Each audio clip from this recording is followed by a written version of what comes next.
Report.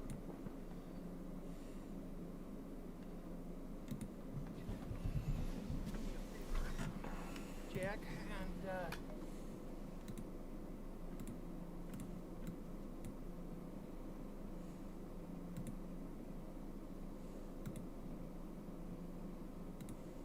and Report. All right, here we are.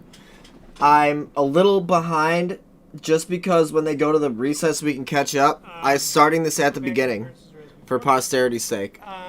It's quiet now, it gets louder soon. Enjoy. Is the issue with respect to juror number, is it number 7? Yes. 7. And it was reported to me that while being escorted to, he travels differently from the other jurors because he's using that scooter. And it was reported to me that while being escorted to the car, he asked, I'm going to summarize what I remember, what I was told, that he was telling a joke, and he told the juror, he told the officer, you know, he made a reference to telling a joke about why did it take 7 shots to shoot Jacob Blake, something to that effect. Oh, damn. And it dealt with Jacob Blake. And I did reveal it to you attorneys yesterday, and at the close of the day, after giving it some thought, there was a request by the state to excuse juror 7, and the last word ahead was the defense objected. Well, Judge, I think that I would object to at least having I would ask that the juror come in. Well, I want to hear his Right. side of it before I do Yes. anything. Right. But I did want to get your position. Or you don't want to form a position until you've heard from him? I think that's the appropriate thing to do. Okay, and I think you're right. Let's, Can I add a little bit, Your Honor? oh, please do. Yes. What I heard from you yesterday, and I understand this is literally fourth hand from the juror to Lieutenant Zerline to you to us. So I wasn't there. I don't know exactly what the juror said, but it was my understanding it was something along the lines of, why did the Kenosha police shoot Jacob Blake 7 times? That's what I thought you had said to us. And That may have been. Sure. That puzzled me for a moment, and you made it sound like it was the beginning of a joke, so I wondered what the rest of the joke is. It's my understanding that the rest of the joke is because they ran out of bullets. To me, that is, anyone who would find that funny would be finding the implication that if the Kenosha police had more than 7 bullets, Why is sense of humor on trial? Why are jokes on trial? What the fuck? I don't like that one bit, chat.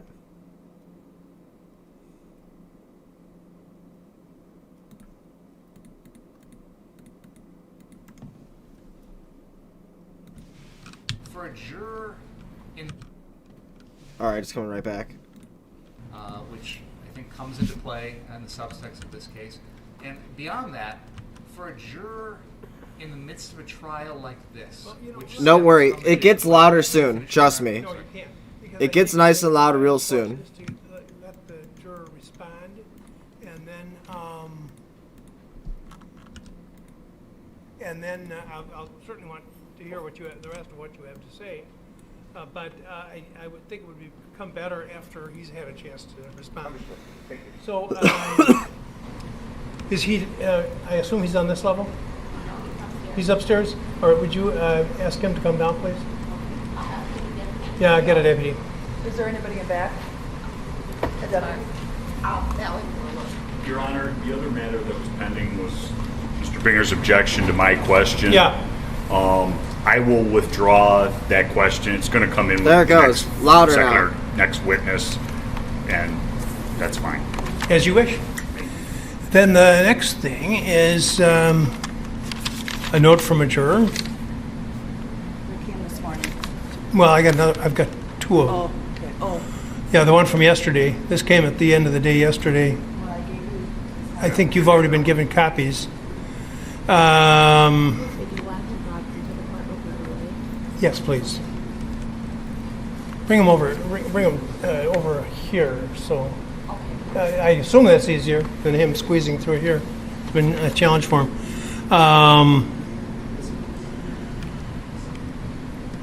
And this says, I heard the name of Lucas Zanin something in today's. Does that say video? Is that what that says? I heard the name of Lucas Zanin something, video maybe. In today's testimony, I never heard his name in the jury polling, which I'm quite sure it was in there. I know of someone with that name, have never discussed anything about this case prior to this, nor was I aware he did video of the happenings. For all I know, it's not even the same person, but did want this disclosed to you. Anybody want to do anything about this letter? I would just note, I think the name was read by both sides. I was quite sure that it had been read. Beyond that, I don't think any action needs to be taken. Is he a videographer too? He took what's been referred to as the video on 63rd, looking at car source. It's already been played. Oh, okay. Okay, no. Okay. It's not a common name, so I'm sure it's the same Lucas Zanin. Yeah. You want to do anything about it? No. State? No. Okay. This is the one I just received. And it just says number 49 express. I guess this is probably written by one of the bailiffs. Number 49 expressed that he cannot see videos with his trifocals mentioned in jury room after day was over. Number 49 having trouble seeing due to his trifocals. Can we maybe talk to the bailiff and put him in a seat where he can see? Let's hope. Number 49. See if there's a better location where he can sit and still be able to see the videos. And also, if there's any videos that he definitely feels he needs to view again, we need to know about that. Okay.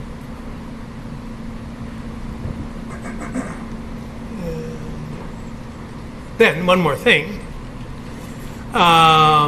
After I took a poll from the jury yesterday about the heating conditions in here,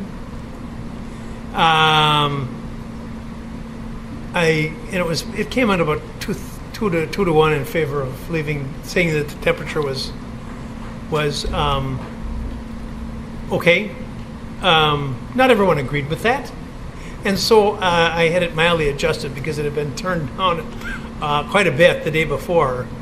While we were in the library on Monday, apparently it did get quite warm in here. So I said, well, turn it up halfway to where you turned it down. So I'm going to ask the jury how they thought the temperature was yesterday. The reason I'm doing that is because my wife caught a little bit of the action on television yesterday and told me that the media were complaining that it was stiflingly hot in. Is that true? How many in the audience portion, media or not, felt it was extraordinarily warm in here yesterday? You were cold. Okay. Well, I may bring my heater up here, so I'll let you sit up here and try to benefit from that. Nobody's complaining. Well, someone apparently did on TV, so I don't know. Good morning, sir. Can you give him a handheld?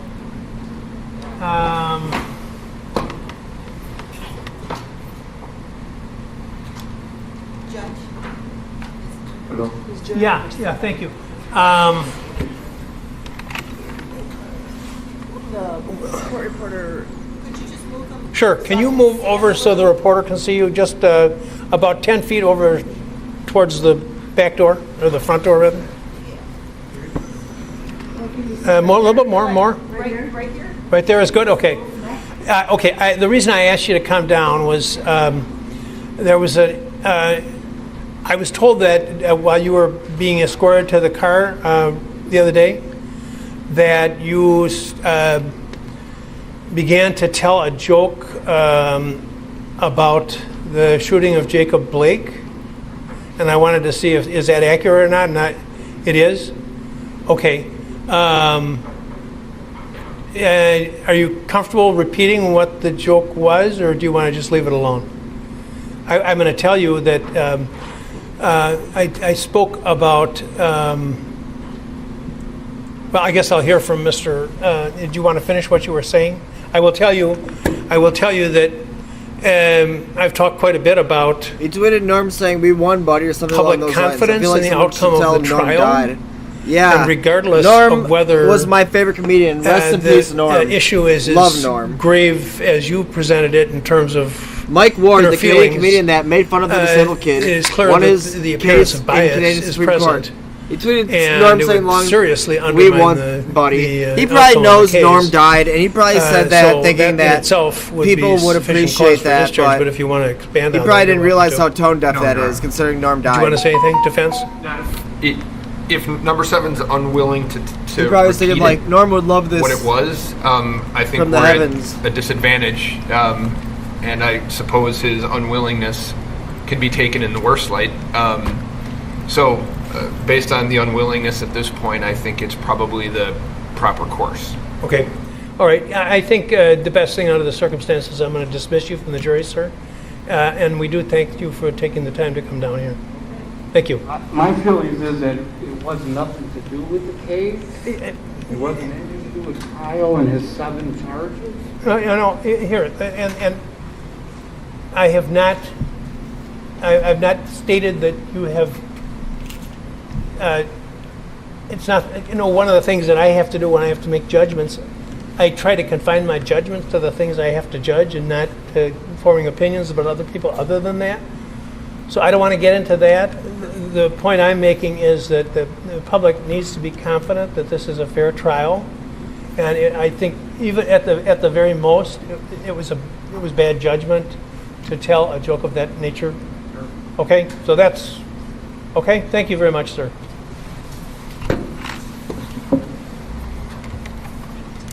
Did I say at the very least or at the very most? At the very least, it was bad judgment. All right. Now, anything else other than checking the jury's temperature? If the question is being withdrawn, then there's no need to resolve the objection, and we can continue with the testimony, I think. Splendid. Judge, All right, let's go. The jury generally. And I hope you instruct respond. them I didn't even know he was not sick, to yeah. anything to let us know That was immediately. Norm's last already joke gone on the through it. world, That's 2 days, That's an okay. excellent point. and he said that before. I didn't even know he was sick. He died from cancer. Nobody even knew he was sick. There's a whole bunch of comedians. There's a YouTube video of every comedian talking about Norm. They're like, yeah, I didn't even know he was sick. Okay. Sure. Yeah. Okay, good, thank you.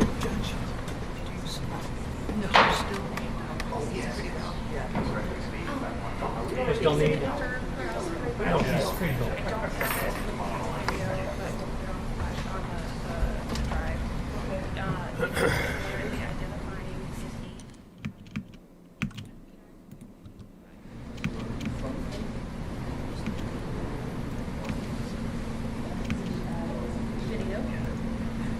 Okay, ready to go?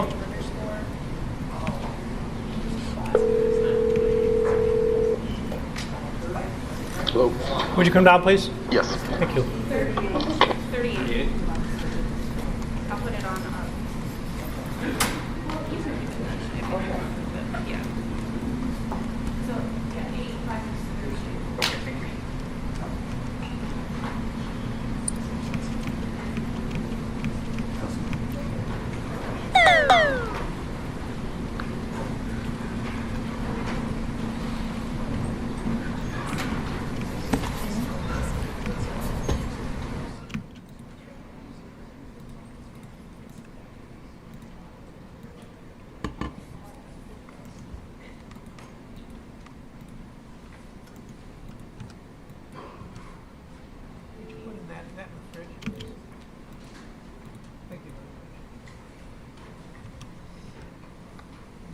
next one down.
This one?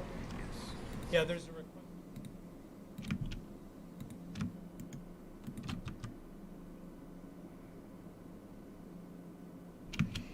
All right, let's fast forward a little bit. Jurors come before court TV.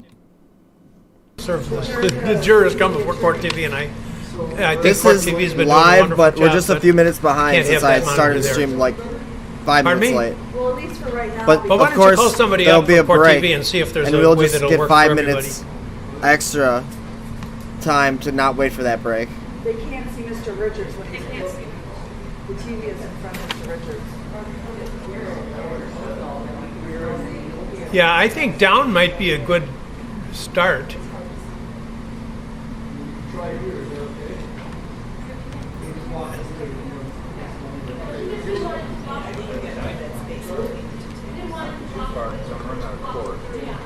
No, but I think you gotta be spaced. Will it fit over here where we've been using the ASO?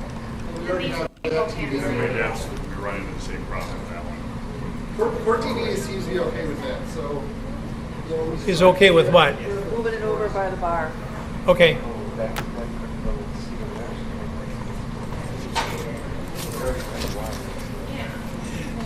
All right, now the next thing is,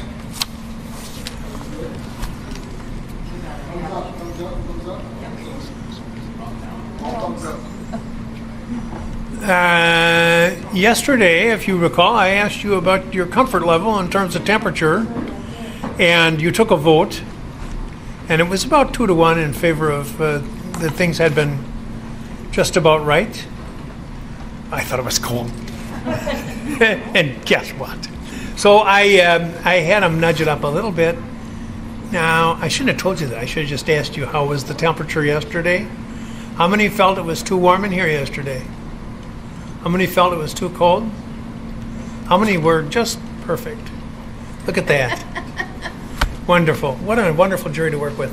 Okay, and finally, Mr. Number 7 is no longer on the jury. I've dismissed him, and so we'll proceed with the 19 of you. Okay, anything else? Let's go.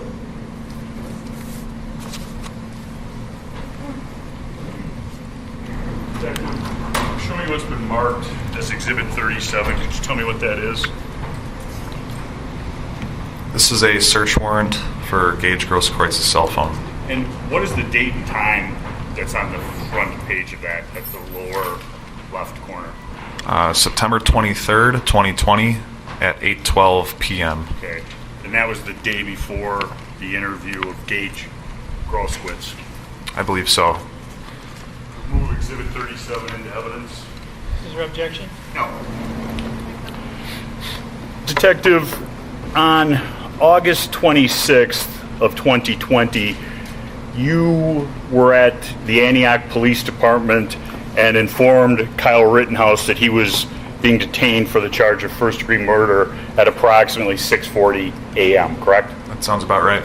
And a criminal complaint which brought him into this court was filed the next day in consultation with the district attorney's office on August 27th of 2020, correct? Correct. Now, you, in your course of investigation, wrote a lengthy police report,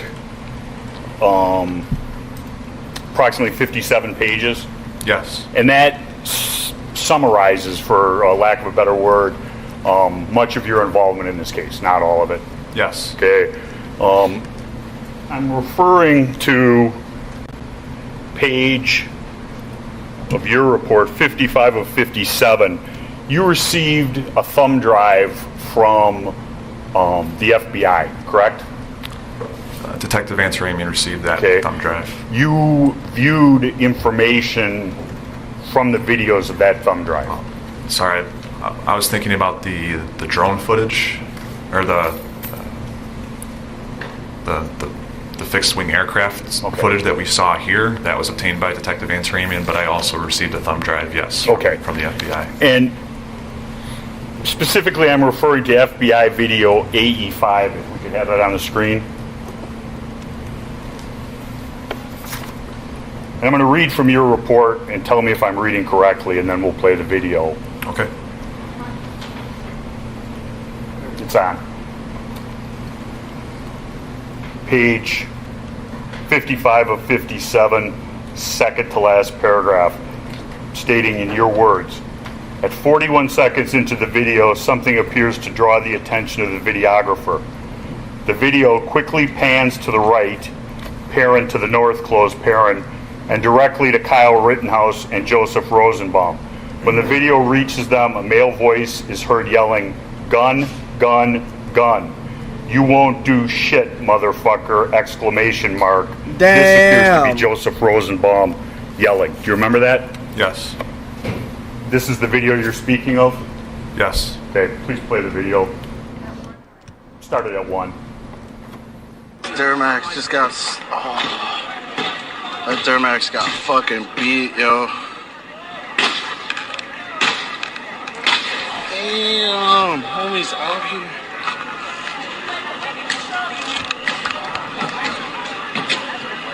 Bro. This guy almost left. Oh, damn. Whooping.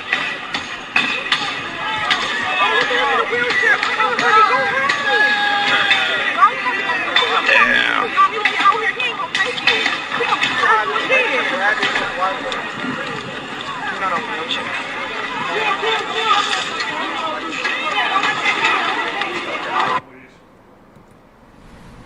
You heard that at 41 seconds? Yes. And that was, could we go back 10 seconds?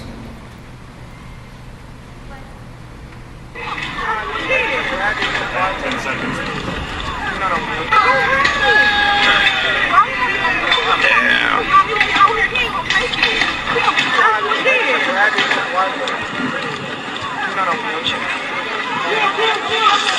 Stop. And in the upper right of the exhibit, I'm pointing right now at Mr. Kyle Rittenhouse, correct? Correct. Right behind him is the masked Mr. Rosenbaum, correct? Correct. And you hear the words that Mr. Rosenbaum uses, and you opine that that is in fact Mr. Rosenbaum's voice, correct?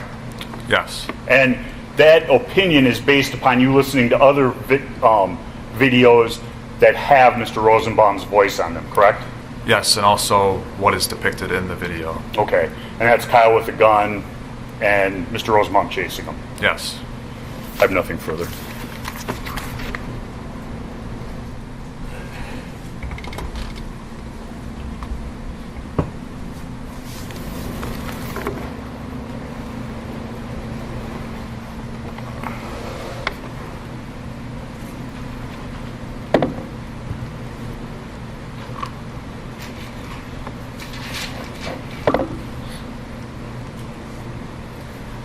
Detective Howard, I just have a few follow-up questions. Yesterday you were asked about that search warrant that you obtained for Mr. Grosskreuz's phone. Is that correct? Correct. At the time that you obtained that search warrant, did you consider Mr. Grosskreutz to be a victim of a crime? Yes. You mentioned something called Marcy's Law yesterday. What is that, as you understand it? Marcy's Law is a relatively new law in the state of Wisconsin which grants victims more rights. I would ask the court to take judicial notice that on April 7th, 2020, Wisconsin voters amended the Wisconsin state constitution under a ballot initiative called Marcy's Law. That took effect on May 4th, 2020. Will the court take judicial notice of that? There are some things that even lawyers can't argue about, and they can be put in a category called judicial notice. For example, no one could reasonably contend that Christmas doesn't fall on the 25th of December, so that can be judicially noticed, and the lawyers are agreed in this case that something not in dispute in this case is that the voters on the date which he's indicated approved an amendment to the Wisconsin Constitution that is called, I don't know if its official name is Marcy's Law, but its everyday usage name is Marcy's Law. Any question about that? That was adopted as part of the state constitution. What was the date? The effective date was May 4th, 2020. Okay, it was not adopted on that date, but became effective as of that date. Okay, thank you. The Exhibit 37, the search warrant for Gage Grosskreutz was obtained approximately 4 months after that on September 23rd, 2020. Does that sound right to you? Correct. And I think you mentioned yesterday that at that time it wasn't clear to you and the department what the effect of Marcy's Law and those enhanced protections for victims would have on your ability to get search warrants for phones in this type of situation. Is that fair to say? Yeah, so my intent when I wrote the search warrant was to obtain more information, and I was not thinking about Marcy's Law as I was writing the search warrant, but started thinking about it afterwards and wanted to err on the side of caution in respect of Mr. Grosskreitz's rights. You were also asked questions about whether or not your interviews with certain people were recorded. Can you explain to the jury what the normal practice is as a detective with the Kenosha Police Department when you decide what interviews you do are going to be recorded and which ones you may not record? We typically will always record a custodial subject. Those interviews will always be in a recorded interview room. Typically, we will put witnesses and complainants in non-recording interview rooms to obtain their statement. In this investigation, we put a lot of witnesses in. We have 4 rooms, interview rooms, in our detective bureau. 3 of which are always recording, no matter what. And one of these rooms is delegated as a room that we will put complaining witnesses and witnesses in that room, so we can conduct an interview without it being recorded.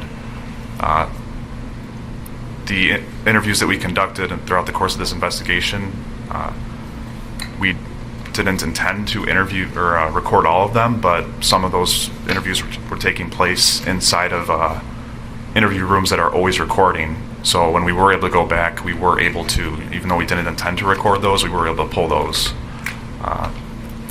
But the ones that were conducted in the interview room that isn't always recording, there isn't a record of video and audio of that. Is it fair to say, Detective, that when you're dealing with someone that you consider to be the victim of a crime, you typically do not record those interviews with audio or visual? Is that fair to say? Yes. You were asked a question regarding the individual who has not been identified, the individual who came in and attempted to kick Mr. Rittenhouse in the face. You indicated, despite your efforts, that person has not come forward and you've not been able to identify him. Is that correct? Correct. In the 14 months that you've been investigating this case, have you experienced individuals who have been reluctant to come forward and provide information? We experienced a lot of reluctance in gathering information in this investigation. Why do you think that is? Sounds like it. Fair enough. You were asked a question regarding Mr. Rosenbaum, and at some point during the evening, there's an allegation that he was holding a chain. You've seen photos or something to that effect, is that fair to say? Yes. Based on your investigation and your understanding of the timing of all of the events of that evening, do you know approximately when in the evening Mr. Rosenbaum had that chain? I know location is going to be the area of St. James, because based on the information that we were able to gather, it appears that he obtained that chain from the St. James campus. And so it's hard to put an exact time on it, but I would estimate a couple hours before the incident at Sheridan and 63rd takes place. Before you were shot by the defendant? Yes. In your investigation, have you seen any indication that Mr. Rosenbaum possessed that chain at the Ultimate gas station on the southeast corner of 60th and Sheridan? No. The defense has alluded to Mr. Rosenbaum being involved in verbal disputes, altercations, whatever you want to call them. There's a dumpster involved, etc. At any point in any of those scenes at Ultimate gas station, does Mr. Rosenbaum have any sort of weapon in his hand? Just a plastic bag. Just the plastic bag? Yes. No gun? No. No knife? No. No chain? Not at Ultimate Gas, no. No baseball bat or club or any kind like that? No. As far as you can tell in all those videos, is the only thing he's ever holding in his hand that plastic bag? It's south of 60th Street, yes. You've seen the video of Mr. Rosenbaum walking south on Sheridan towards the 63rd Street car source where he is shot by the defendant, correct? Yes. As he's walking down that street, is there any indication at any point that he's ever armed with anything? Just the plastic bag in his hand. Doesn't have a gun, correct? Correct. No knife? No knife. This is a different part of the sequence. Overall. No gun? No. No knife? No. No baseball bat or club? No. No chain? No. Obviously, in the end, at the time that he is shot and killed by the defendant at the 63rd Street car source, is there any evidence in the record of any kind that you've seen as the lead detective in the case that Mr. Rosenbaum was armed with a weapon? No, he had the plastic bag, which he threw, and then had nothing in his hands after that.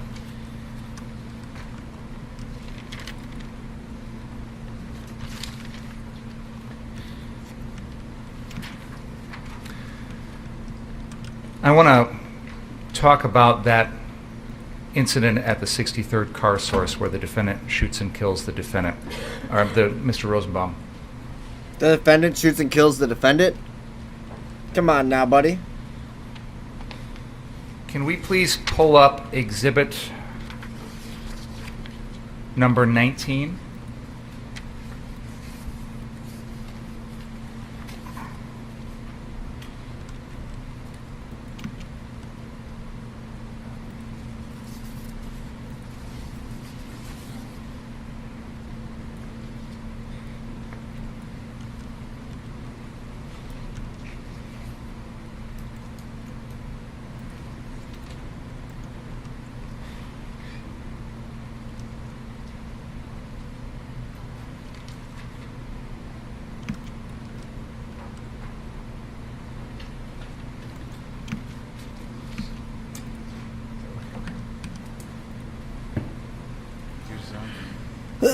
Can we please play exhibit number 19? This is the video that is entitled Drew Hernandez Shooting Video.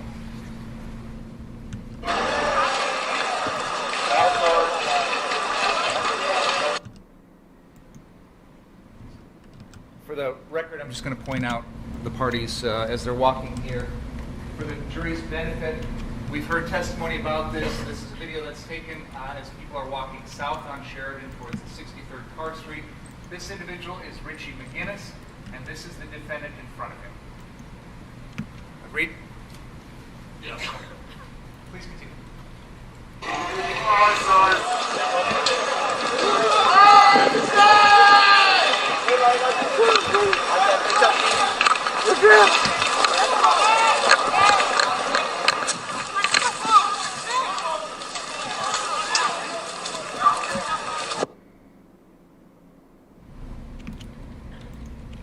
Detective Howard, on the screen there, it appears to show the car source dealership, correct?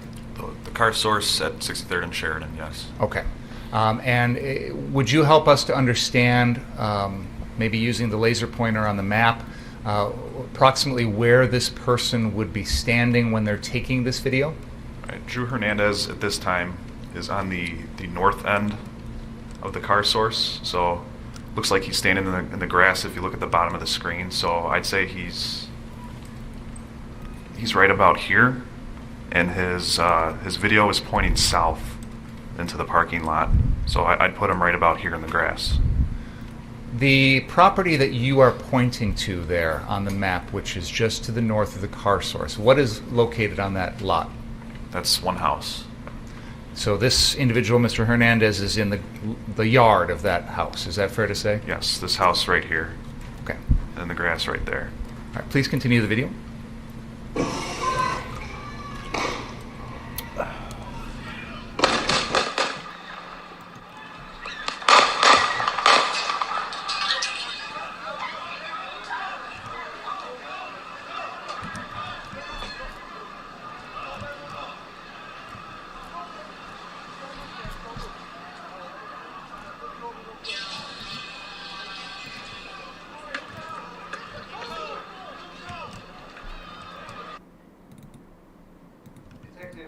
Lower right-hand corner of that screen, there appears to be an object laying on the ground. Do you see that? Yes. Can you identify that for us? That is the plastic bag that Joseph Rosenbaum can be seen throwing in other videos. All right, please continue the video.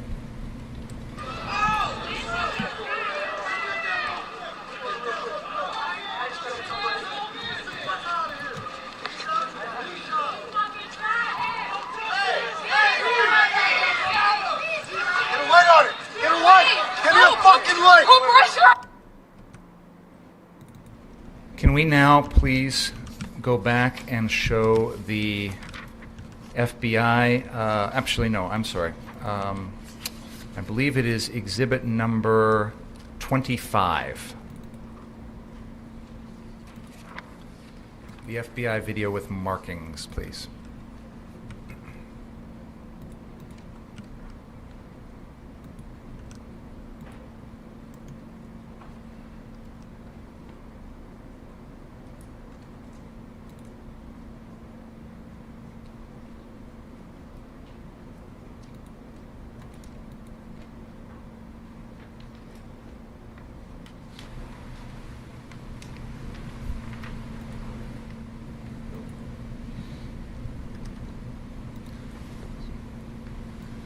Detective Howard, in this exhibit number 25, I think we've already established that person of interest number 1 with the circle around him is Joseph Rosenbaum. Is that correct? Correct. And this shows where he runs immediately upon entering the car source lot. Would you agree with me on that? Yes. Can you describe for the jury, based on what you're seeing there, where it appears he's located at the moment of this video? Pretty close to where Drew Hernandez was standing in the last video we watched. So this right here is going to be that. So I'd put Mr. Rosenbaum right about here at the far north end of the car source parking lot. I think it's important to note that on this map, the car source lot is filled with cars, but as we can see in the aerial footage, it's not filled with cars at this point in time. So I would put him right about Mr. Rosenbaum right about here. Okay. Please continue the video for just a couple more seconds, then I'll have you stop.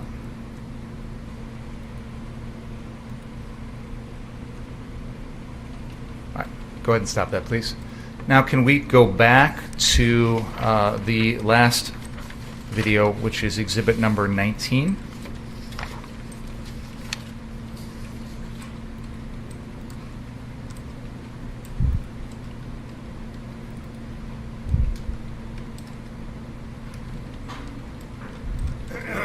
The bailiff advises, I'm sorry, but someone had inquired about whether using the laser on the screen, and I can't tell you why, but the lasers do not work on the screen. That's why we have to use Sister Marcian's pointer for that. And there it is. But and I knew it well. But I apologize that we don't have, I don't know what whatever. Can we please play exhibit number 19?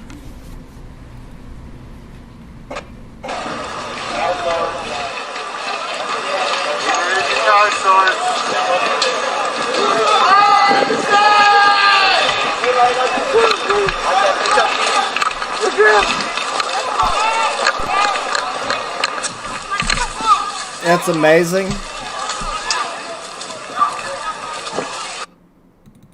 Detective Howard, after watching that last video, which showed the movements of Mr. Rosenbaum, are you able to tell on this video? I know this doesn't show Mr. Rosenbaum in the proximity of where he originally went when he got to Car Source, but are you able to tell on this video where he went initially?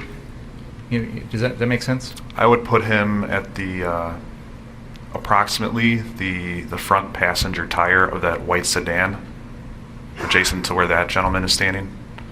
Okay. Thank you. Now, there's been a lot of testimony regarding the shot that was fired by Joshua Zeminski.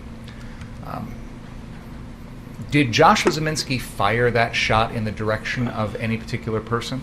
Objection. He doesn't know that. If he knows, he can answer. Well, how would he know? You're going to have to set the foundation as to how. Absolutely. he would know. Have you watched the videos that show Mr. Zeminski firing that shot? Yes. Where is he pointing the gun? Straight up in the air. You also testified that the lapse in time between that gunshot and the defendant shooting Mr. Rosenbaum was 2.5 seconds, 2.5 seconds. Is that right? Approximately, yes. You said you based that on timing it with a stopwatch? Yes. Did you do that based on one of the videos in the case? No, I believe I did it with approximately 5 or 6 of the videos. So you went through 5 or 6 videos, and each one of them timed it with a stopwatch and determined that they're all right about 2.5 seconds? Yes. I have nothing further. Yes. All right, come on, defense attorney. In video 19, which was just shown, and you pointed to the... Can you bring that up?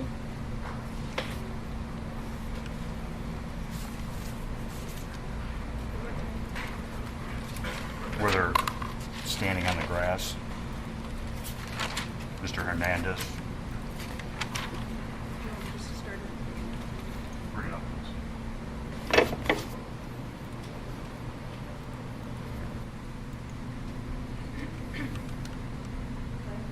Just go forward to further. A little bit more. Stop. You can play from there, please. Stop.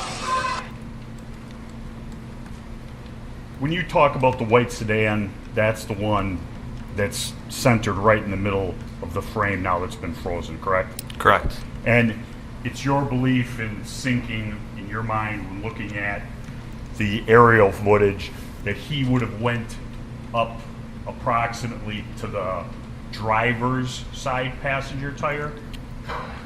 No, you said the driver's side passenger tire. The passengers, the front passenger tire, I would approximate that that's where Mr. Rosenbaum went.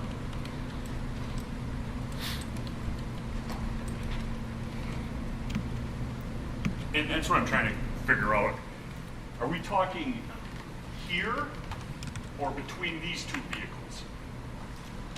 And when I'm pointing at the vehicle, I'm pointing at the white sedan and what looks to be like a silver late model Cadillac. I would estimate the white sedan that's closer to us in this video. So you're saying he's here, I would estimate there.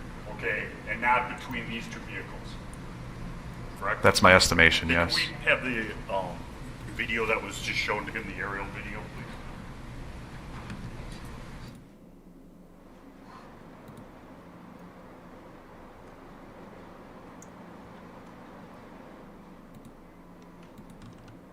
Stop. Person of interest one is Mr. Rosenbaum. Yes. And correct me if I'm wrong, but there's a vehicle I'm pointing at right here which is the vehicle nearest the only house on that block. Yes. So he's not on the passenger side, he's between what I would refer to as, if the Duramax is car number 1, there's car number 2, the late model Cadillac, and then the white sedan. Yes. So he's between them. That's what it appeared. The FBI has a better depiction of that, yes. So when you testify that he was at the passenger side of the white vehicle, that's not correct. Not correct. And you see person of interest 1, which is my client, Mr. Rittenhouse, he doesn't go into these cars after him, correct? Oh, he's person of interest 2 on this video, and Mr. Rittenhouse does not. He stays closer to the sidewalk area. And he walks down in this location to the corner of the Duramax vehicle. In that approximate area, yes. Where he's then, the individual comes up from behind him, Mr. Rosenbaum. Mr. Rosenbaum comes around those vehicles towards Mr. Rittenhouse. And we're not suggesting, or excuse me, you're not suggesting that there was more than one chase, correct?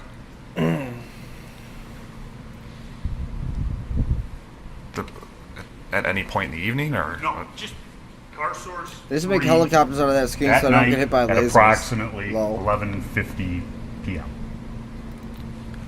on this car source property, I observe one chase.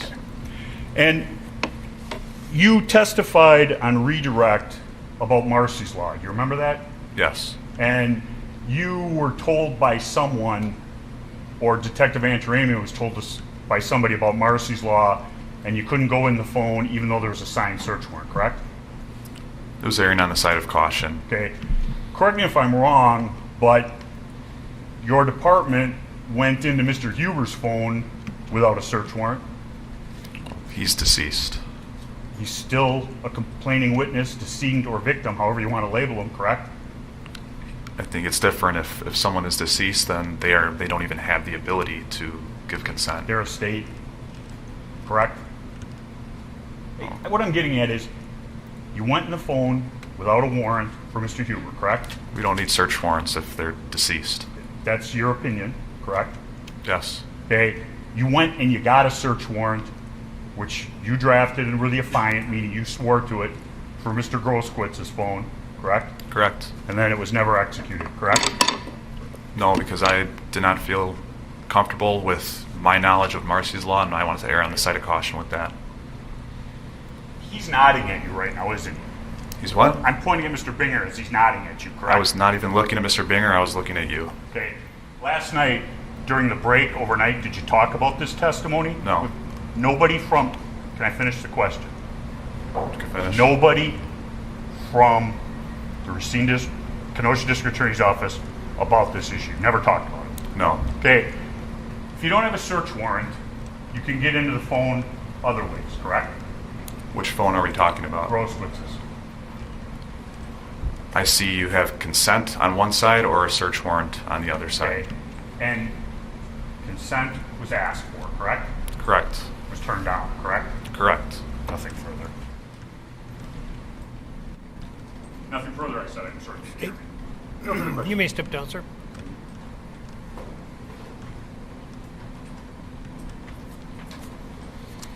The state calls Richie McGinnis.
There's your boy right there, Mr. Rittenhouse himself.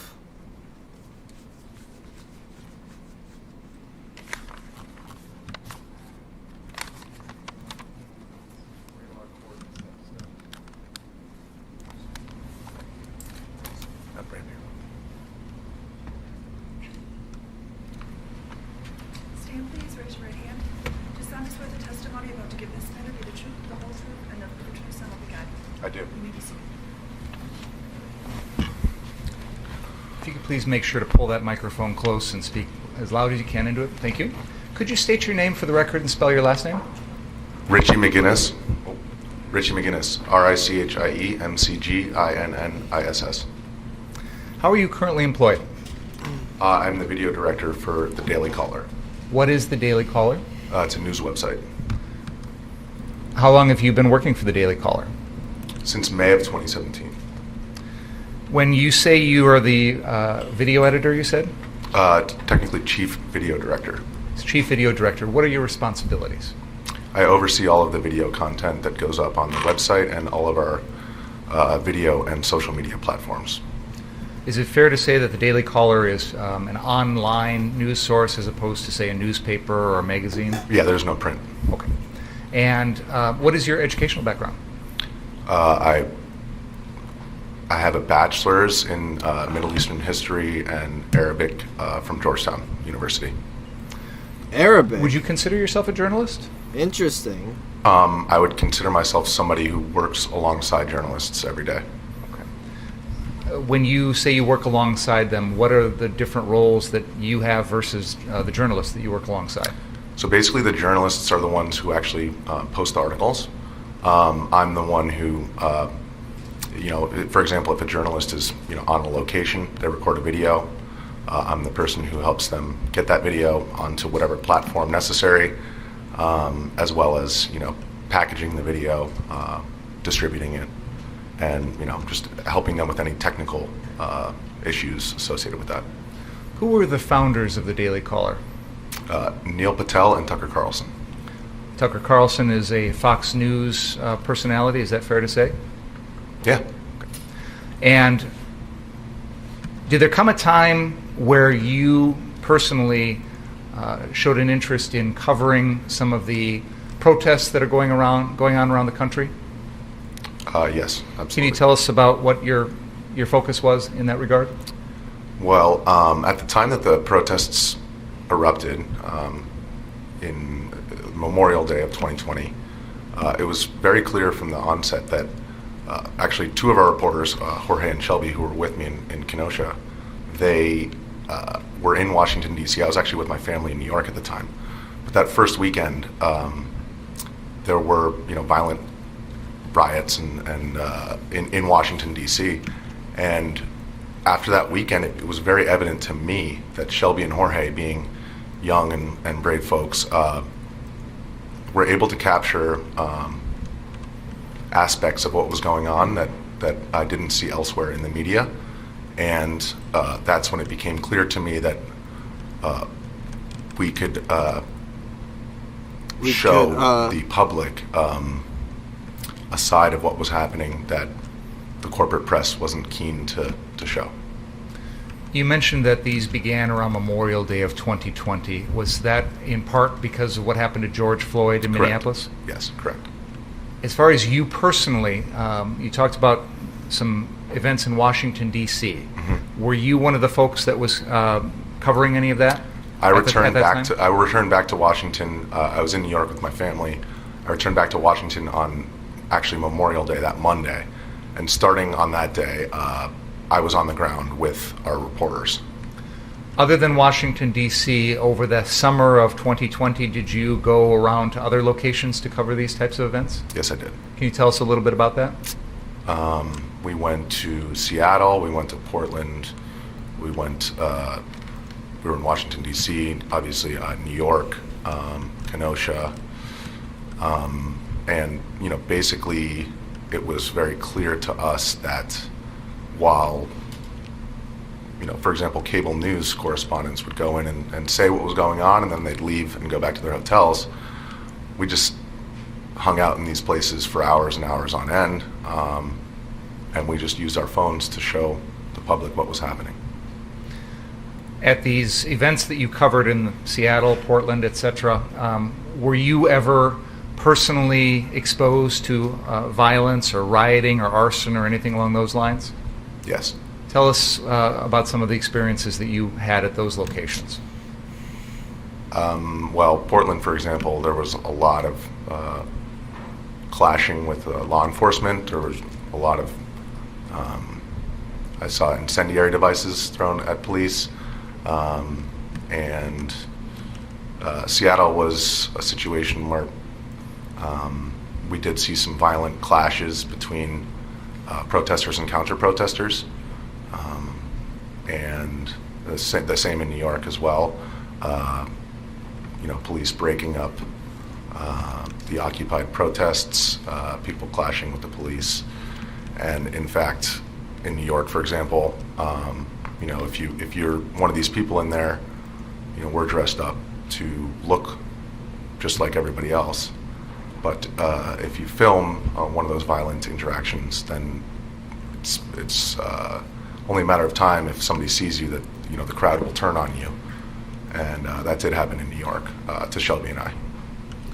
When the crowd turned on you in New York, did you feel like your safety, your personal safety, was at risk?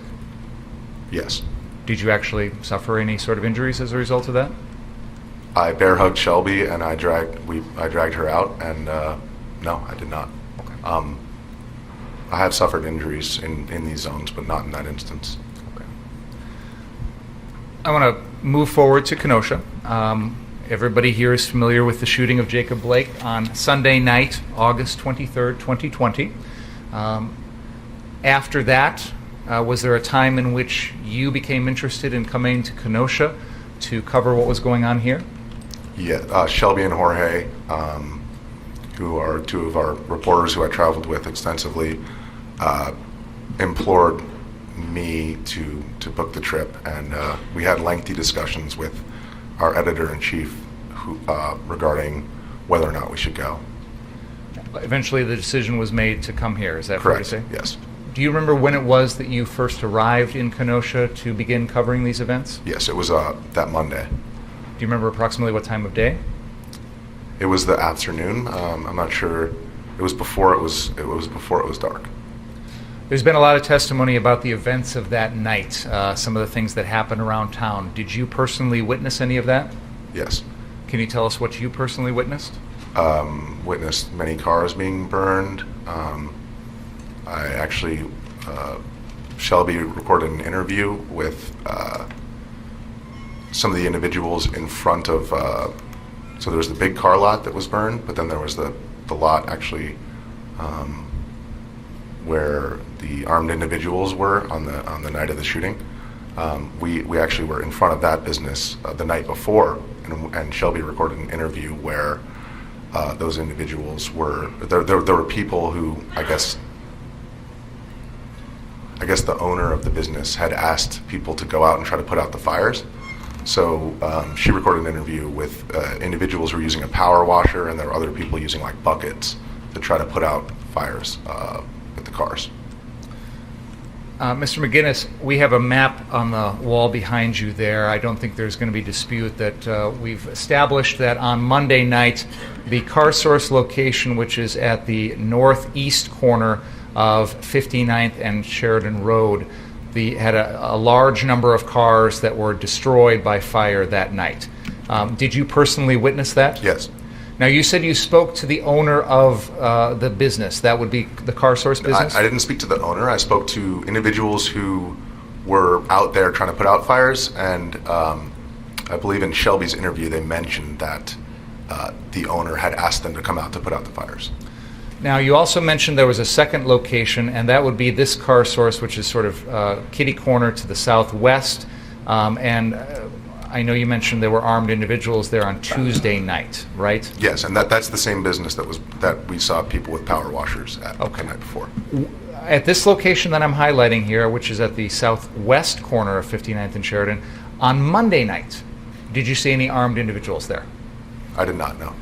Were there fires at that location on Monday night? Yes. Okay. And when you say you saw people putting out fires with pressure washers, were they putting out fires only at that location on the southwest corner, or were they also trying to put out the fires on the northeast corner? It was only at the, so it was only at that one, and not, I didn't see anybody trying to put out fires on the other one across the street. Understood. I think the fires were out of control at that point, so I get that. I'm just trying to pin it down. So you told us that you witnessed the fires at those two locations on Monday night. Did you witness any other events on Monday night that were noteworthy? Yes, I mean, there were fires everywhere. And Shelby, Jorge, and I recorded a number of those, including multiple businesses that were also burned. And you recorded that information and then obviously published stories about it on the Daily Caller website. Is that fair to say? That's correct, yeah. I want to move to the next night, Tuesday night, August 25th, the night of the shooting. Did you come back to that area to view the events of that night? Well, the way that it happened was we went to the courthouse to document the demonstrations that were happening in front of the courthouse. And then subsequently, the police pushed the protesters, demonstrators, rioters, whatever you want to call them, away from the courthouse. And that's actually when everybody ended up in that area. On Tuesday night, based on what you just described, do you recall approximately when it was that you first got out and were covering things? We'd been out all day. We were actually, during the day, we were interviewing the owners of the businesses that had been damaged the night before. And so, and also many people from the community in Kenosha came out to help clean up. And so we recorded a bunch of interviews with those folks, as well as getting aerial footage of the damage. And then we went and ate, and then we went back out before sunset as the demonstrators were arriving at the courthouse. When you said you took video or photos or whatever of people trying to clean up and things like that, did any of that include the defendant, Kyle Rittenhouse? No. I know you discussed some of the events that occurred right out in front of the courthouse. Do you recall approximately what time that was when you were here out in front of this building covering things? We first got out there probably about 7 p.m. And how long was it before the event occurred that you described as the police pushing people out of the way? That was after dark, and it was probably closer to 8:30 or 9. What did you do then? Well, I was typically in these kind of situations, the goal is to show both what law enforcement are dealing with and what the protesters, demonstrators, rioters, whatever you want to call them, you want to show both situations. So you want to, I was in the middle of the protesters on one side and the police on the other, and actually recorded, a variety of things, including things being thrown, bricks being thrown at law enforcement, and then I returned to the hotel because there was no cell service to get Wi-Fi to communicate with folks back in Washington, D.C., as well as post the videos for our team to then redistribute. What hotel were you staying at? I forget the name of it. It's literally right there. It's Is it the Stella? Stella, correct. And that's located a little bit off the map here, I think, to the north, but very close to where all this is happening? Actually, my hotel window was on the third or fourth floor, and it was overlooking that car lot right there. That's actually the Stella there, isn't it? Yeah. After you returned to the hotel, you've described what you did there. Was there a time when you came back out onto the streets after your time at the hotel?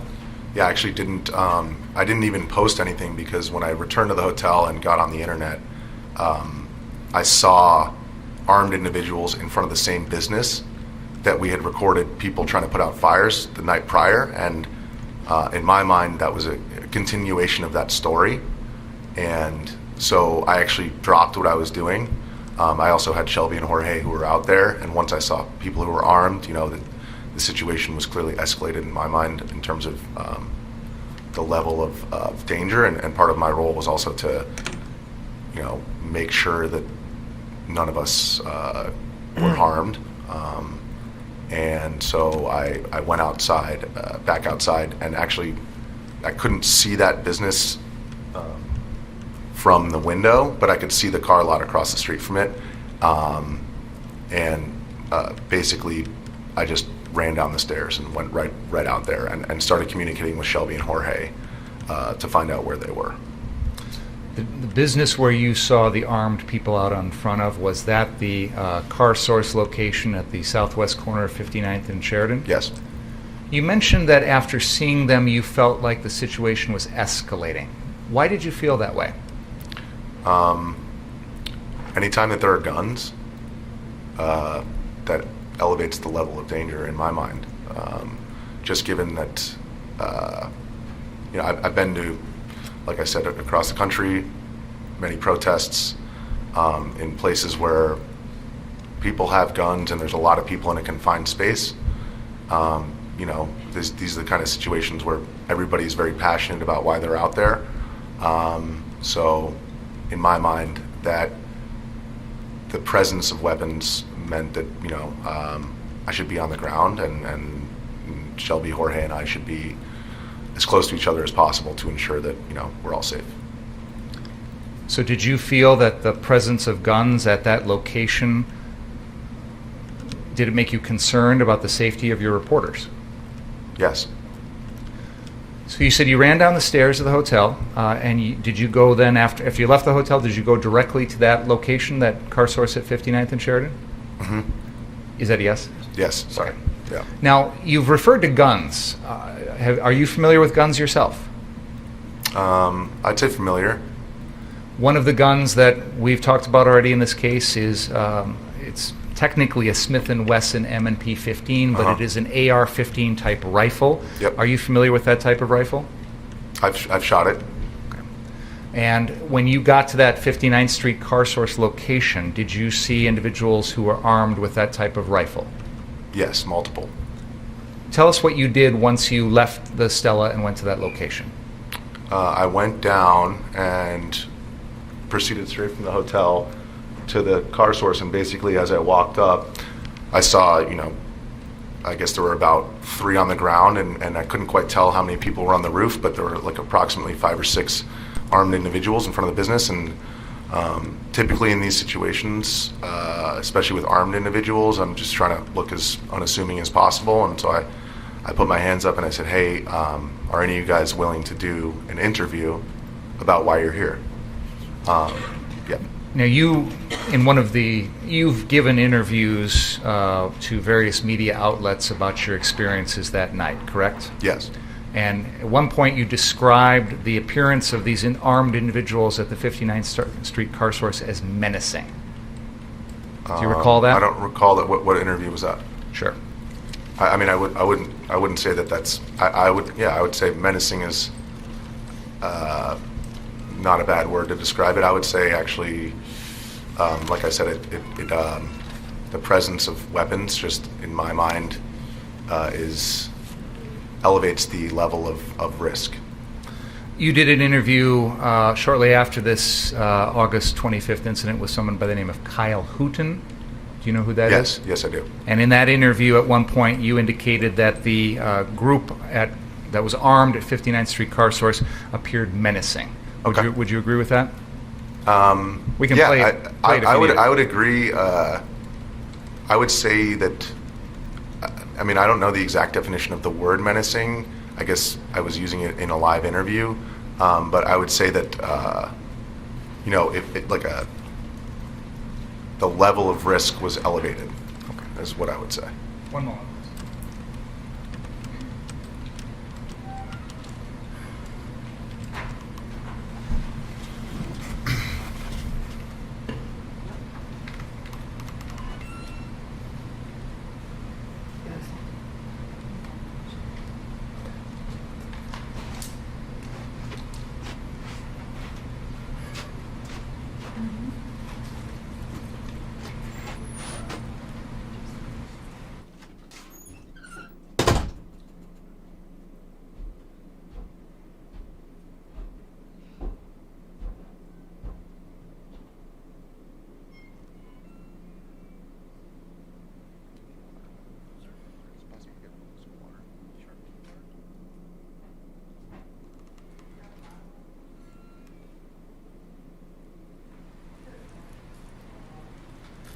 Thank you.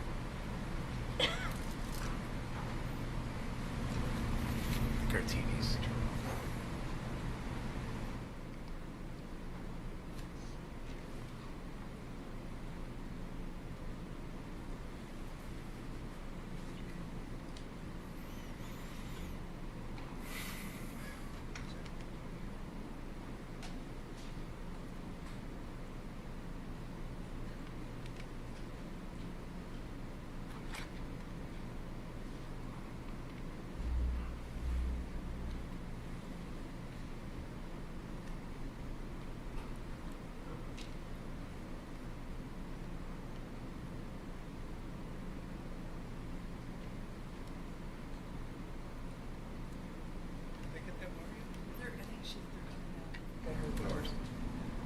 I'll survive.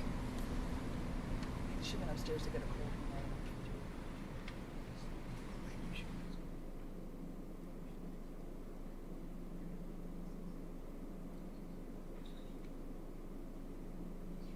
I have up on the screen a section of the interview that you did with Kyle Hooten.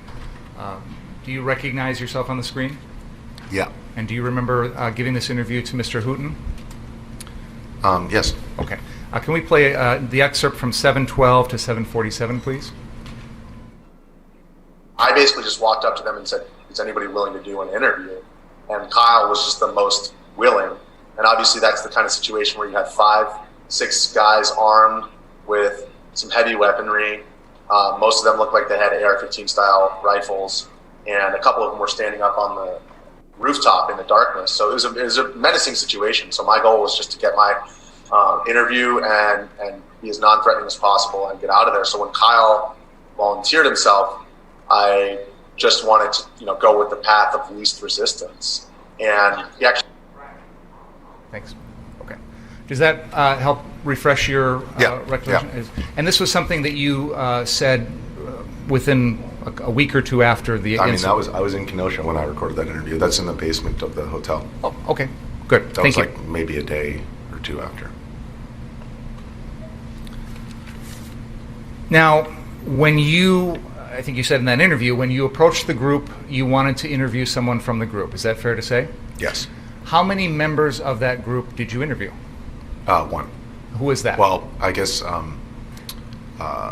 Mr. Gulch was the other one who walked into the interview as I was recording, Mr. Rittenhouse, and then we proceeded up the street after that. So if you would constitute that as part of the interview, then 2. But Mr. Rittenhouse was the only one that I interviewed prior to him arriving. And I think you said Gulch, but actually, for the record, that's Ryan Balch. Balch, sorry. No Yes. problem. No problem. Did you ask, and for the record here, the person you interviewed, Kyle Rittenhouse, is seated here at council table with the gray suit and the red shirt, is that right? Yes, correct. Did you ask him how old he was? I believe as I was taking out my phone, generally the procedure is, are you willing to do an interview? Yes. Okay, I'm going to record it.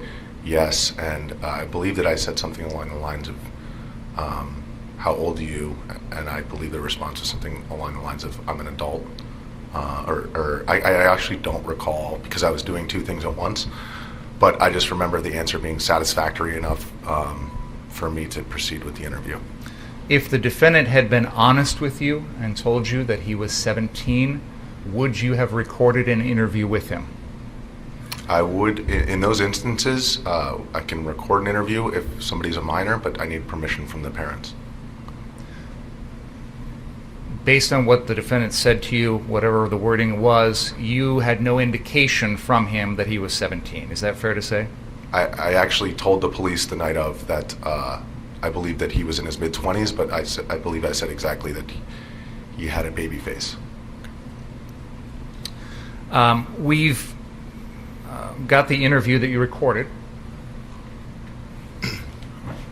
and that is exhibit number 16. Can we play that, please?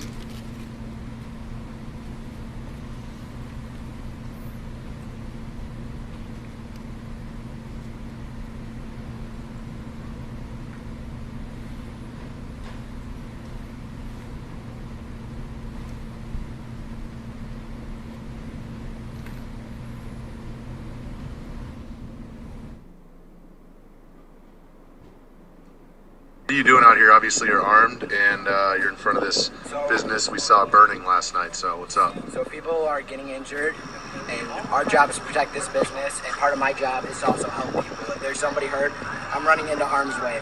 That's why I have my rifle, because I need to protect myself, obviously. But I also have my med kit. And what about these other folks? Obviously, there's some other people who are armed Their as well. job is to protect me. Gotcha. And then what about these guys up on the roof? Their job is to provide overwatch to protect me also. Gotcha. They're protecting everybody on the ground. We're protecting each other.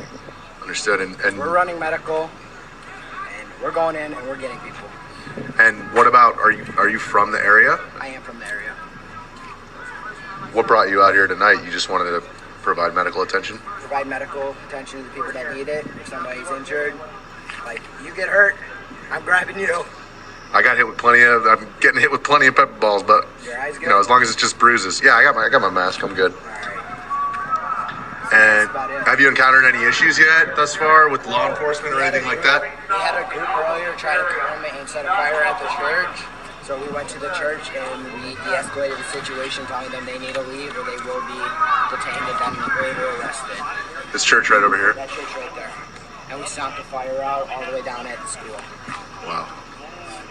And what do you think it would have been different if the police had to try to stop them from setting the fire? I feel like there would be a lot more casualties and a lot more people injured.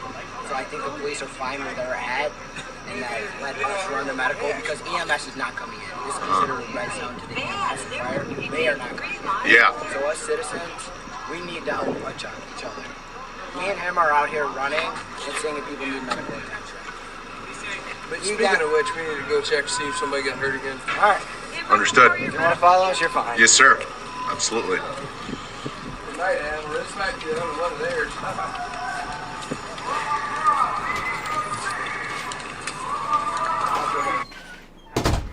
You are, at this point in the video, walking south along Sheridan behind the defendant and Ryan Balch. Is that right? Correct. At that moment, given what you've told us about why you were out there and the coverage you've done with other events around the country, why did you decide at that moment to follow them? Well, during the interview, he mentioned, what his mission was there, and it seemed to me that they were proceeding to, try to do what he was talking about, and I wanted to record it. Can we please play exhibit number 17?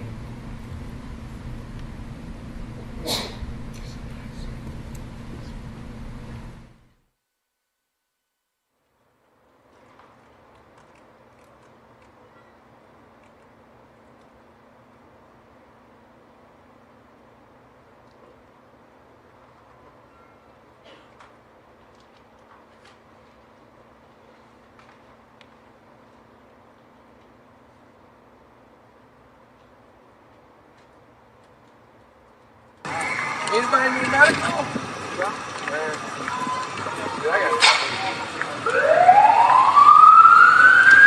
So you guys are kind of like medics who are packing. Yeah, right? basically. Well, he's an EMT, and Gotcha. I'm just kind of protecting his ass. Oh, so you're a certified EMT? Yeah. Gotcha.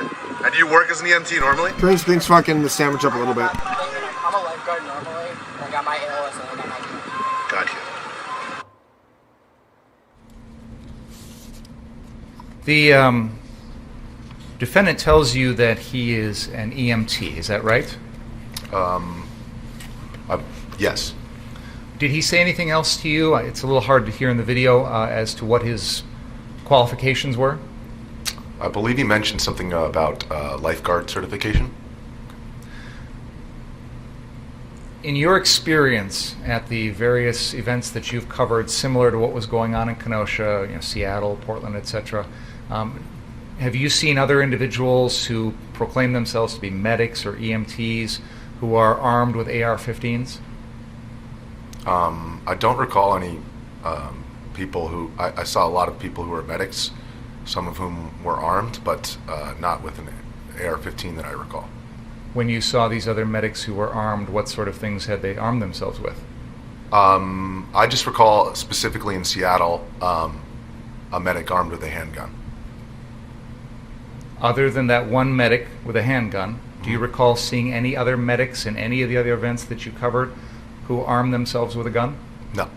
Do you recall seeing any others that armed themselves with an AR-15? No. We can continue the video, please. And I'm former Army infantry, and I got a whole bunch of trauma training. Well, thank you for your service. We got you if you didn't get it. I appreciate the service. Oh, shit. Dude. There. Do you? It appears Mr. Balch reacts to something at this point in the video. Do you know what that was? That was I believe it was a brick that was thrown at, a piece of a brick that was thrown at the armored personnel carrier right there. Did it like bounce off towards you guys or something? Do you know? Yeah, it bounced off in front of us. Okay. Thank you. Please continue. Thank you. There's a guy with a rack. Be careful, right? Behind that white fence, there are racks in there, so be careful. Hey! Friendly! Medic coming through! Medical! Medic coming through! Medic coming through! Does anybody need medical? Anybody need medical? We're running triage over here! Anybody need medical? Hey, guys. Medical? The guys fire extinguishers are here to put out the fires. They know. Okay, good. They know. He just got shot up. You good? Yeah. Over here. It's all right. Where are you shot? I'm not shot. You just said you got shot. No, I didn't. I thought you got rubber bulleted. Oh no, I just got rubber bulleted. Yeah. No, it didn't even leave a welt. It just stung. It just fucking stung. I'm fine. I knew. Little pepper boy never hurt nobody. It was literally just like, oh, It's a little spicy, that's all. It was like, oh shit, that was really annoying. Yeah, a little salsa. Could you please not? It was just like, oh, I'm gonna fire extinguisher. Does anybody need medical? Does anybody need medical? I think someone's got some medical weed, I'll tell you that. Does anybody need medical? Medical!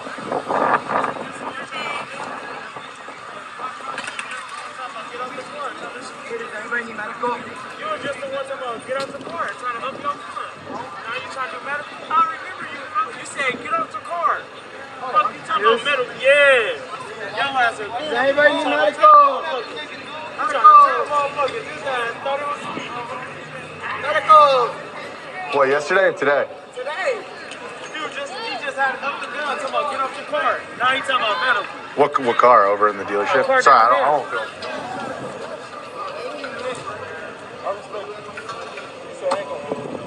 Hey, if you wanna, that's cool. But no, I'm not gonna do it without you.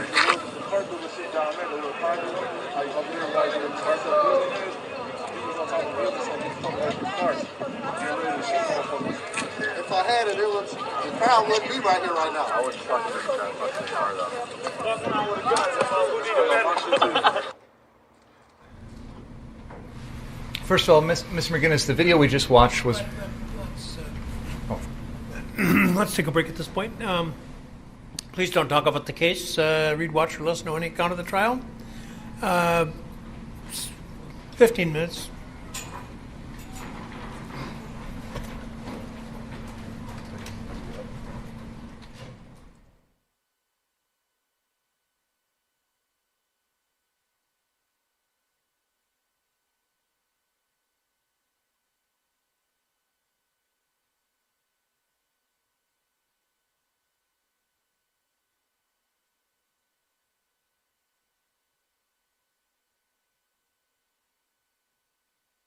"15 minutes, my ass." You know it's gonna be longer than that.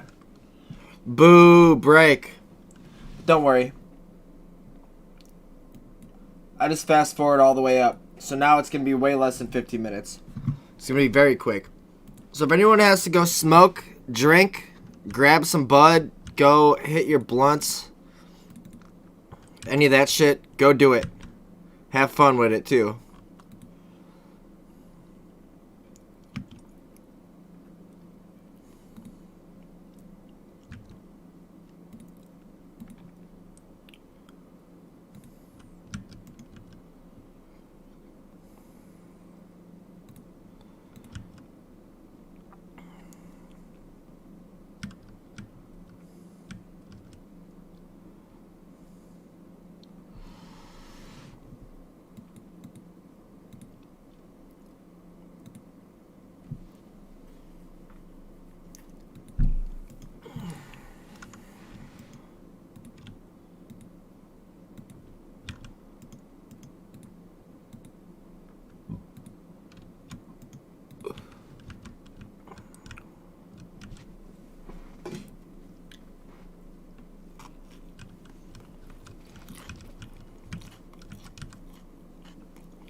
Alright, I'll put on some DMCA free music so we can jam for a little bit.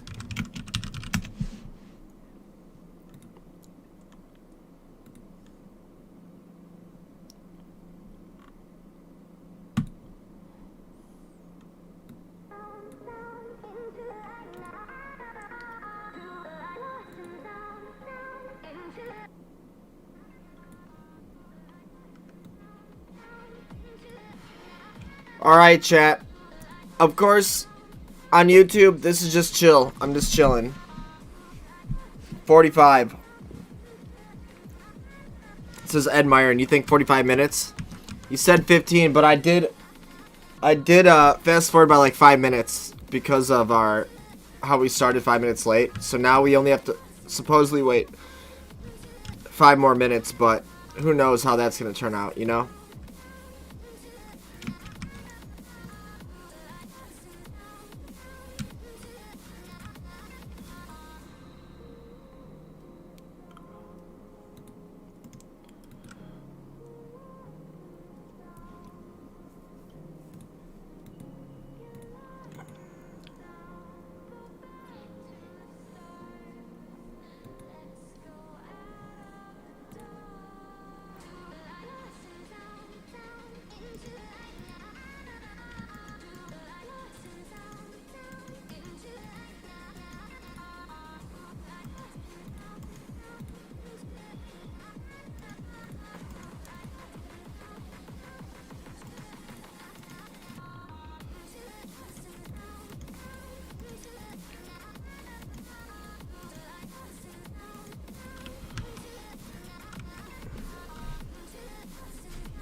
Boom, boom, boom, boom, boom, boom.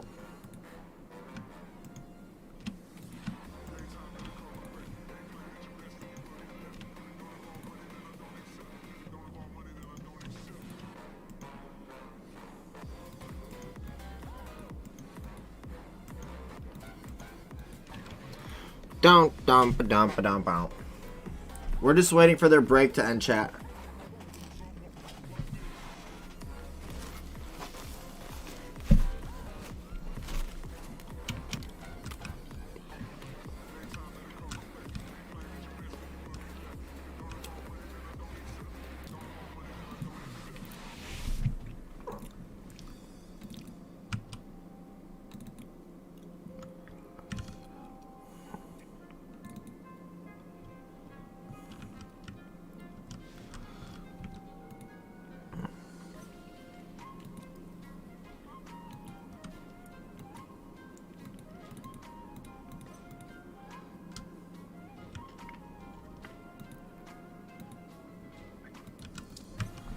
Whoop.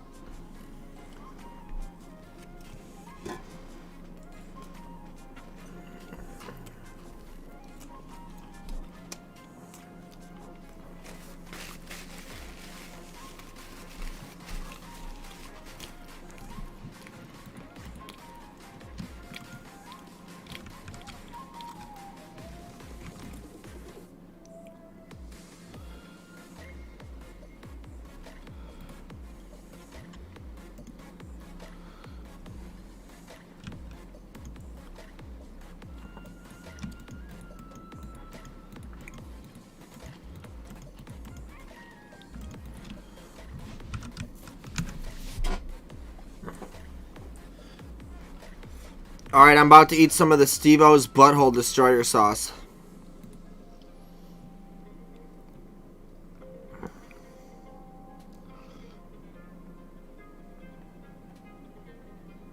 It's actually really fucking hot. It's actually extremely fucking hot, so here we go.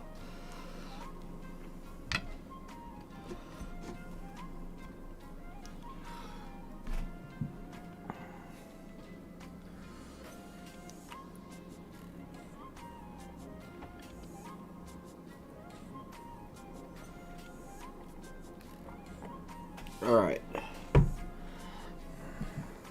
You see it? There it is.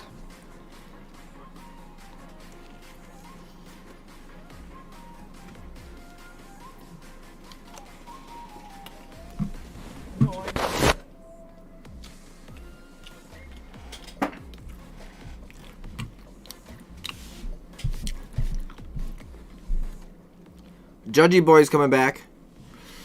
Whew. Let's go, Judgy boy.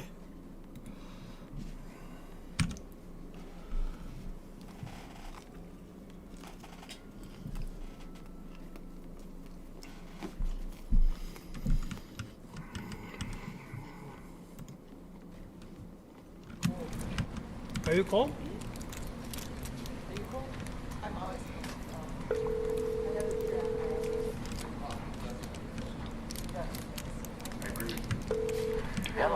Could you come down, please?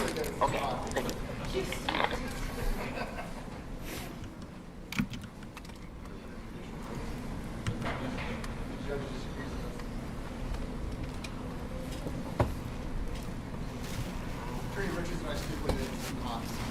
Oh, are you? Yeah, my wife says that, that I'm too hot. No, what does that mean? No, it's true. I one of my daughters and I really turn it up high, and oh yeah, and the rest of the family is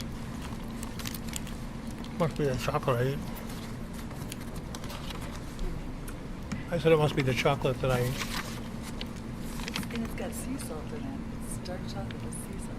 Mm-hmm. And caramel. Oh, and caramel? I think that's what it said. It tastes like it. Either that or it's...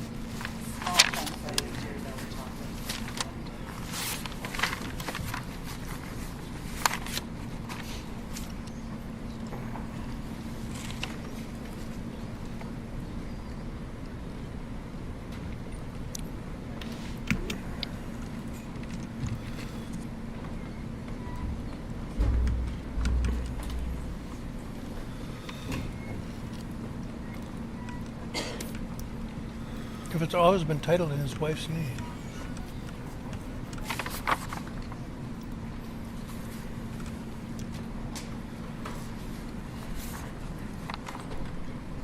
The interlock device has been installed on our other car. Okay, let's proceed, Mr. Binger. Thank you. Mr. McGinnis, when we left off, we had finished watching the video that is entitled Richie McGinnis Walking with Kyle. It is the one in which you followed him south along Sheridan. And at some point in the video, the defendant encounters a group of individuals. The most noteworthy of one is wearing bright yellow pants. Do you recall that? I do, yeah.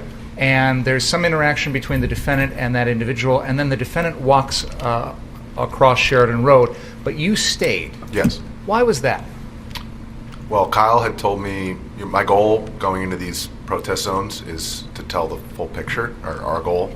And after interviewing Kyle, or Mr. Rittenhouse, it was clear, what he thought his mission was there. But these individuals seemed to think differently. And so I wanted to hear what their opinion was on the matter, because that would be part of providing the complete picture. And the individual in the yellow pants accused the defendant of pointing his AR-15 at that individual. Is that fair to say?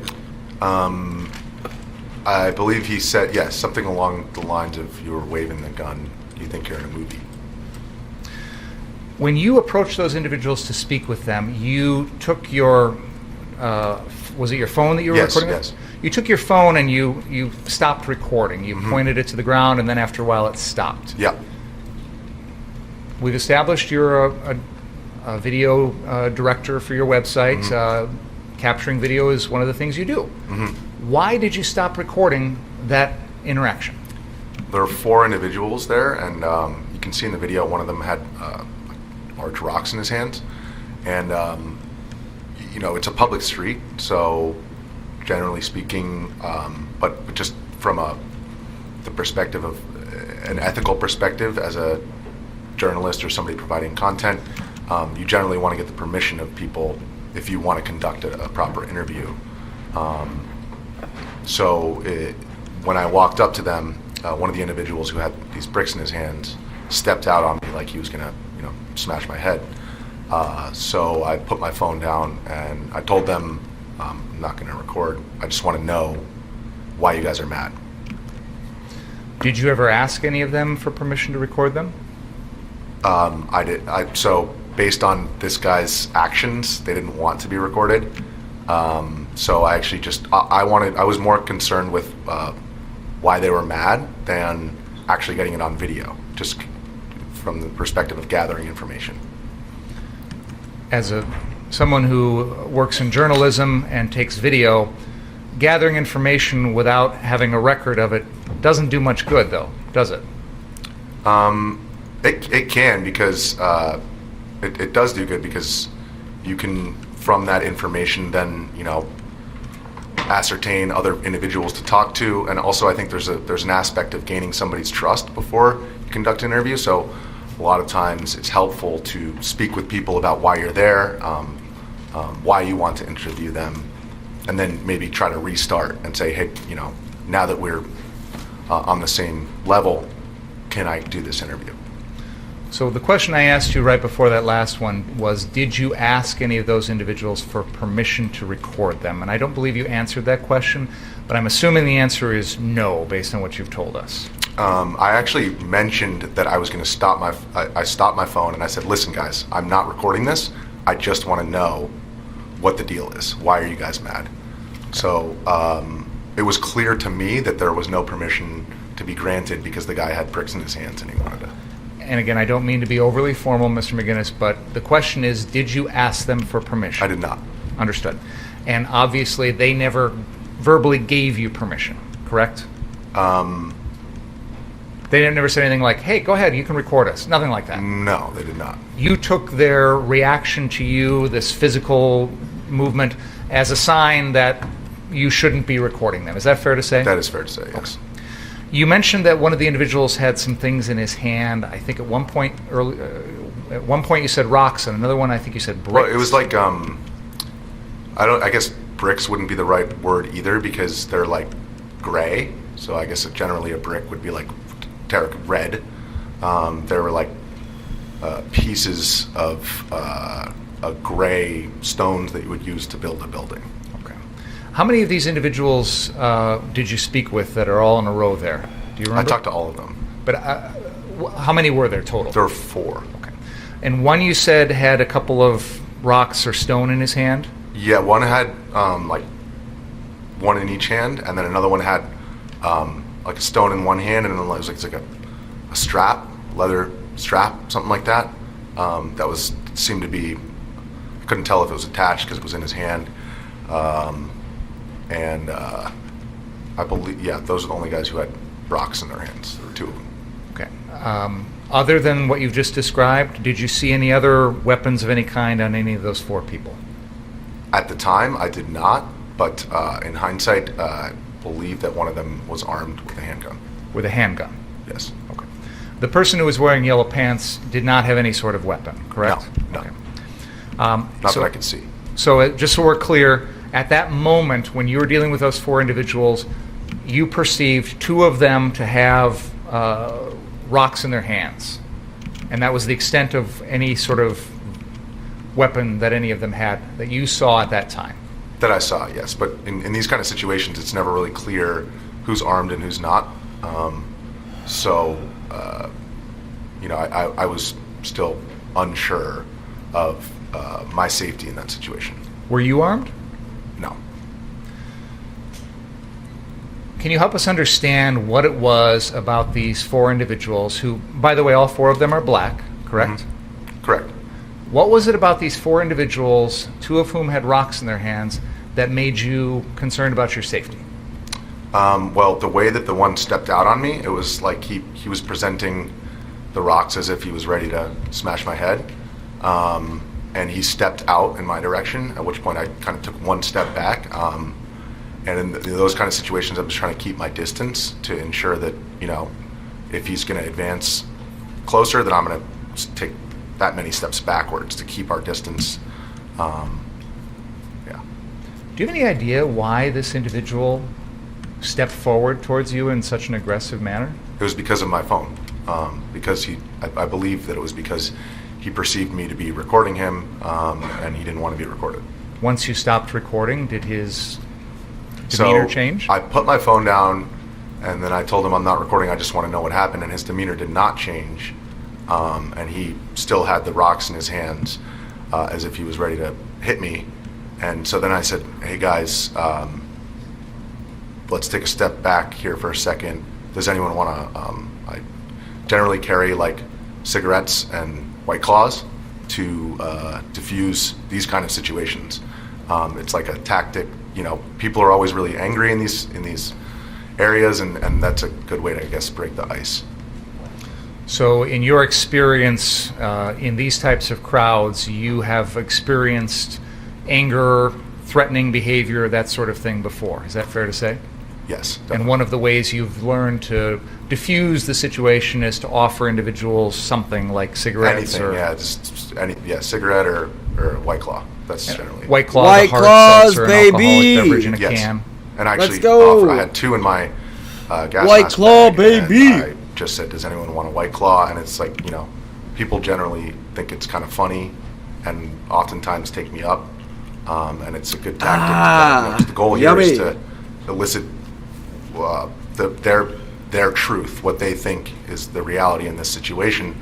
And so my goal is to basically make them feel comfortable telling me what they think the truth is, and that's one tactic to achieve that. So when you offered these guys a White Claw, did they take you up on it? One of them did, yeah. The guy who was squatting down in the image. So you handed him the White Claw. I said, do any of you want a White Claw? I had my hands up, and I said, I'm going to reach. And actually, the guy who was squatting down, he started to stand up. He said, I'll take one. And I pulled it out, and I used to bartend, so I cracked it for him and then handed it to him. So you gave them a total of 1? 1, yes.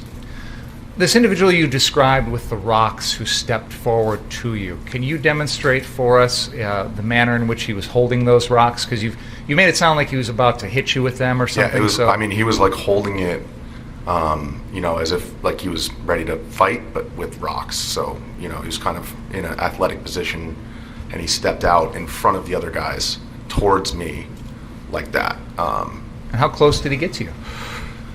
Probably 8 feet. I took a step back when he took a step forward, and actually that was part of the reason why they thought my actions were so funny to them, was that I was so scared and so ready to run away. You say they thought your reactions were funny. How do you know they thought that they were funny? Because they all laughed when I asked them if they wanted a White Claw, actually after that, once I gave it to the one individual, they started making fun of the guy with the rocks, saying, "Oh, you think you're so tough? Like, there's one of him and 4 of us, and like, look at how scared he is." Sounds like at making that fun point, the whatever tension was gone. Correct. And this individual stepped forward with the rocks. Did he ever throw a rock at you? No, and actually he put his hands down at that point once his friend made fun of him. Okay. You were never harmed in that incident in No. any way? Okay. Nope. All right. So we've seen the end of that video, which at that point you are talking with those 4 individuals when you stop recording on your phone. Is that fair to say? I'm sorry, can you repeat the question? Sure. We just watched a video of you following the defendant and Ryan Balch down south on Sheridan. You encounter the individual with the yellow pants and the other 3 individuals next to him. You walk up to them after the defendant walks away. You start to have a conversation with those individuals, the 4 of them, and you stop recording. Yes. Okay. What I want to know is, after you stop recording, how long did you spend talking to those guys? It was a matter of minutes. I'd say less than 5 minutes. That whole interaction that I just described was probably about 2 minutes, and I talked to them for maybe another minute after that. After that, what happened? I got back to my task at hand, which was inquiring about why they were mad at who I later found out to be Mr. Rittenhouse. And they said something along the lines of, yeah, we were over there, we were jumping on some cars, and he came up with his gun. And that was actually, right then was the point that I saw Mr. Rittenhouse running down the street. And I said, hey guys, I gotta go. Are you able to show us on that map when you saw the defendant running, which you just described, where was that on that map? Are you able to show us that? It was like, let's see, so we were right in this green right here. We were approximately right here at the green in the parking lot, and he was running this way. Okay, you just kind of drew a line all the way from 60th down to 63rd. Are you able Yeah. to be a little bit more specific as to where he was when you saw the defendant running? So you're saying where was the defendant? Yes, when you first saw him, you said he drew your attention because he was running. Yeah, he was. So he was basically right running down this. Yeah, people with White Claws so can be angry. indicated an area right in You front don't gotta tell of me the that ultimate twice. gas station. It was in front of this. We were over here. Okay. And he was here. All right. So again, I don't. The shout out the to gas White station's Claws, up here. baby. It was down here. Okay. On that map, I think it's labeled the Ultimate Convenience Center, but it's the gas station that is on the southeast Yep. corner Yes, of 60th. that's correct. And, That's okay. correct. Yes. And so, just because sometimes these things don't translate into the record, you've used the pointer to illuminate an area in front of the First United Methodist Church. On the east side of the church, between the church and Sheridan Road, there's a parking lot area there, and you've kind of pointed to that as where you were talking to these 4 gentlemen. Is that a fair summary of the location? I believe actually it was a little bit further south, so it was like somewhere right around here. Okay. Sorry, it was actually just a bit farther. Is this south or? The bottom of the map is south. Bottom of the map is south, so it was a bit farther south than that. Yes. Okay. And you saw the defendant running. Was the defendant in Sheridan Road when you saw him running? Yes. Did you see anything in his hands when you first saw him? Yes. What did you see? He had one of those small fire extinguishers that you saw earlier in the video. It was that sized fire extinguisher in one hand and the AR-15 in the other. What did you do next?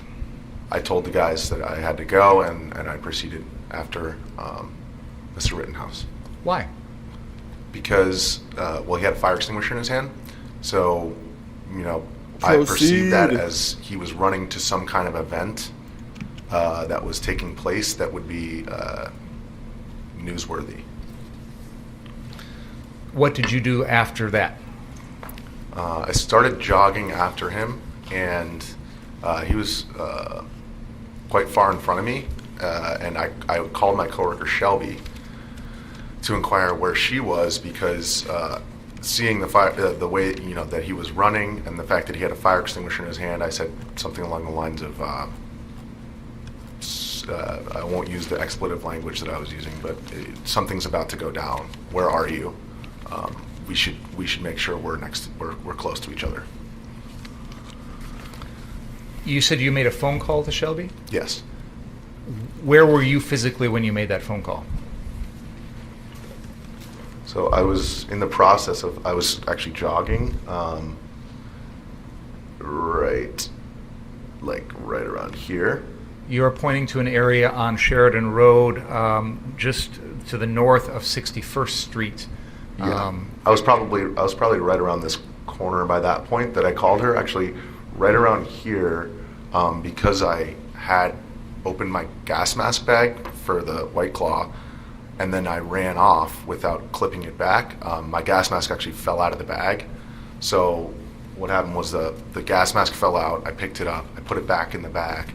I clipped the bag, and then I pulled my phone out to call Shelby. So it was probably actually just south of there by the time I got on the phone with her. You have given an interview in which you indicated that your attention was drawn, or when you saw the defendant running, that you felt that he was drawing the attention of the crowd. Do you recall saying that in one of your interviews? Yeah, I think in that interview, I was referring. Which interview are you referring to? I think it's the one that you gave to Tucker Carlson, actually. But I'm not. Okay, I believe that I was referring to him shouting medical. And I did notice that when he was running, there were a lot of people looking in that direction. There were like, in this area, this parking lot here, there were like dozens, if not hundreds, of protesters or rioters or whatever you want to call them, right in here. And so when he was running, it was like kind of people directed their attention that way, for sure. You also said that you felt that this was going to be a hairy situation. You also characterized it as a dangerous situation. Do you recall that? Yes. The combination of the fire extinguisher and the fact that he was running indicated to me that something was about to happen. Potentially, if there's a fire involved. That's why I wanted to get a hold of Shelby and find out where she was.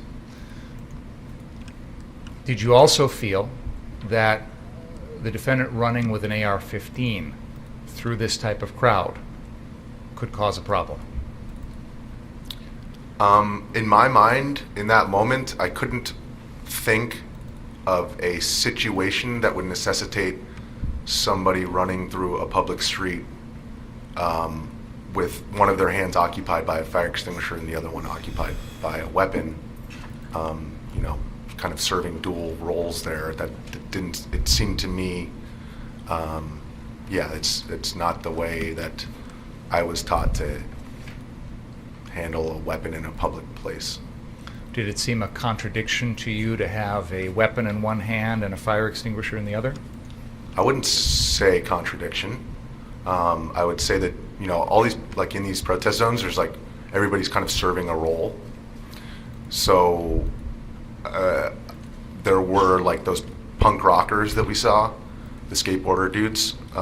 They were clearly like kind of a fire brigade type because they all had fire extinguishers.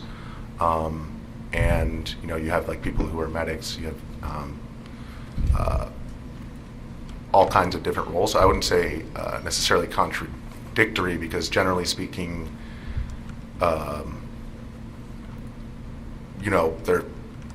just wouldn't deem that to be a contradiction. The punk rockers, the fire brigade that you described, did you see any of them with guns? I did not, no.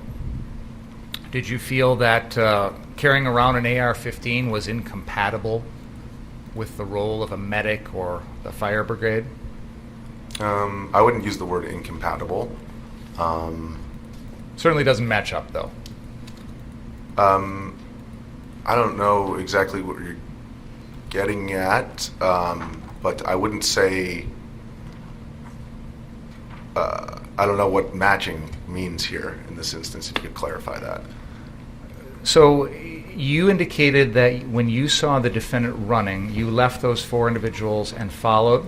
You've described a point in that process where the gas mask fell to the ground, you picked it up, whatnot. Did there come a time when you were following the defendant when he was no longer running? Right about, I was on the phone with Shelby at the time, and right about when he slowed down, I was still running to catch up. So he did slow and stop, down and around where the eventual shooting took place. So he starts running, walks for a bit, and then there's a time after that when he begins to run again. Would you agree with that? Yes. Where were you in relation to the defendant as you're following him down Sheridan Road? So he was probably just, at the moment that he slowed down, I was probably like a half a block back. He slowed down probably right around here. And I was like, I could just barely see him. And so I was probably right back here when he slowed down right around here. And I was still on the phone at the time. When the defendant slowed down, were you still running? Yes, I was running to catch up with them. When you eventually caught up to him, how close were you behind him in the end? So it's hard to, I guess, from the point where he was slowed down, when I caught up to him, it was just a moment after that he started running again. So I guess at that time, I was probably like 30 feet back. And you described that the defendant then began running again. Yes. Was there any event that you perceived, that you heard or saw, that attracted your attention at the same time that the defendant started running? There were a lot of people yelling. Do you know what they were yelling? There were a lot of screams. I heard like an N-word, and I heard like an N-word or something. In the video, the friendly, but it was mostly just yelling. I didn't hear really anything decipherable. We've heard some references to that friendly. Now, I know it's hard, Mr. McGinnis. I'm going to try and ask you to put yourself back in the mindset of that evening. I assume since that evening, obviously you said you've given a lot of interviews, correct? I gave as many interviews as I felt necessary to inform the public of what I saw. And I wasn't trying to make it exaggerate or anything like that, but no, that's fine. You've given some interviews. There have been a lot of videos out there on the internet. I assume you've watched some of those. Is that fair to say? Yes. Okay.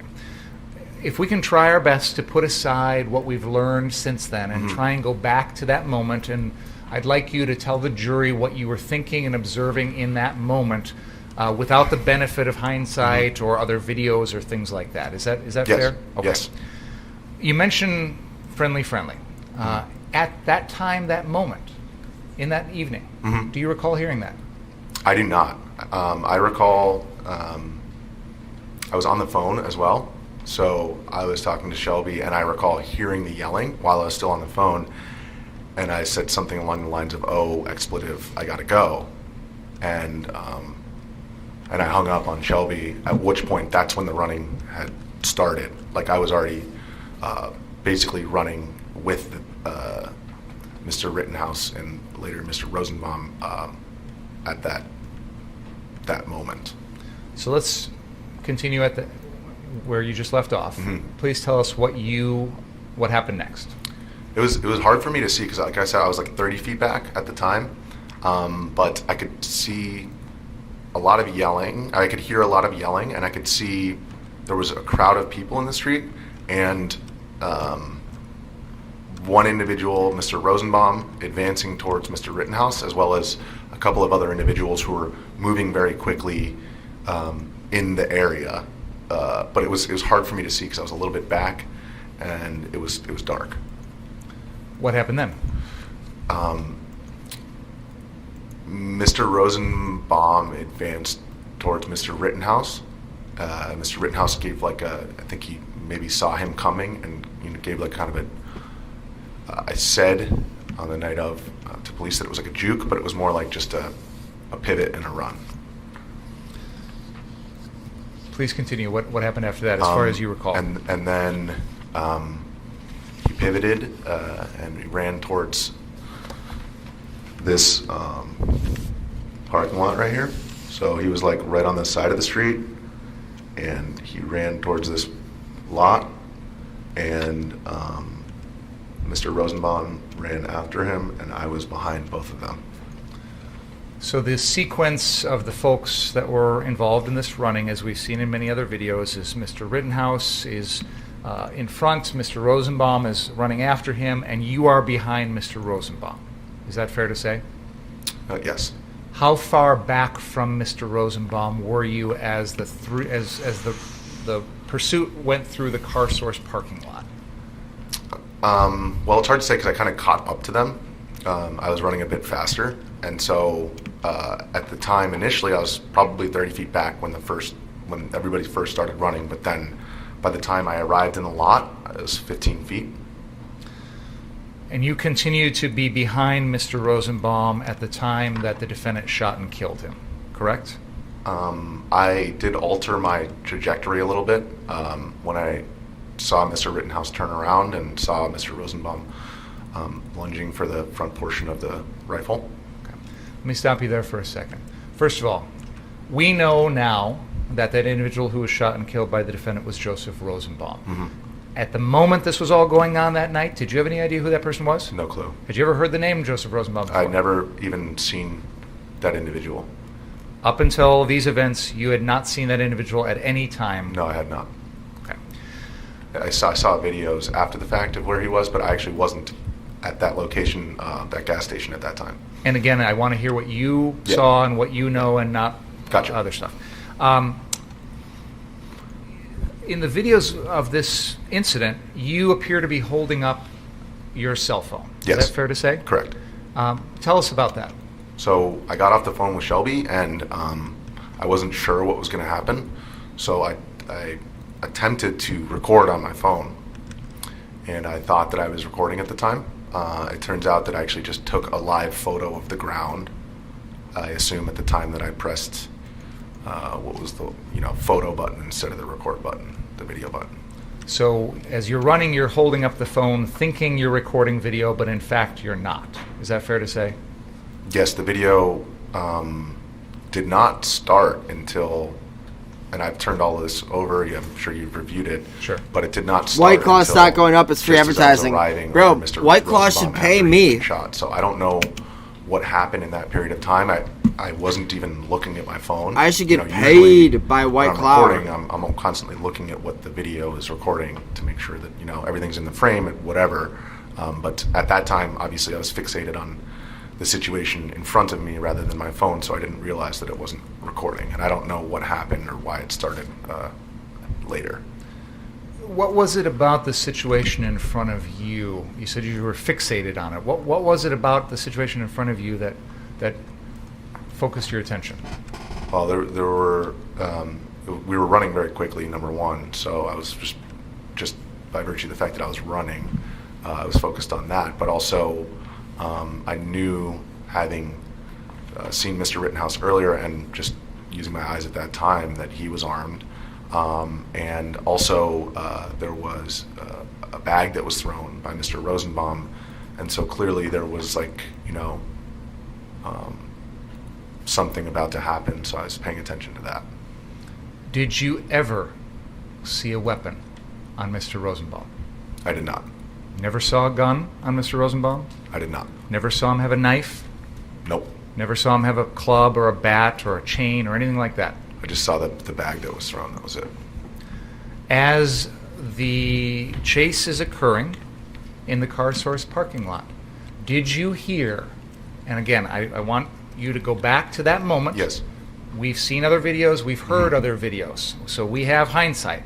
But in that moment, as you are following the chase behind Mr. Rosenbaum, behind Mr. Rittenhouse, did you hear Mr. Rosenbaum say anything? There was a FU. And at the time in that instance, my recollection of it the night of, it was really hard for me to decipher, whether that was who yelled that. After seeing the footage, it's very clear to me who yelled it. Okay, let me stop. I don't want to. I want to. In that moment, I'm interested in your perceptions of the sounds around you. So I understand there's a lot going on, and you know, it's a scene, but put yourself back in that moment. Do you recall hearing Joseph Rosenbaum say anything? No. Do you hear recall hearing the defendant I mean, say I anything? heard things said, but I don't recall it coming, me perceiving it coming from him because, like, for example, in that instance, there was a pop, and then when Mr. Rittenhouse turned around, my focus was purely on the barrel of the weapon and where that was going, so I didn't. Okay. In fact, when you were talking to the Kenosha Police Department after this incident, and very shortly thereafter, you were asked if you heard any words exchanged between Mr. Rosenbaum and Mr. Rittenhouse, and you said no. Do you remember saying that? Well, that was the phrasing of the question, which is, were there words exchanged? And so that would imply, like some kind of conversation. If they had have asked, did you hear Mr. Rosenbaum yell anything, I might have phrased it differently because I just didn't focus on that at the time. But the way that there was nothing exchanged, that's that I saw. So let's continue. You just mentioned hearing a pop sound. Was that during this chase? That was right before Mr. Rittenhouse turned around during the chase. Yes. Okay. And just to finish that thought up, you're talking about when Mr. Rittenhouse turns around and shoots Joseph Rosenbaum. Correct. Just before that, there was a pop sound. Correct. Again, with the benefit of hindsight. Yes. But let's put that aside. In that moment, as you are running, first of all, did you hear that pop as you were running? I did hear the pop, but given like the environment, it's not that uncommon to hear those kind of pops. So at that time, it was not clear to me that it was from a gun or what it was from. In fact, I did tell police that it was my understanding that he turned around because he felt like he was running into a corner, because that area of the parking lot where the shooting actually took place was like, there's the wall right here, and then there was like cars parked kind of so it at night of it appeared to me that he turned around because he had reached a dead end or something like that. Could you please pull up Exhibit 25? Mr. McGinnis, we have, and I think I need to turn on the TVs again.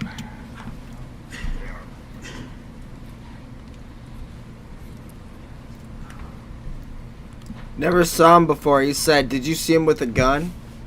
Huh? Witness is not benefiting the prosecution's case. So far, so good.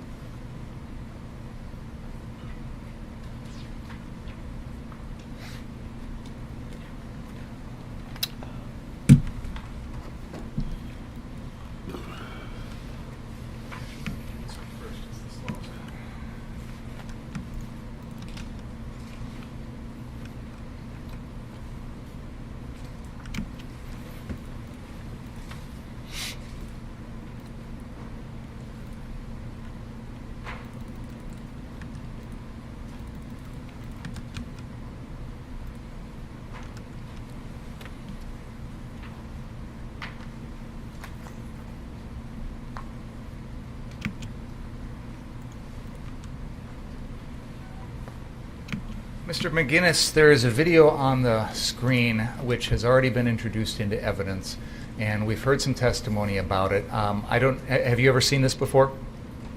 I saw screenshots of this thermal footage. Okay. Was that from yesterday or the day before during the trial? Yeah. Okay. There's been testimony that there is an individual with a circle around them identified as person of interest number 1. That is Joseph Rosenbaum. There is a square around a second individual who is identified there as person of interest number 2. That is the defendant, Kyle Rittenhouse. Mm-hmm. You will come into this video, if you're not already on it, behind all of them, so I'm sure you'll be able to recognize yourself. But what I'm going to do is I'm going to play this forward a little bit so you can see it. I'd like you to pay attention to the movements of the three of you, Mr. Rosenbaum, yourself, and the defendant, and then I'll ask you a couple questions about it. So if we can play it forward, please.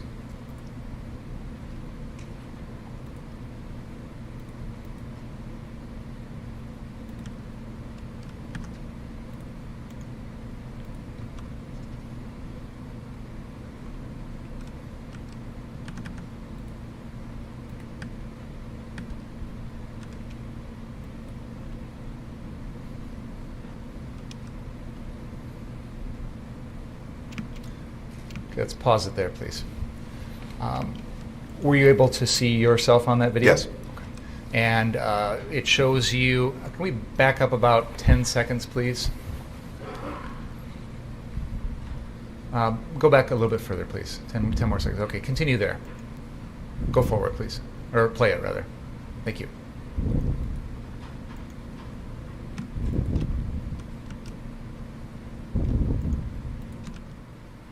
Let's pause there. I don't know if it's possible, Mr. McGinnis, are you able to see yourself on that video at that very moment? I think I'm one of those two people. Okay. Let me continue forward, and unfortunately It's that hard to laser tell. doesn't I work think on I'm TV. right, like- So oh, gotcha. let's continue forward, and I'll pause in just a little bit here. Yeah, now I can see me. All right, yeah. pause. Mr. McGinnis, I've got a Sister Marciana's pointing device. The judge has allowed us to use. May I approach on it? Could you please use this and go up to that screen in the corner, and can you point out yourself on that video? I think it's hard to see right here, but can you just go back for a second? Yeah, why don't we rewind? I'm right under the text. Yeah, let's go back 10 seconds and play from there. And then, Mr. McGinnis, just pause when you see yourself, or raise your hand when you see yourself, and we'll pause it, okay?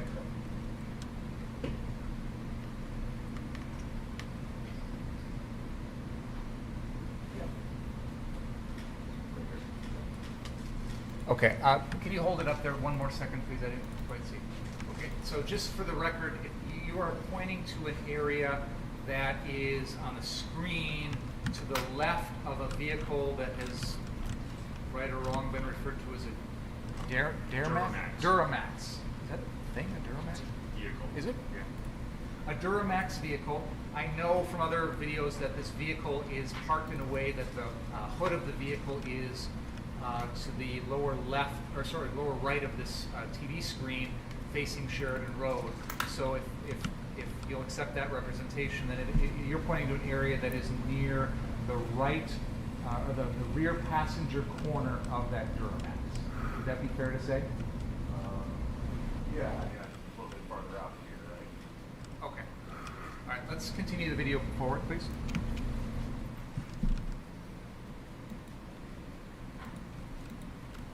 Pause.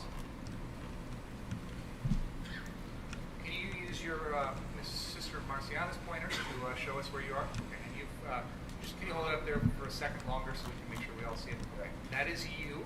Now I can tell from that video that there appears to be part of your body extended forward. Is that your arm holding the cell phone? Yes. Okay. Was that your right arm, if you recall? Usually it'd be my right arm. Okay. Fair enough. Thank you. Oh, good. You can leave that up there. That's fine. Thank you. You can go ahead and have a seat, please. Now, this is stopped at a moment which is right around the time, I think we're maybe a frame or two before Mr. Rittenhouse fires and the shots at Mr. Rosenbaum. And everyone can see where you're at in relation to that. What I want you what I'd like you to do, Mr. Guinness, is tell the jury in your own words, what was going on at this particular moment where we stopped in the video. So basically, I was running behind Mr. Rittenhouse and Mr. Rosenbaum, and like I mentioned before, Mr. Rittenhouse turned around and Mr. Rosenbaum continued, and I was continuing, but then I realized, that they were about to basically collide, and so at that moment, I was still running, but just before the shots, I kind of altered my trajectory of my run a little bit in the direction that I perceived to be out of harm's way. What do you mean harm's way? You were several feet away from them. What was the harm to you? Well, once Mr. Rittenhouse turned around and Mr. Rosenbaum continued, it was a very short, very, very short period of time from when he turned around to when the shots were fired. And basically in that very short period of time, I realized that Mr. Rosenbaum was continuing to advance, and that Mr. Rittenhouse was standing still, and that they would be, based on Mr. Rosenbaum's, the way that he was running, and then eventually lunging towards the front portion of the rifle, it was clear to me that something with the weapon was about to happen, and I didn't want to be on the wrong side of that. When you say something with the weapon was about to happen, what do you mean? Well, it wasn't clear to me whether the weapon would be grabbed or fired or what exactly was going to happen, but it was clear to me that it was a situation where it was likely that something dangerous was going to happen, be it Mr. Rosenbaum grabbing it, Mr. Rittenhouse shooting it. I didn't know, but I knew that my eyes at that moment were, like in this exact moment, were fixated on the barrel of the weapon, because I didn't want to end up on the receiving end of that. Bullshit. You were not looking at the barrel of the fucking weapon, bro. And now we're going to find out some lies. At this moment, when he stopped, it was aimed about 45 degrees at the ground. Did the aim of the barrel of the weapon change? It did. And when Mr. Rosenbaum lunged, Mr. Rittenhouse kind of dodged around. And then that's when it was leveled at Mr. Rosenbaum and fired. What was the position of Mr. Rosenbaum's body when the defendant fired at him? Well, there were 4 shots, but it was like in one continuous motion. It was like a lunge towards the front portion, a dodge around, and when he missed, his momentum continued forward. I'm going to stop you for 1 second. Yeah. When he missed, who's he? Mr. Rosenbaum, I'm sorry. Please Yes. continue. When Mr. Rosenbaum did not make contact with Mr. Rittenhouse, or it wasn't clear to me whether or not they made contact, but what was clear to me was that the trajectory of the rifle wasn't really altered by Mr. Rosenbaum's lunge. So if they did make contact, then it was just a glance. It wasn't enough to alter the trajectory of the rifle, but and again, this is just because that was the only thing that I was looking at that point, and it's not clear to me whether he basically fell forward, but that was as. I'm going to stop you for a second because you said he again. Can you? Oh, I'm sorry, Mr. Rosenbaum. Okay. He fell forward. Yes, like it was as if, if you were to lunge at somebody, if anybody were to lunge, they'd probably stop themselves, from falling face down on the ground, but the shots were fired in the exact instance that his momentum was going forward, and that continued until Mr. Rosenbaum landed on the ground. When Mr. Rosenbaum landed on the ground after being shot by the defendant, what was Mr. Rosenbaum's body position? He was lying face down. Is it fair to say, if I'm understanding your testimony correctly, that when the defendant shot Mr. Rosenbaum was already falling forward? His momentum, I wouldn't say falling, I would say his momentum was definitely going forward. It's not clear, to me whether he would have, fallen if, the shots hadn't been fired, but certainly his momentum was in the forward direction, and also his hands were out in front of his feet, such that, his center of gravity was beyond where his feet were. You gave an interview in which you characterized this incident as the defendant shooting Mr. Rosenbaum while Mr. Rosenbaum was falling. Do you recall saying that in an interview? There were 4 shots, so I don't recall specifically saying that, but was that the direct quote? Let's put it up on the screen.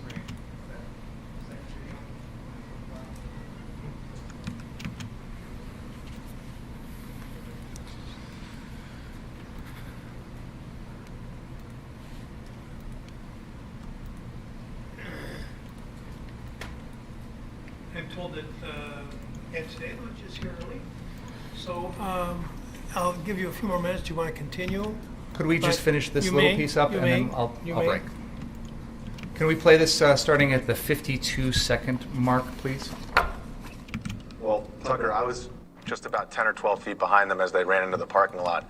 And what I saw was Rosenbaum pursuing Rittenhouse. And Rittenhouse turned around. Now, right before he turned around, I'm not sure if this was a reason why he turned around, but there was a gunshot. And that's actually visible on video. It's not clear whether or not that gunshot was fired into the air or towards Rittenhouse, but Rittenhouse did turn around immediately after that. And at that point, he went from running away to aiming his weapon at Rosenbaum, and I was actually directly behind Rosenbaum. So I took 1 or 2 steps to my right as Rosenbaum was lunging for the barrel of the rifle, and he was that close to him. And Rittenhouse actually took the barrel of the rifle and just dodged around. And at that point, as Rosenbaum was falling forward, he fired quickly 4 shots into Rosenbaum. And at that point, I was only about... We just played an excerpt from a video interview that you did with Tucker Carlson on Fox News. Do you recall this interview? Yes. And the date of this interview is August 28th, 2020. Yes. Does that sound about right? Mm-hmm. So that's 3 days after the event occurred. Is that fair to say? I think it was so it happened on a Tuesday, and I believe that was Friday. Sure, 3 days later. Mm-hmm. Fair to say that on Friday after this incident, your memory of it might be better than it is 14 months later? It's just the same. I'm never going to forget it. Generally speaking, people's memory is better when it's closer in time. You'd agree with that? Yeah. And you mentioned seeing some other videos before you gave this interview to Tucker Carlson.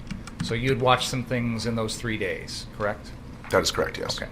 But in this video here, you are telling Fox News, Tucker Carlson, that the defendant shot Mr. Rosenbaum as Mr. Rosenbaum was falling forward. Correct? Yeah, it's unclear to me because the shots were so quick whether, the shots are the reason why he, because he lunged and then the shot was fired as he was lunging. So it was like, I guess, perhaps it was the shots that caused him to then, rather than stopping himself, just fall flat. That's not what you just said. Let's play this back about 20 seconds, please.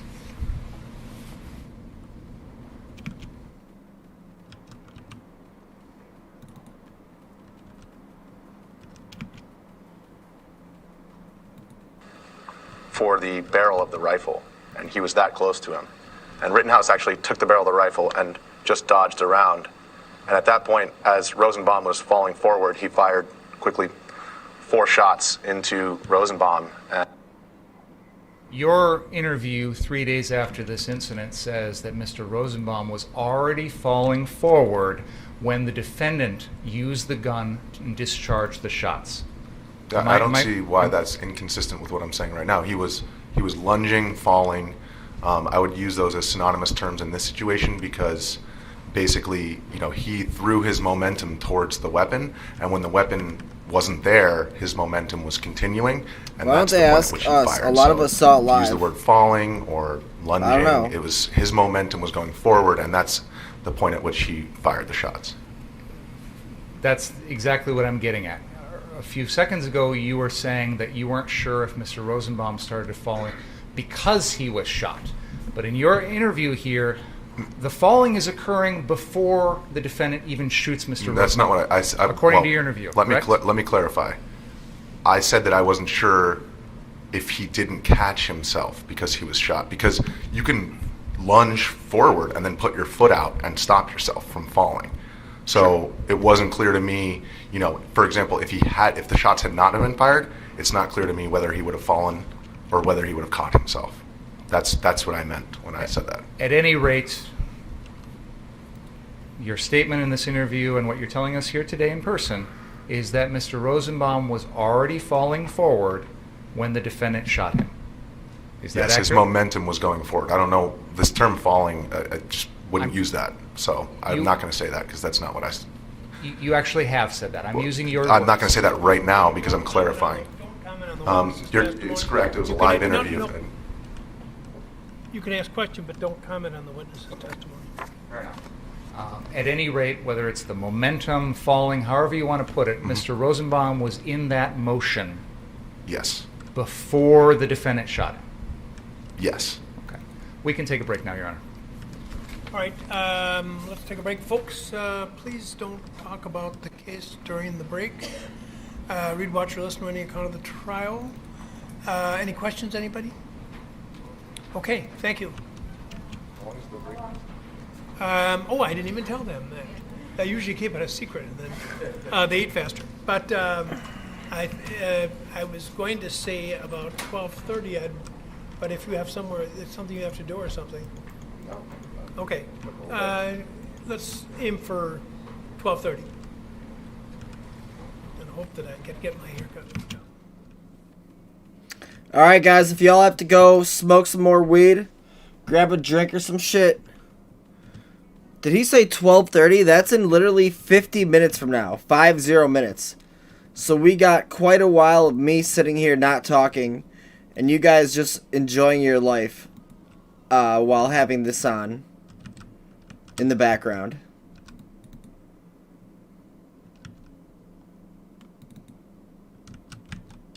Yes, we all know it's very fun.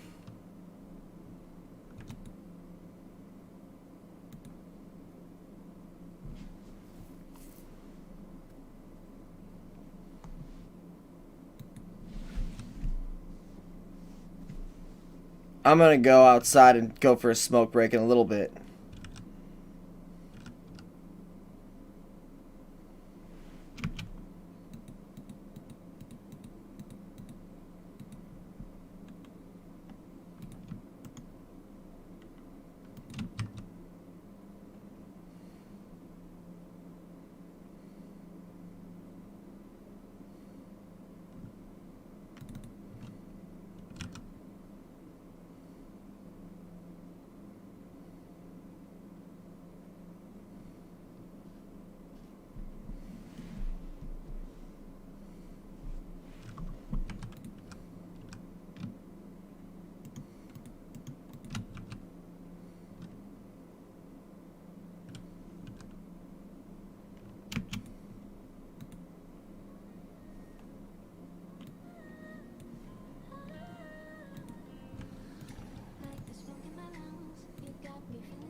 Carcane's trying to do some fat heists.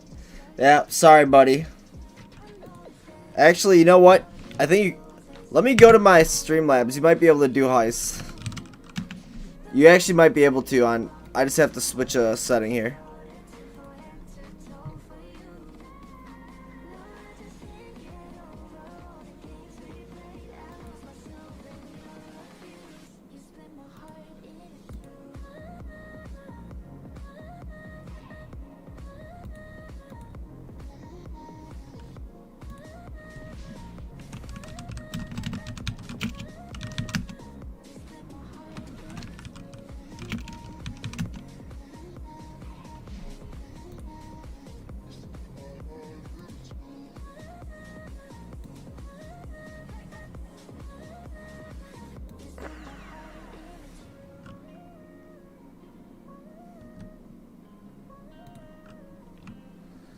There we go.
bubbles with dots, starting me stop like you don't know what comes next. We've been here before, know what you're gonna say. Been thinking of you, why don't you come through? There's nobody at my place. I'm always your afterthought when you're in that state of mind. No, you won't, but I wish you'd stop wasting my time. So how's everyone's day going today? Good?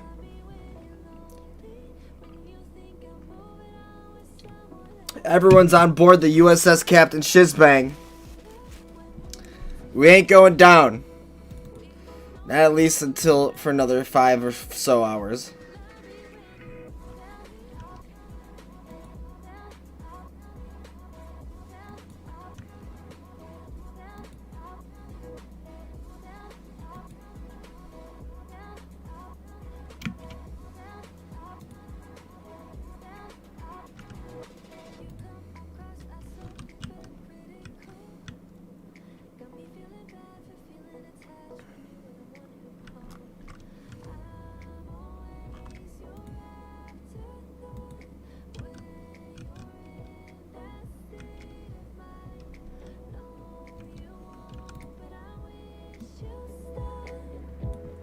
Wasting my time, yeah, because you only love me when you're lonely. When you think I'm moving on with someone else, it's like you like me better when we're not together.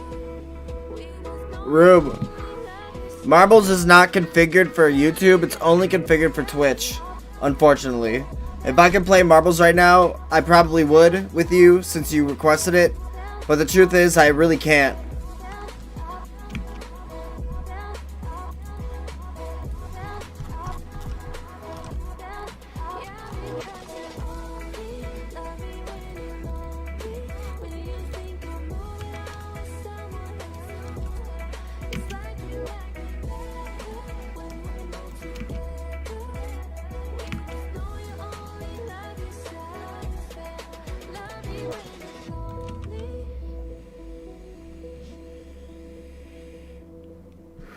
I could run, I could cry, I could bleed. I could say it's never gonna get any better than leave. I could throw my hands up, I could fall to my knees. I could tell myself I'm strong enough to give all the love that I need. But I still need you. Please, my Lord, hold me when the lightning strikes. Lead me home, and I don't know which way is right. Love me when it's hard, I promise that I'm not leaving by my side. And when I fall apart, promise in the dark, you'll be by my side. You'll be by my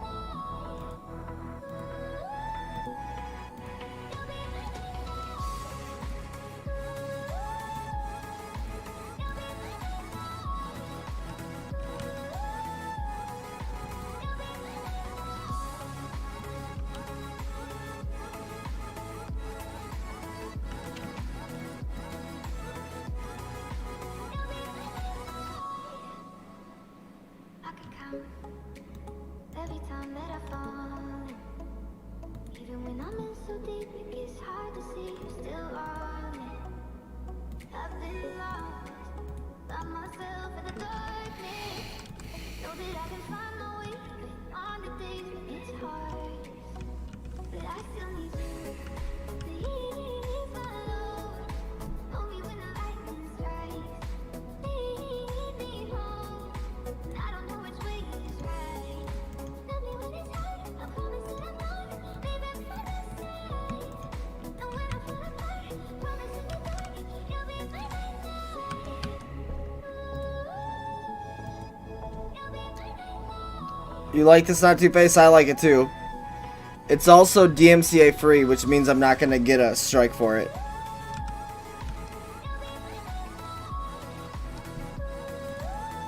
I like chill music like this too, just like how you said you like it.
You want the link to this?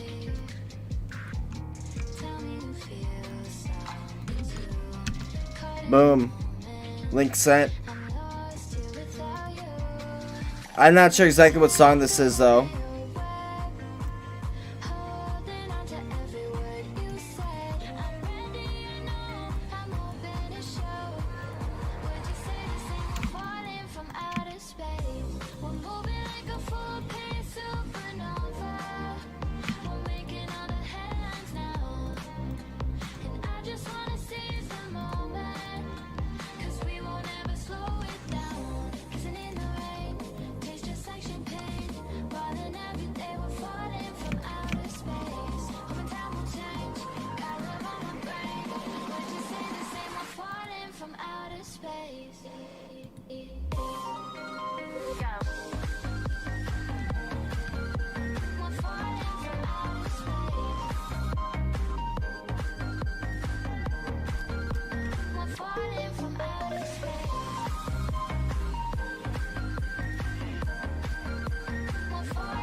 Oh, this is a remake. Tonight.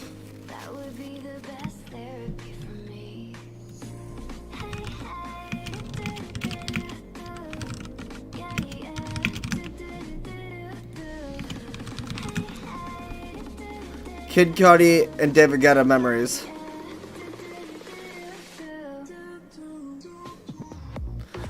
Crazy shit I did tonight. Those will be the best memories. I just wanna let it go for the night. That would be the best therapy for me. All the hey do. Yeah, but do do. Hey do boo. Yeah, but I don't mind. It's getting late, but I don't mind. It's getting late, but I don't mind. It's getting late, but I don't mind. Hey, I did tonight. That'll be the best memories. I just wanna let it go for the night. That'll be the best thing for me to me.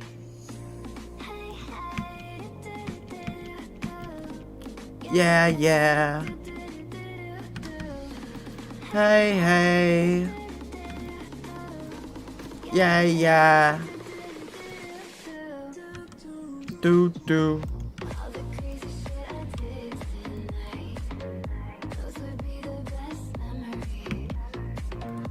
I just wanna let it go for the night. Those will be the best memory for me. Hey. Yeah. Hey. Yeah. But I don't mind. It's getting late, but I don't mind. It's getting late, but I don't mind. It's getting late, but I don't mind. Hey, yo, my little butterfly. Hey, yo, my little butterfly. What song is that? I don't know that song. I'm gonna have to learn it from you. I'll look it up in a little while.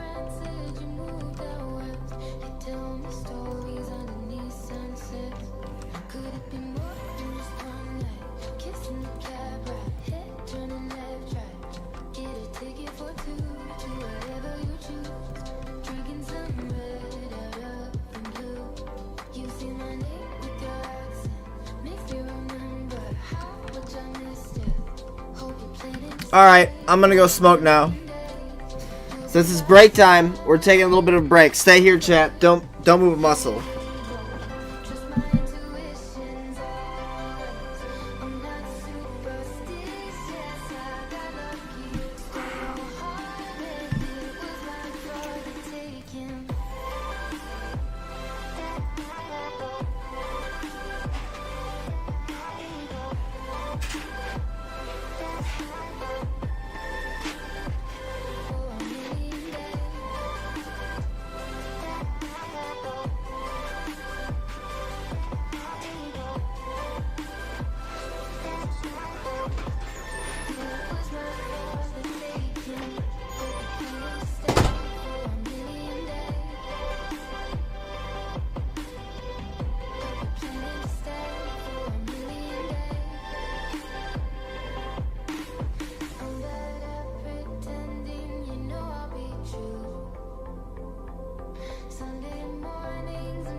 What up? I'm back.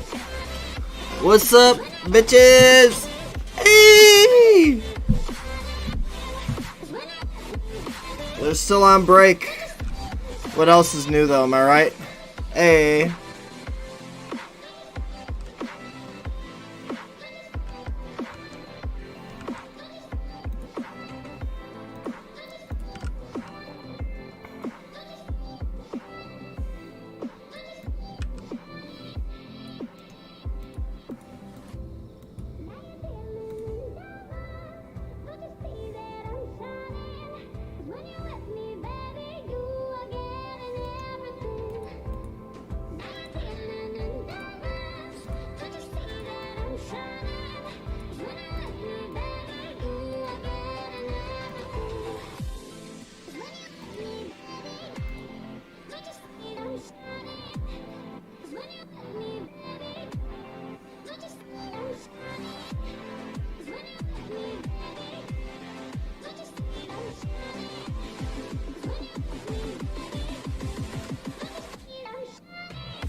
Open eye, feel the waves cut through me, hypnotized by the sounds I'm breathing in. Hold tight, chemicals collide.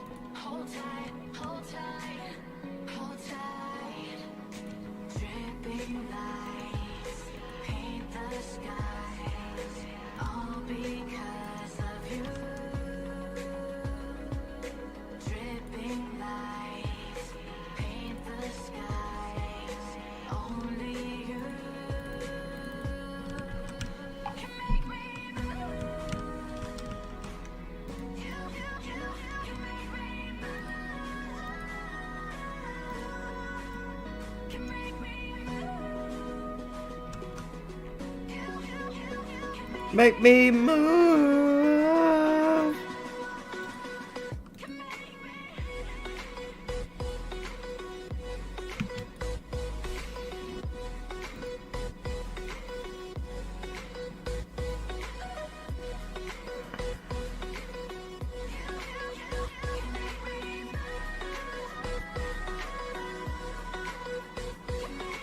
so alive, make it last forever.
We got us a map to lead us to a hidden box. It's all locked up with locks. Do what you want because a pirate is free. Arr! Welcome aboard the USS Shizbang. This be a pirate ship, and if you have a problem with that, you blackguard! We be sending you off the plank straight to Davy Jones' locker. Now you be swapping the poop deck before we kill Halia. Arr, arr, arr, arr, arr, arr.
Damn. What do they say? 12:30? It's 15 minutes away now until they're back. So we just have to enjoy our time here with one another, doing pirate ship stuff.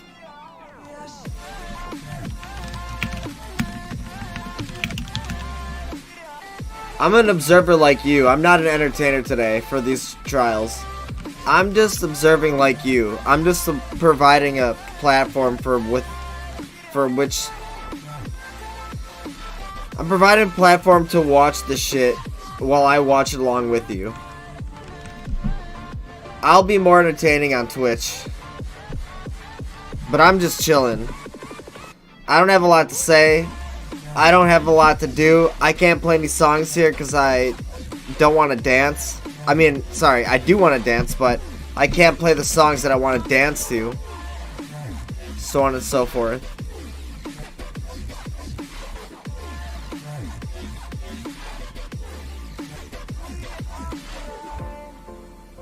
It is what it is, dudes.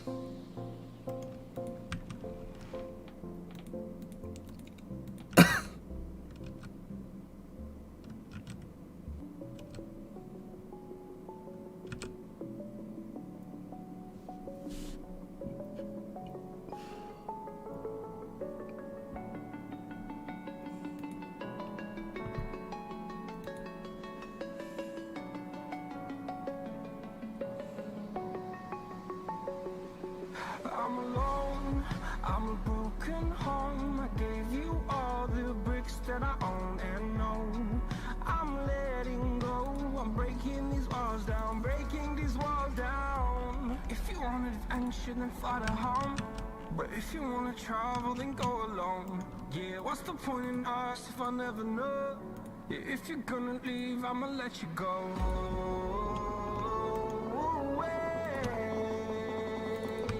I'm tired of the pain. Go away. I'm tired of dancing.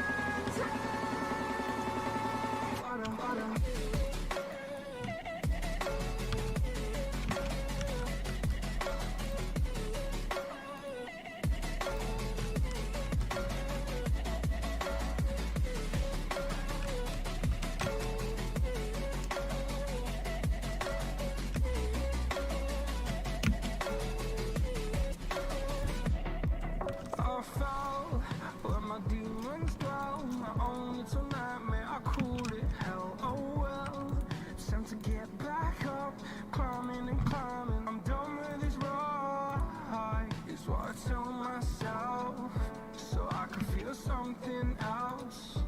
Yeah, I guess I had my bad days, but it doesn't mean I lost my darling. Where were you when my heart was on the ground?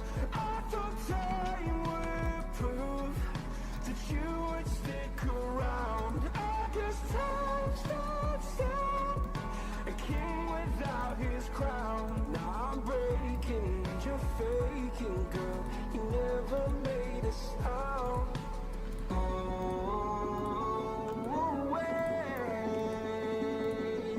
I'm tired of the pain. Go away. I'm tired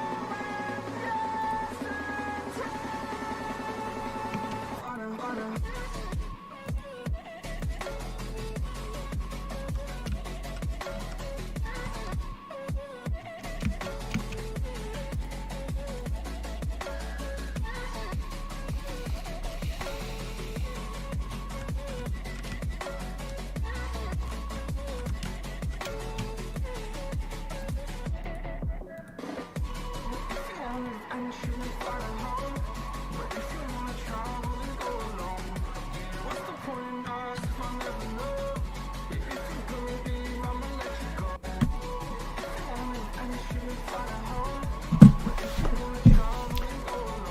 Kind of excited to play Vanguard later. It looks silly and woke, but it was fun to play. What's Vanguard? I've heard of Valheim.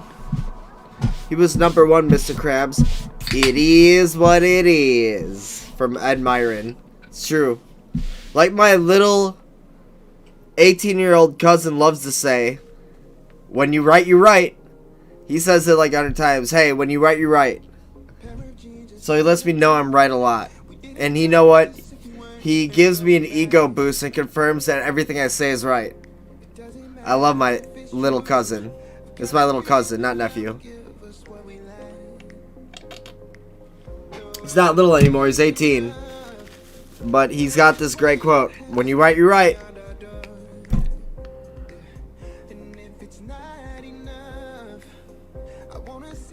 It's true, I am fucking right.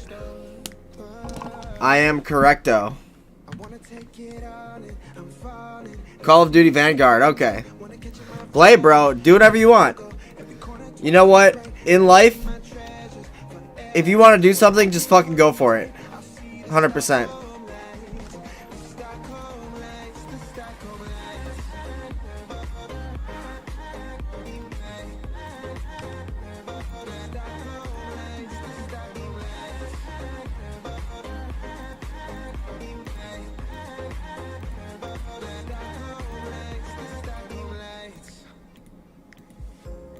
Tomorrow feels a year away, like the seconds, the beginning and the end.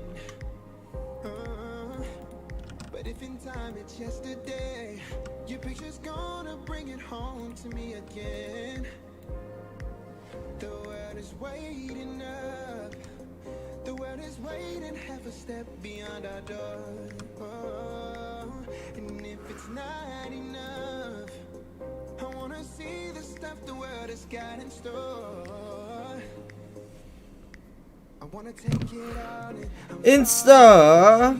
Sorry, Chad, I have to play DMCA free music, otherwise I'll get my video shit canned off the internet. That's the downfall of YouTube. So just enjoy this beat, and you know what? I'm gonna skip this song. This song is dog shit. Hold on. Rewind. Alright, here we go. New song.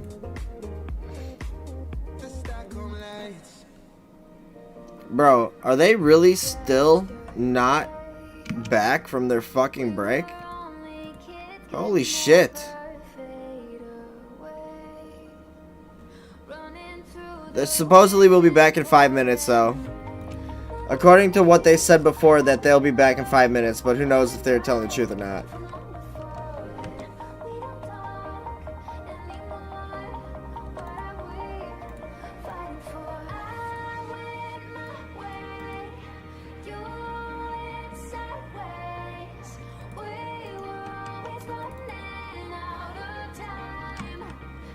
Excuse me, chat.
It's not playable until 9 p.m. Eastern time, but you have it preloaded. Alright, good. So you're gonna have a good time playing some video games, is what I'm hearing from you.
free and dive into the sky.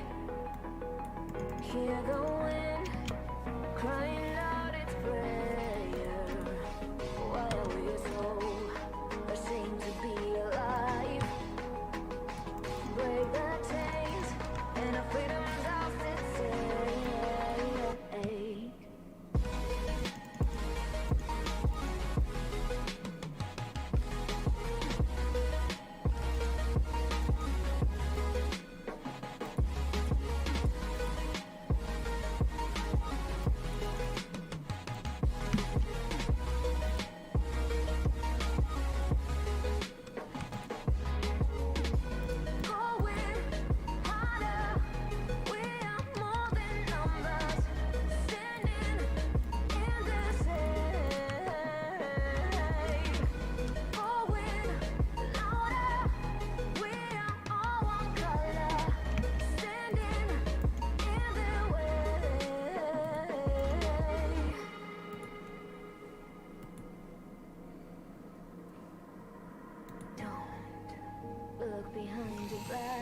All right, any minute now, chat.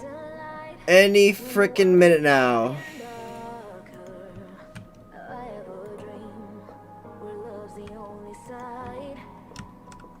So take my hand, join the army of the shadows. Going harder, we are more than numbers, standing in the shade. Going louder, we are all one color, standing in the way.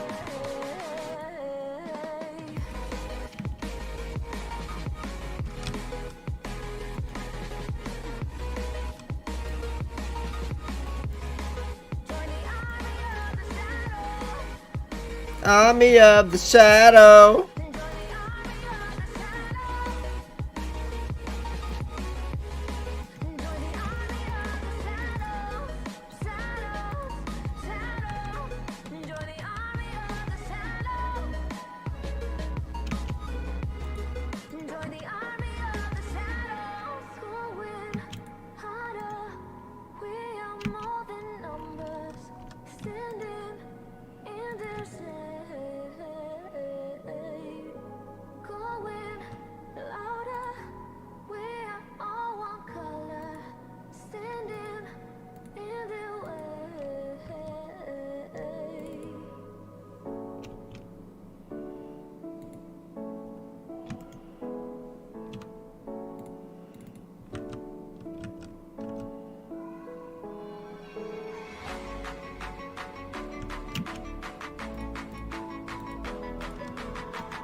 All right. Is he back? Sure.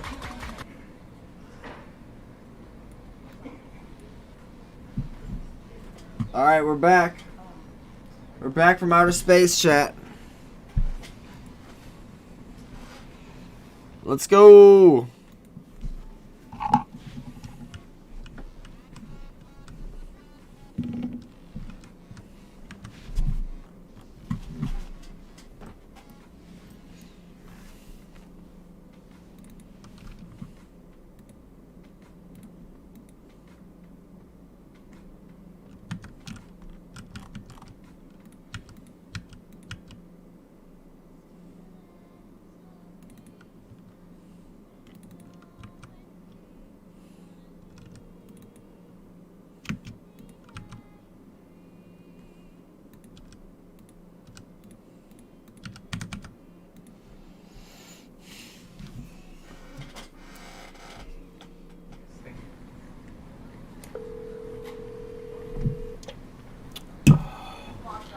Would you come down, please? Yes.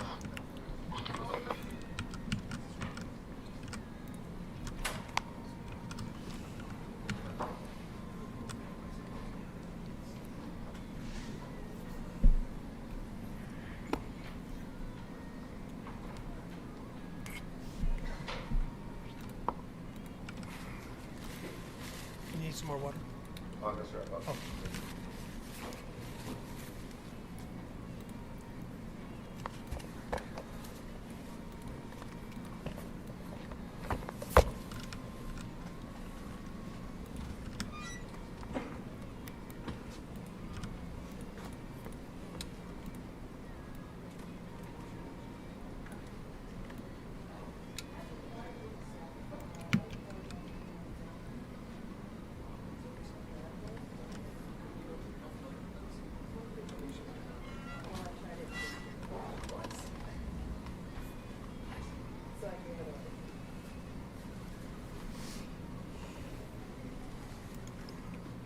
Oh, you can come on in. They thought they were in a different courtroom because they didn't recognize me.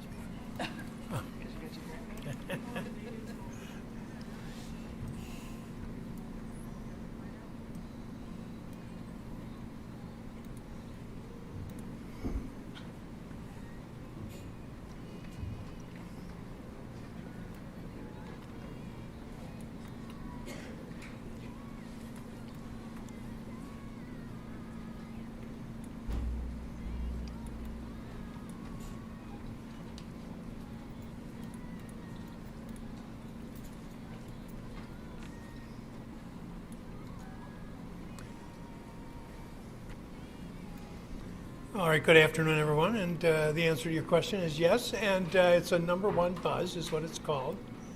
But can anybody tell me why they'd call it a partial? Why would they call that a partial? Okay, go ahead. Thank you. Good afternoon, Mr. McGinnis. We're going to continue where we left off this morning. You were describing the situation where the defendant shot Mr. Rosenbaum. I want to talk about where you were at that location and what was going on through your mind. Earlier, I think you said your eyes were focused on the barrel of the gun. Is that fair to say? Yes. When you saw what was going on in front of you between Mr. Rittenhouse and Mr. Rosenbaum, what was going through your mind at that moment? Well, at the point at which Mr. Rittenhouse turned around and Mr. Rosenbaum was continuing to advance, that's when I realized that they were going to, I guess, collide or meet, but it was clear based on the speed with which Mr. Rosenbaum was running and obviously what was shouted beforehand that they weren't coming together to have a friendly meeting. And given that Mr. Rittenhouse was armed, I became extremely worried because I was behind Rosenbaum that I was going to be caught in whatever was about to happen. Did you feel like you were positioned in the line of fire? I did, and that's why I altered my trajectory slightly as the shots were being fired. When those altered shots your were being trajectory. fired, did anything happen to you?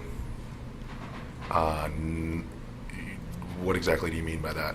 Did you get hit? Nope. Did you feel at that moment like you had gotten hit?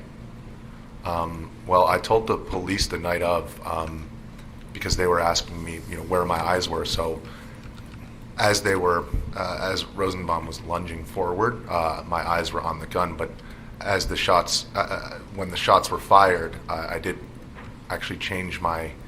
I looked down at my legs because it's difficult for me to say whether it was a sound or a sensation, but there was feeling sound that something went past my legs, and I looked down, and then I looked back up, and I actually stepped to my feet to make sure that I was fine.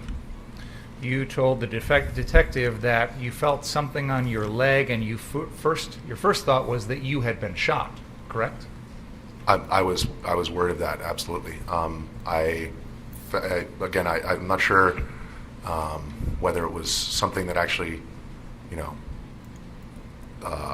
actually contacted my pants, or whether it was just the, sensation sound. But it caused me to look down, and I did, stamp my legs to make sure that they felt okay. Did you feel that the defendant's actions of turning around and pointing the gun and discharging those rounds put you in danger? I would say that, given where I was, certainly I was in danger. Yes. Let me back up 1 second. We've talked a lot about Mr. Rosenbaum's actions towards Mr. Rittenhouse, and I just want to clarify one part of that. At any point, did you see Mr. Rosenbaum touch the defendant's gun? It's hard for me to say whether he actually made contact with the gun, but what I can say is that they were extremely close, and that if he did, then it didn't alter the trajectory of the weapon. So if he did, it wasn't like, he got a hand on it. It was maybe barely grazed it, but they were very close. And it was actually, since I was behind him, his body was partially obstructing the barrel of the gun at that time. So it's hard for me to say definitively whether or not he actually made contact, but not that I saw. I couldn't say definitively. I couldn't hear the last. Which part? Last sentence. I couldn't say definitively whether or not there was contact made. We know from all the videos, from all the evidence, Mr. Rittenhouse fires 4 rounds. You testified earlier, Mr. Rosenbaum winds up face down on the ground, correct? Correct. What did you do then? Well, after the shots were fired, there were other shots that were going off, and at this point, I'm aware of the fact that that's probably gunfire. Mr. Rittenhouse, from my perspective, had run away, and Mr. Rosenbaum was lying behind a car, and so I knew that he was, given the shots were fired at such close range, that he had to have been hit. And he was lying lifeless on the ground, and so I saw him behind the car, and I saw it as both a place that I could get safety, but also help him. And so I ran over. I said something along the lines of, "Are you okay? I'm going to flip you over slowly." And then I flipped him over, and at that point, other people were arriving, and that's basically all the rest is on video. But we were trying to. I presume that there were, given the weapon that he was using, that there had to be big wounds. And as people arrived, we were looking for those, and then somebody shouted that there was a hospital across the street. At which point, I told one individual to grab his other arm, and we carried him across the street. Should I just continue with? Let me stop you there for a second. Can we please play Exhibit 19? 19?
Is it hard for you to see that? I certainly don't like to watch it. I understand. I wanted to show that to you because there's a moment after the shooting where you are taking your shirt off. Why did you do that? Because I presume that, given how close they were, that he had been hit, and that my dad was an ER doctor, and you know, if something's bleeding, you apply pressure. So that was the goal with doing that. We see in the video that the defendant runs around the cars and comes close to you. And again, like I said earlier, we're going to try and go back to that moment in time. I know, benefit of hindsight, but at that particular moment as you're standing there next to Mr. Rosenbaum's body, did you know that was the defendant? I did not. What did you think was going on with that figure next to you? Well, the way that I saw it from, like, it was kind of a tunnel vision situation, so I was looking at Mr. Rosenbaum on the ground and attempting to find where the wounds were, and it was like a pair of legs arrived next to me from my peripheral vision, and I just screamed, "Call 911." And then I saw a hand reach into the pocket, and I assumed that that was what was happening. And actually, when I got up, I did, watching the video after the fact, I was facing Mr. Rittenhouse, but given that I was in the process of removing my shirt, I was actually looking at the ground, and I told the police, and I actually remember the moment the next morning that I realized that that was Mr. Rittenhouse when I saw the video. If you had known in that moment that that was Mr. Rittenhouse, would you have felt in danger? I think I felt in danger anyways, but I certainly, I think, would have maybe changed my tone of voice. I can't really imagine what I would have done, but I mean, I was afraid in that moment anyways. Bitch. The individual who you sensed next to you, we now know the defendant, you said he pulled out his phone. I just saw his hand go into his pocket, and that, like, from my perspective, that's all that I saw, and I assumed that, you know, that was I had said call 911, hand went into the pocket. I assumed that was what was happening. Did you hear the defendant say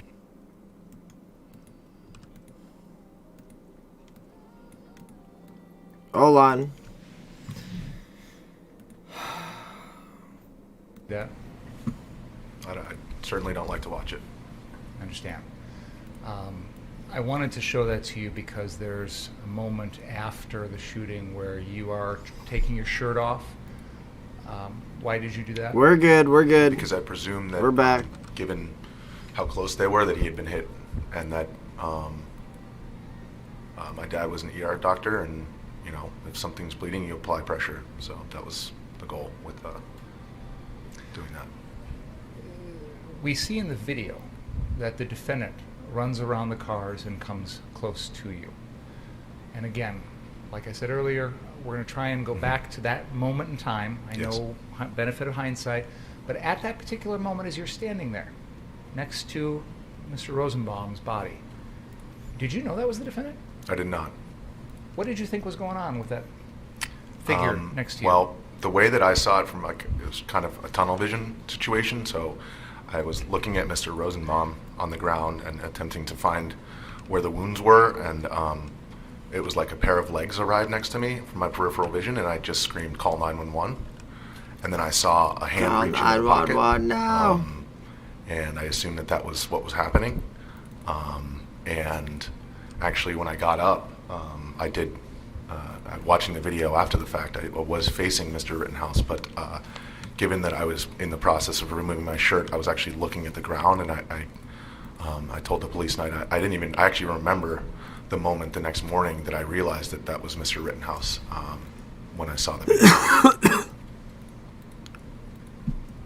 If you had known in that moment that was Mr. Rittenhouse, would you have felt in danger? I think I felt in danger anyways, but I certainly, I think, would have maybe changed my tone of voice. I can't really imagine what I would have done, but I mean, I was afraid in that moment anyways, so it's hard for me to say. The individual who you sensed next to you, we now know the defendant. You said he pulled out his phone. I just saw his hand go into his pocket, and like from my perspective, that's all that I saw. And I assumed that that was, I had said call 911, hand went into the pocket. I assumed that was what was happening. Did you hear the defendant say?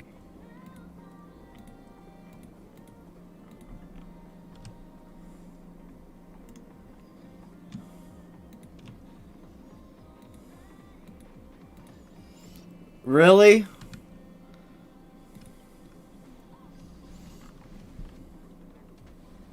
I think you testified a little bit ago. There and we go. I want to pick up where you left off, that you attempted to treat Mr. Rosenbaum, and then there's a process by which he is carried over to the hospital.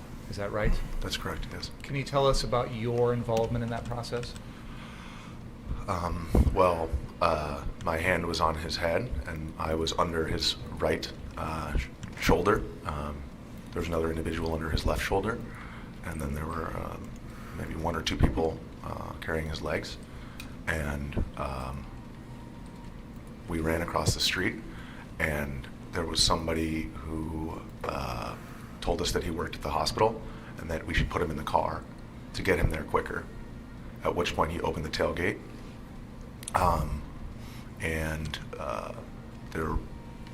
We loaded him into the back of the car, and there were people actually. There's a large crowd around the back of the car. Couldn't close the tailgate, and so we just said forget the tailgate, and we drove down a small ramp.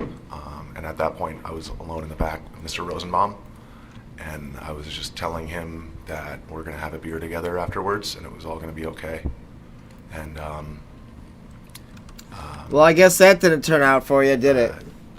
once we arrived, a gate had to go up, and we went through the gate, and that was like right next to the ER. And I helped some medical personnel came out with a gurney, and then I helped them load him onto the gurney, and then they took him into the hospital.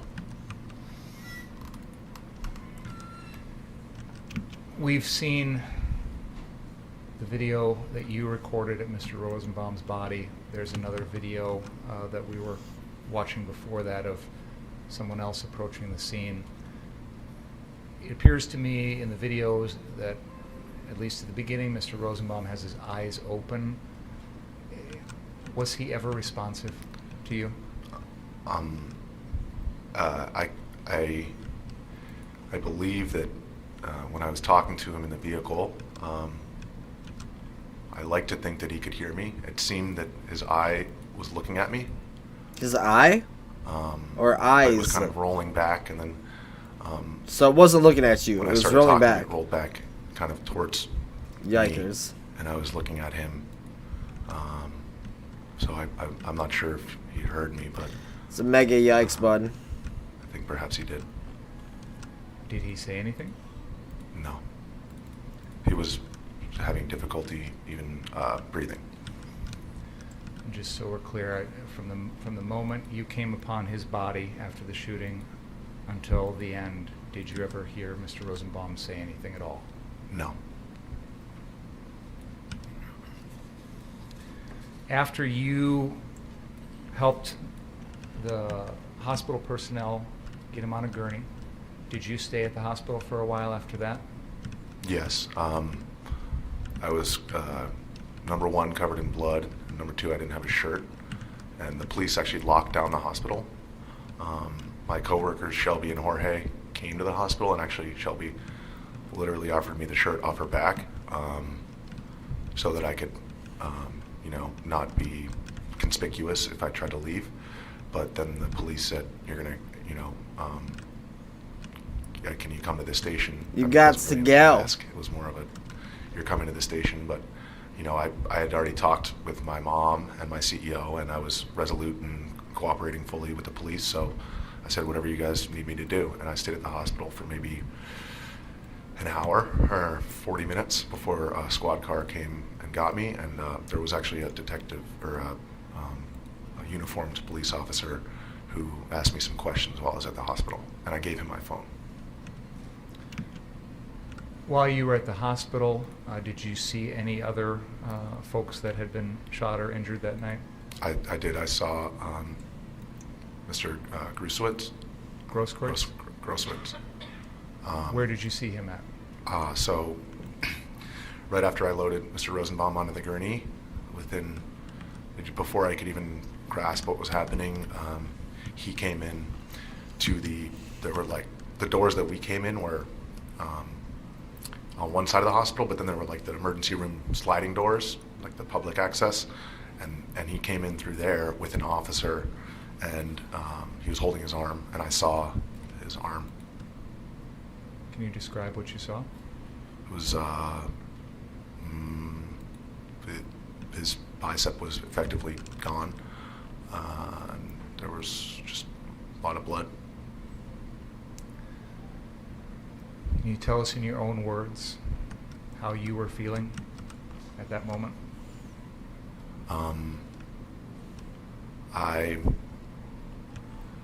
It was just surreal. It was, I felt scared about I was so scared. What was going to happen, what I would have to do after that, because I knew, that I had what I had seen. I was so scared. I became more worried once I realized that my phone wasn't recording. Why do you say that? Because that made me realize that it was my eyes that saw it, and that rather than just being able to show, I'd have to tell. Like you're doing today? Yes. What the fuck is this? What are you talking about, bro? Jesus. Yes, Your Honor.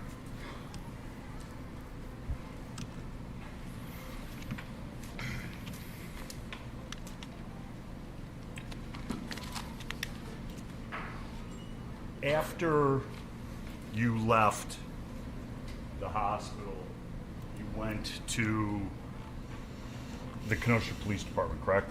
Yes. And you were interviewed shortly after this happened by a detective, Separus. Yes. And that's not either of these two individuals here, correct? No. And you gave them video, taped, and sound recorded statement, correct? Correct, yes. And that was in a room with a small table and carpeted walls? Yes. And you stated to Detective Separus, and I'm quoting from your interview, the guy who I interviewed was trying to evade him. When you're using the term guy who you interviewed, who are you referring to? Mr. Rittenhouse. Okay. And he was trying to evade whom? It depends on what instance you're talking about, but initially it was very difficult for me to tell who he was evading because the street was dark and I was a ways back. There were a number of individuals kind of moving in his direction, and there was a lot of noise, so it wasn't clear to me who he was evading initially when he started to run. Okay, but you used the word him, which would be singular. Is that a fair statement? Yes. I believe that in that same statement, though, I said that there were a couple of individuals, including the man who was shot.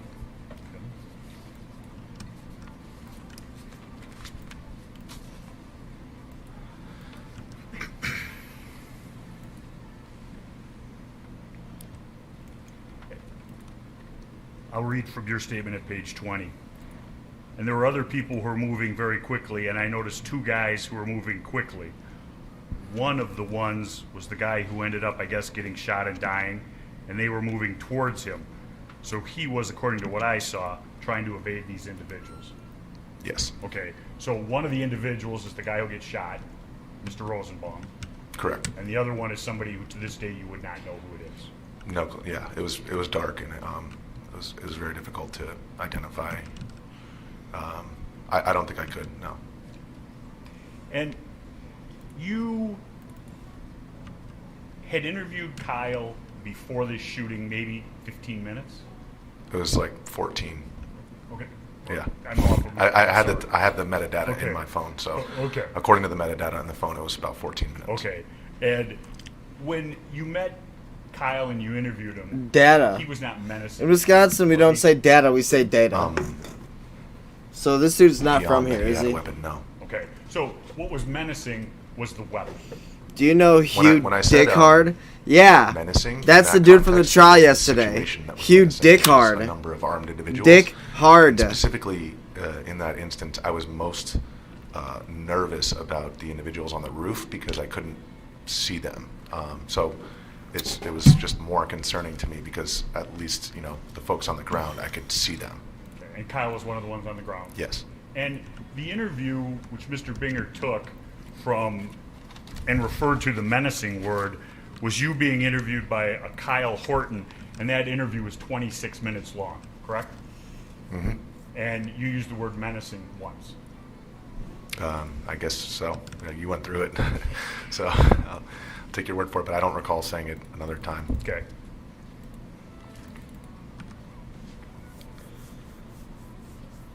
And this is your word to Detective Separus. No, it's cool, but he did.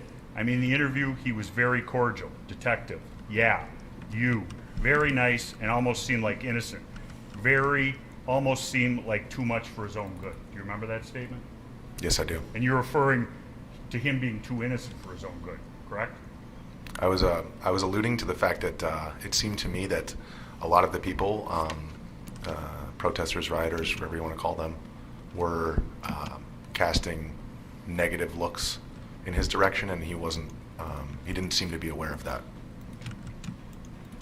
Meaning Kyle wasn't aware of how the people How pissed off the people were. Not in his group. Just the group. Generally speaking, the people who were on the ground who had just been, basically volleyed back by the law enforcement. Those people, not the other armed individuals. the rioters didn't like the people with long weapons. Is that a fair statement? The way you That's perceive it? a fair statement in my perception, yes.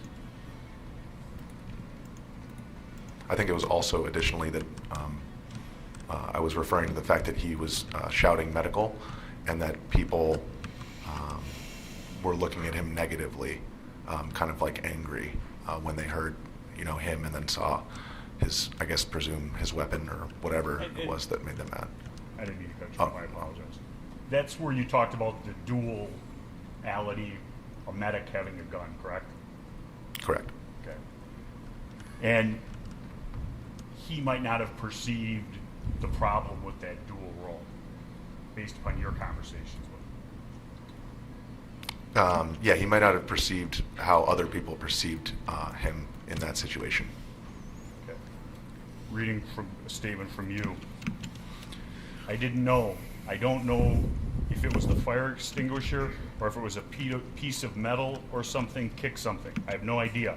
But when I turned back, the fire extinguisher is gone, and he had the AR-15 kind of like aiming downwards. And at that point, they were heading into the parking lot. And he was kind of facing backwards, and the individual who got shot was advancing towards him, and he actually dodged. He dodged around, and then he ran backwards, so he turned his back a little bit. You're describing him running away from Mr. Rosenbaum there, correct? Correct. And as Mr. Rittenhouse is running away from him, Mr. Rosenbaum is in pursuit, correct? Correct. And at one point, Kyle turns around with a weapon, and you're talking about it being in a downward position, but towards Mr. Rosenbaum. Yes. Are you talking about the final instance where he turned around? Or The first instance. Yes. Okay. And this isn't where Mr. Rosenbaum gets shot, correct? Correct. That was, he was kind of up on the curb, and he kind of headed in the direction towards the car lot, and then he stopped and turned. And then he continues running, and Mr. Rosenbaum continues to chase Mr. Rittenhouse. Correct. Didn't he see? Hey. No. The instance where I described that there were two individuals, that was kind of at that point in time.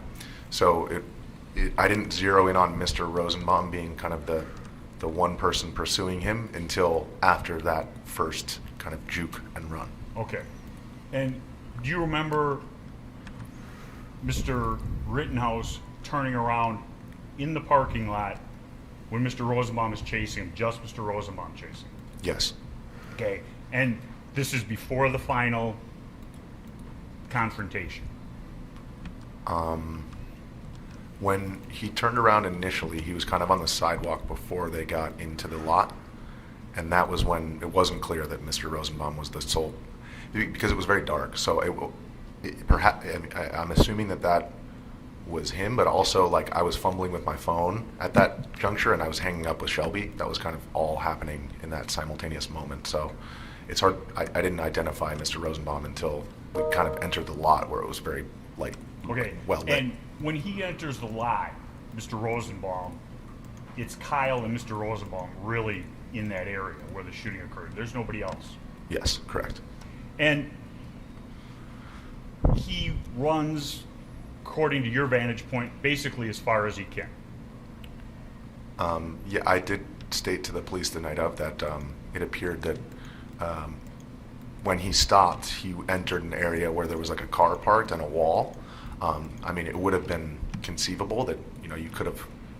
The car was like not. It wasn't up against the wall. Like you could conceivably have continued, but it seemed to me, my perception that night, that he, had entered a bit of a dead end, or at least felt that way. And he turned and looks at Mr. Rosenbaum. Correct. And Mr. Rosenbaum knows that he's chasing an armed individual, correct? I'm going to object, Your Honor. It's speculation. He's seen the gun. We don't. Well, it is. You don't. We. You don't know what he Okay, saw. I'll ask it this way. Okay. Mr. Rittenhouse turns around, has a firearm in his arms, hands, correct? Correct. The AR, as we refer Correct. to it. Yes. Mr. Rosenbaum is running towards Kyle Rittenhouse, correct? Correct. And there's nothing between those two individuals to block Mr. Rosenbaum's view, correct? Correct. Could have stopped at any time once he sees an armed individual, correct? I assume he could have, yes. He kept advancing. Correct. And he continues to advance until he makes a lunge for the weapon, correct? Yes. It appeared that he was lunging for the front portion of the weapon. Okay, which would be the business end of an AR-15. Yes. And you know, as you sit here today, that he yelled the words F you, but the whole words, correct? Yes. Okay. What was the tone of his voice as he yelled that? Very angry. As he goes at Kyle Rittenhouse, correct? Correct. And there's been some statements about him shot in the back. Don't dispute it. If you're Mr. Rittenhouse and I'm Mr. Rosenbaum, did you ever see him turn away from you back to Mr. Rittenhouse? No. Okay. And your vantage point would allow you to see if in fact this is the proverbial shooting an innocent person in the back, correct? You mean, was I close enough? Yeah. Absolutely. Okay. And as he shot, you never saw him turn around, look at you directly, and begin running away for the back shot, correct? Correct.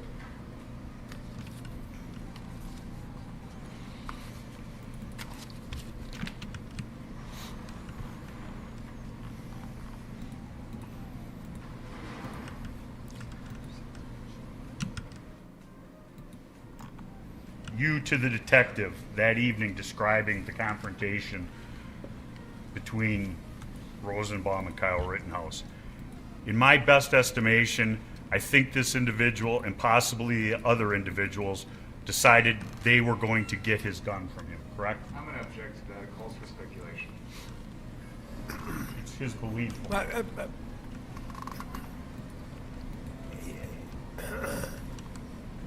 You can explore what appeared to him to have happened, but when you say belief, people don't talk the way lawyers want them to. The lawyers want very strict adherence to just perception by the senses. In ordinary discourse, people don't talk that way. They combine a whole array of things that they see and perceive with all of their senses and their experience in life, and then they put that into the form of an impression.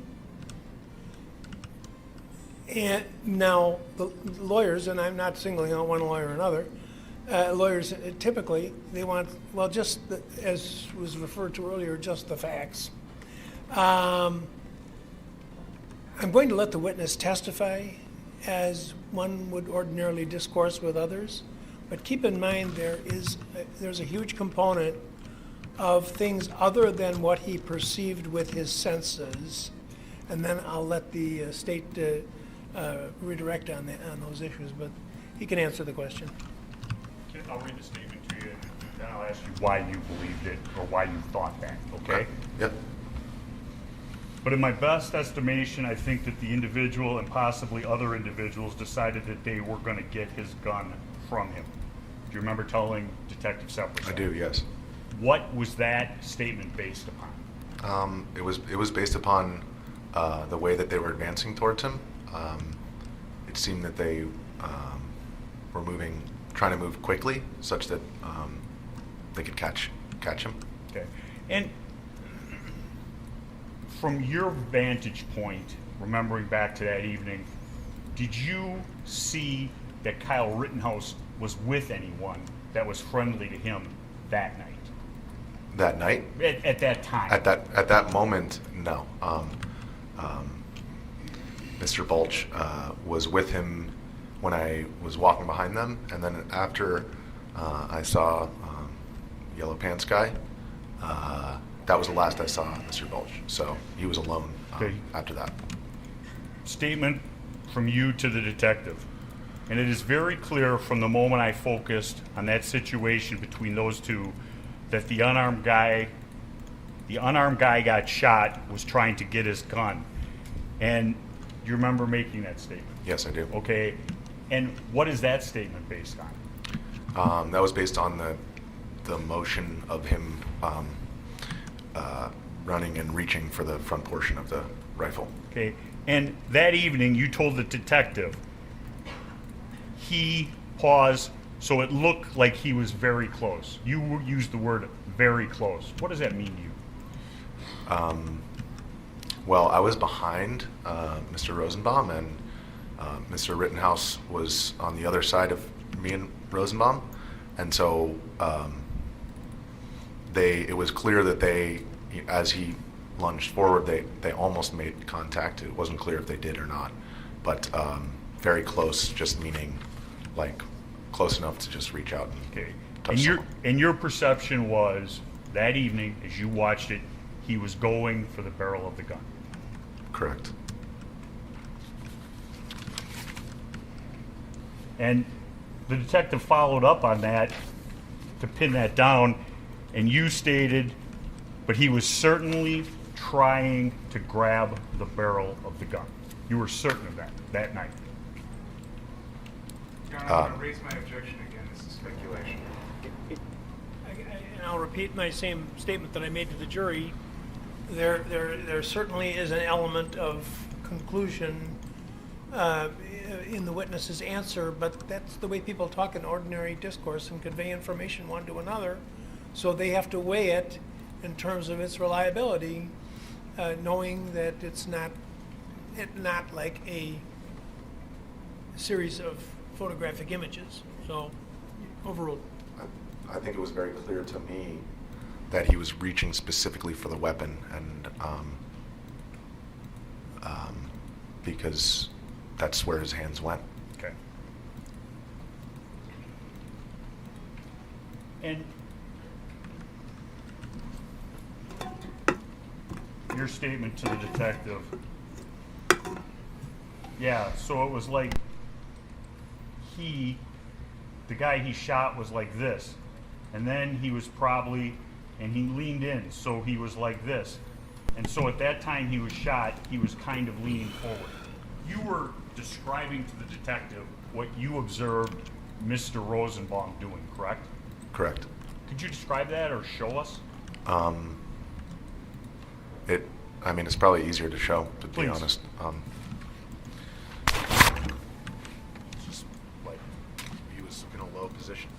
He's in a low position running, and then when he went for the front portion of the rifle, he lunged forward like that. Okay, so you've shown somebody in the tack position, you lunge forward and putting both of your arms out, and you're saying going for the barrel.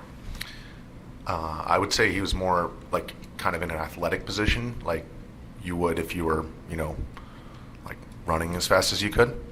And then, I'm sorry, could you repeat the second part? So he's running as fast as he could, and then you showed both of your arms going out almost like a Superman? It was like a little bit, I think Superman would be kind of, straight out. It was more like out and down because the rifle was aimed, like it was lower than where his hands were, so his hands were actually going kind of downward as well, towards the barrel. When he goes for the barrel, what does Kyle do with the gun? He dodged around it. And then does what? And then leveled the weapon and fired. And it wasn't necessarily leveled because Mr. Rosenbaum was in a lower position, so it was still somewhat angled towards the ground, but it was leveled at his body. This exchange, ask you if you remember it.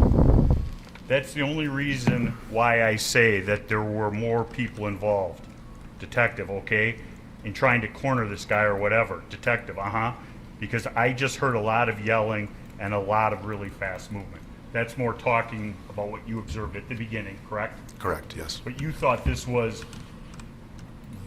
a group of people, at least two, trying to get Kyle's gun from him when he's alone. if I were to, I mean, I believe that I was speculating that that's what they were trying to do based on what I saw. Okay. And the shots that you heard, there's a shot, and then there's Kyle's shots, correct? Correct. The shot that you hear first, can you say whether it's in front of you, behind you, to the side of you? So, like,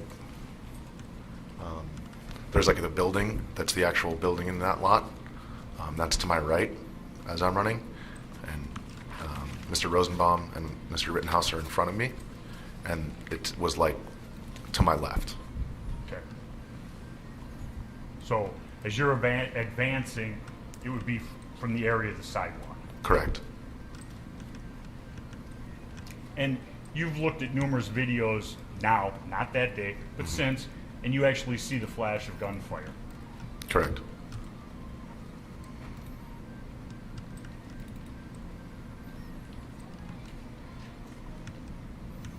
Your statement, getting towards the end, and it was pretty clear to me that the guy with the gun was trying to evade the other guy, and that's throughout this event until he stops. Yes, that's an accurate statement. He did not want to be caught by Mr. Rosenbaum. That is correct. And when he finally did turn and point the gun, Rosenbaum kept advancing. Correct. And Kyle Rittenhouse had no way of knowing that this was a three-person grouping. In other words, him, Rosenbaum, you. Is that a fair statement? I'm going to object, Your Honor. I don't know how this witness could testify as to what Kyle Rittenhouse knew or did not know. Well, his actual question was not what he knew, but rather whether he asked whether, or he said he had no way of knowing. I think I'd be more comfortable if you rephrased your question. To your knowledge, did Kyle Rittenhouse know that you were behind Mr. Rosenbaum? I'm going to object, Your Honor. I don't know how this witness would know what Kyle Rittenhouse knew. It's a complete speculation as to the defendant's state of mind. Overruled. Well, I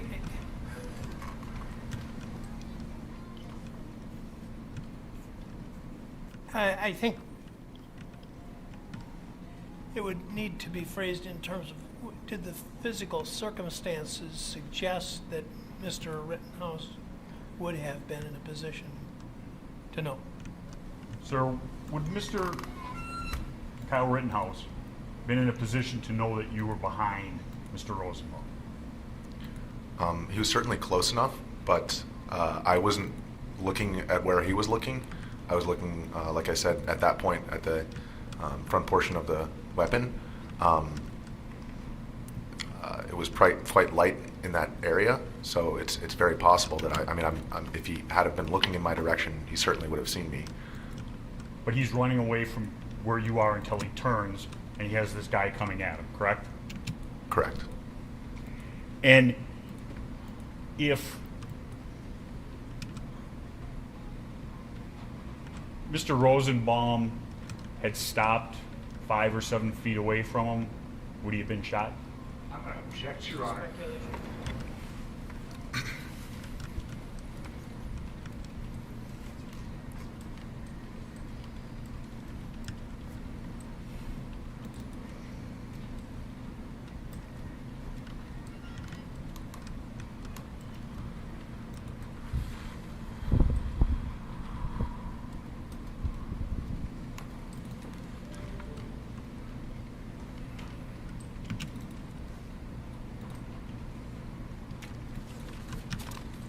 Now, earlier there was, well, I'll go a little bit further.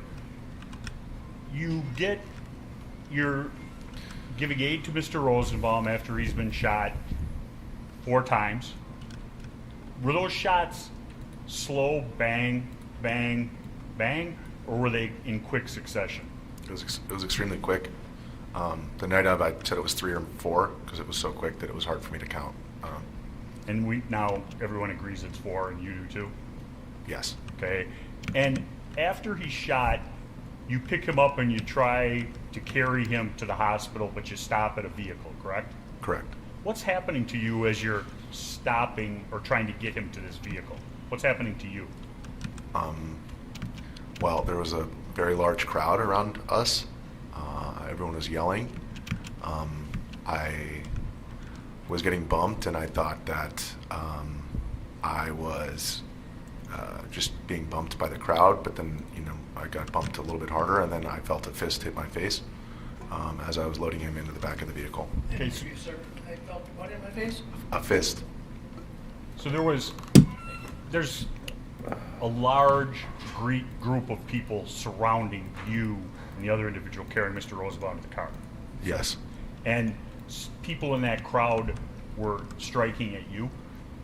I can only identify the one person because, again, I thought I had a lot of adrenaline, and I didn't think that it was anything beyond getting, being in a mob, a crowd of people who were all, I guess very animated. A lot of people were yelling, and I didn't really feel it until it was like a hard punch to the side of my face. And I turned around and saw the individual, and he was pointing at me, like he was mad at me. Like he wanted more punches at you, is that it? Yeah, I at that point I was actually just entering the rear of the vehicle, and so he hit me, and I looked back, and I actually kicked my legs towards where he was at the tailgate to get him away from me. Thank you. And you go to that interview, and they're very interested in your phone, correct? Correct. You are told that they're either going to take your phone and get a search warrant, or you'll give consent, correct? Correct. And you don't want to give up everything in your phone because it's your job and your livelihood. Is that a fair statement? I didn't want to lose possession of my phone because it is my livelihood, yes. Okay. Did they tell you they weren't going to go into your phone because of Marcy's Law? I don't recall that. If somebody said that, you'd remember that, correct? Yeah, what they said was, can we take your phone to download the videos? And I gave it to them. I don't recall anything about Marcy's Law. They told you if you didn't give them consent, they were going to get a search warrant, correct? That is correct, yes. And you were not written a curfew ticket, correct? That's correct. I was not written one. Now, you also testified about how at this riot, demonstration, whatever you want to call it, there were more firearms than you'd seen at other places, correct? Yes. Well, I would say the most firearms was probably Seattle, but yes. Okay. Portland, you can't open carry or you'll be arrested, correct? I believe so. New York, you can't open carry or you'll be arrested. That's for sure. For sure. Washington, D.C., can't open carry or you'll be arrested. Correct. Wisconsin, you can open carry. Correct. So that makes that makes for a prevalence of guns. Yes. And I believe the same in Seattle as well. And the second night of the riots, you came to Kenosha and you saw the car source lot with all the cars, not the one where the shooting happened, but the one right below your hotel burned. Yeah, it was burning every night. Okay. But that was the night where most all of the cars went up. Are you referring to Monday night? Yes. Yes. The Okay. night before the shooting, you're saying? Yes. Yes. I'm sorry I didn't make myself clear. Monday night, the first car source lot with maybe 30, 40 cars goes up. Yes. Okay. And the fire department didn't come. That was when we interviewed the individuals with the power washer and the buckets of water. I didn't see. I mean, I saw the fire department responding to a different fire at a furniture store, but not in front of that lot. Okay. And that's the night where some cars got put on fire at Car Source 2, and they were trying to put it out with a power washer and I think buckets. Like literally buckets and trash cans of Okay. water. And that was citizens, not the fire department. That's correct. And and then I'll end. You had no fear or problem from Kyle or Mr. Balch when you went out on that patrol with them? I would say that I was certainly fearful just in a general sense, given that there were weapons and that it was a chaotic environment. Were you fearful of Mr. Balch and Mr. Rittenhouse? At the time that I was walking with them? Yes. I was fearful of the potentiality that, those weapons would be used. So I would say like I was elevated in terms of my assessment of the risk involved in the situation. But I wouldn't say that I was specifically fearful of them individually. I was fearful of what might happen. You're fearful of the situation in Kenosha on August 25th, 2020, all the armed people, the rioting, the chaos, and the social unrest. And the guns, yeah. And the guns. Yeah. And both sides had guns. I actually didn't see, I know after seeing video, I do see that now, but the only armed individuals that I saw that night were in front of the business. Okay. Thank you. I have nothing further. Don't take a break, Judge. Judge, do not take a fucking break. I swear to God. Can we play, can we have Exhibit 25 ready, please?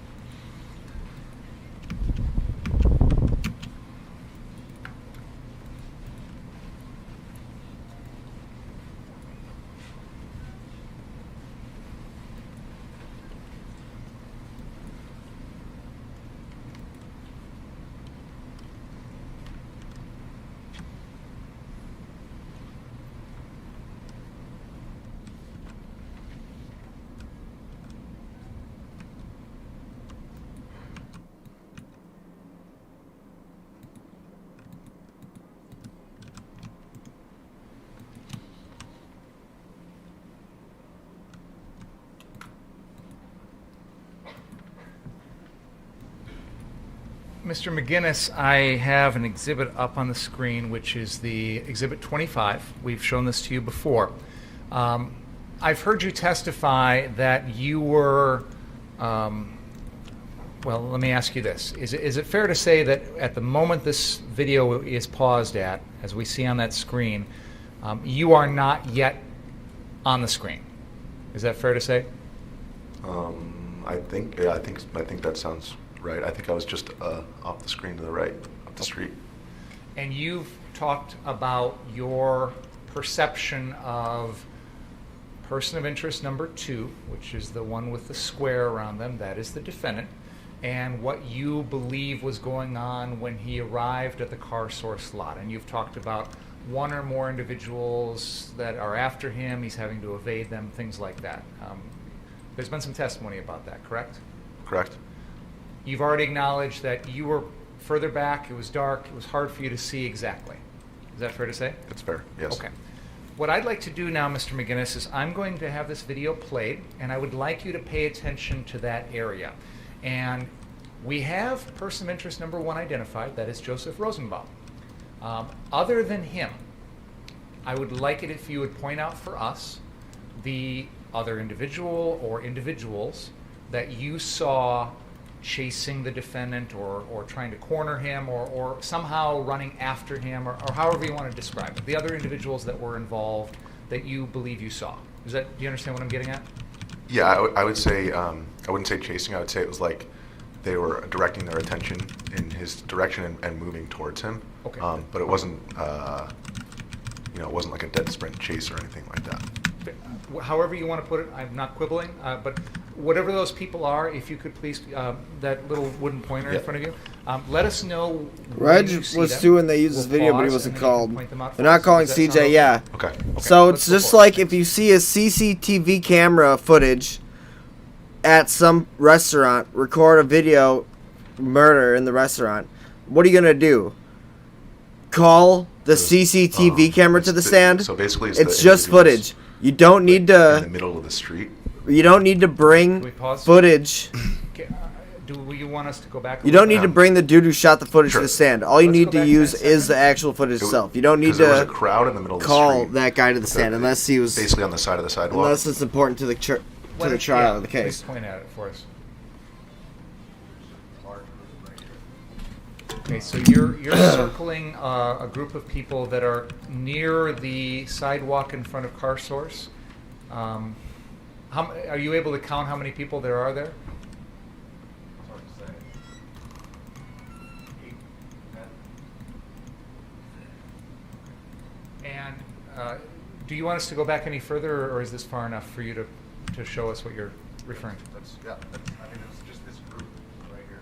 Okay. And there was also, I mean, it's hard to tell here, but like there was just a group here in the street, and then I believe it, like I said, it was dark. It was hard to say. There was shouting coming from this direction as well.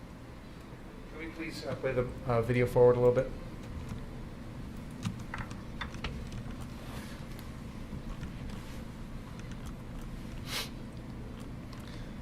Now, pause, please. Okay, I will, yeah. The Madam Court Reporter has asked if we can make sure that you have the microphone close. yes. I know I asked you to go up there, so that's my fault. What I'd like to do, if we could, is rewind 20 seconds, please. Okay. And I don't know if I can phrase this easily, Mr. McGinnis. I don't know how to put it. Do you feel like you would be able to point out any folks other than Mr. Rosenbaum that are moving towards the defendant or running after him or in it?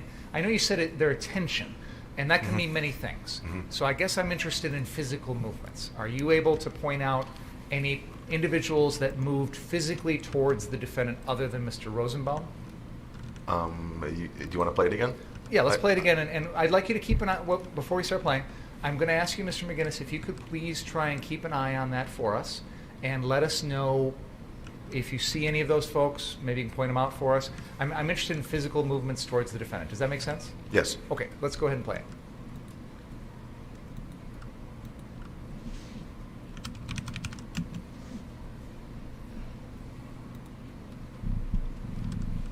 Can you go back one more time? Yeah, sure. Let's go back 10 seconds. Is that far enough? I just won, I guess, 10 more. Sure. Let's do 10 more. Can we go back 10 more seconds? All right. Let's. Was that 10 seconds? Okay. This is the beginning. Why don't we? Can we go all the way back to the beginning of the video? All right. We'll start it from there.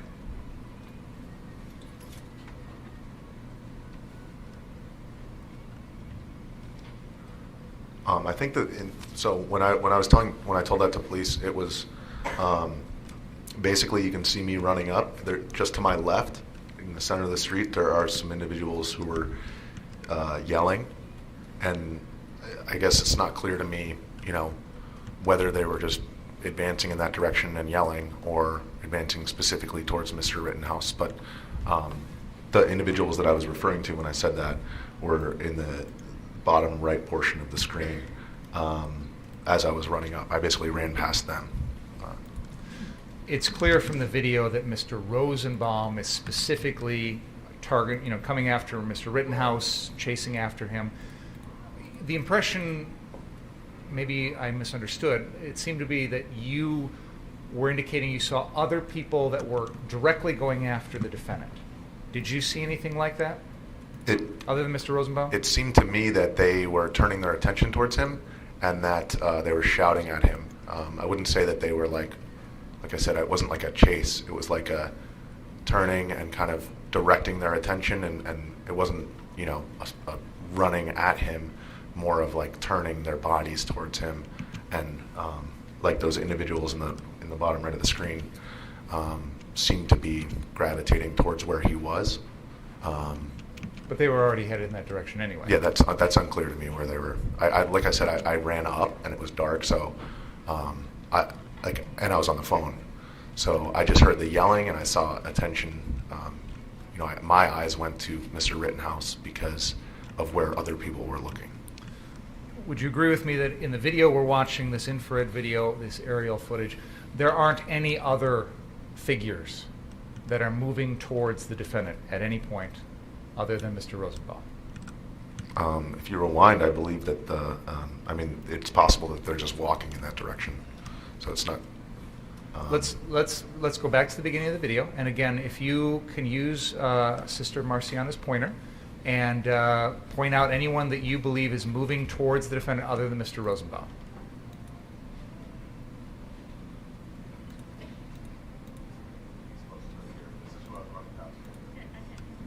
Okay, let's. Can you come back to the microphone, please? Yeah, where the one we use for the jurors. And help? Yeah, that might help.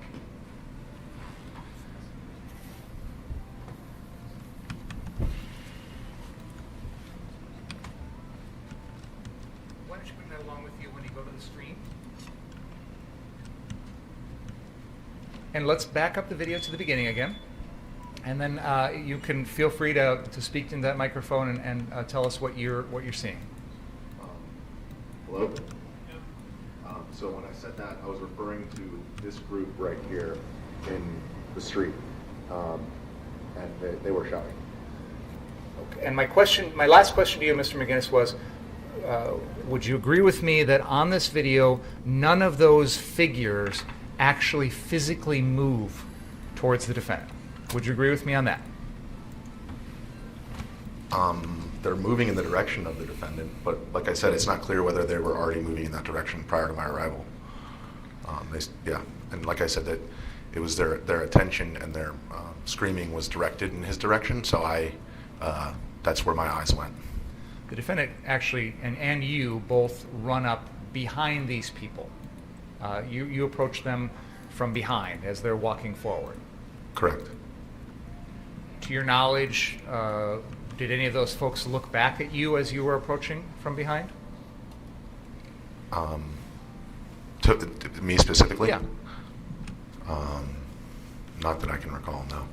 And in that lot, the Car Source lot, at this particular moment, there are some folks in the lot, certainly on the far corner of the lot there, where some parked cars are parked on the left side of the building.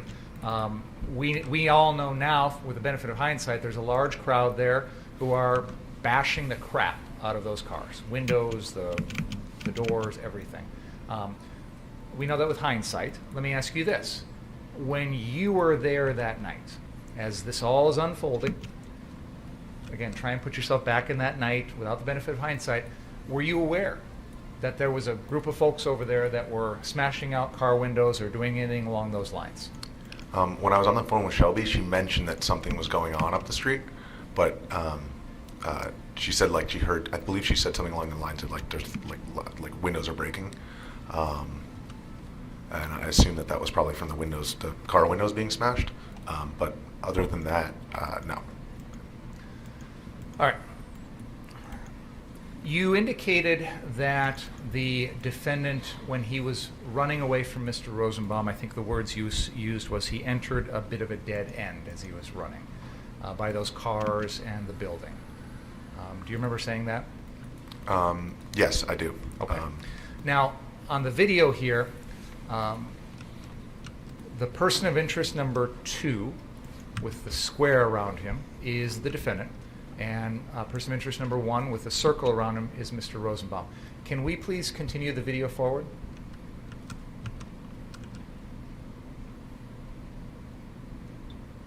Pause it right there, please. Where did our video go? Oh, okay. I just want to be really clear on this, Mr. McGinnis. Other than Mr. Rosenbaum, did you see anyone else chasing the defendant? The word chase, I wouldn't use that word to describe anybody else's actions. Did you see anyone pursuing him physically in any way other than Mr. Rosenbaum? Like I said, it's not clear to me whether those other individuals were, already heading in that direction. As for, once Mr. Rittenhouse started to run, I didn't see anybody else running after him. So, Mr. Rosenbaum is running after the defendant. Other than that, no one else is coordinating with Mr. Rosenbaum or helping to corral the defendant or, pen him in or anything along those lines that you saw. Would you agree with me on that? Beyond the screaming and the yelling and maybe walking in his direction, no. The video here shows the defendant, person of interest number 2, and he is about to run. Let's continue the video to the end, please. Okay, let's stop for a second. Can we go back about 10 seconds? A little bit more. Keep going back, please. Oh, I'm sorry, that's all the way at the beginning. Let's play it forward. I'll tell you where to pause.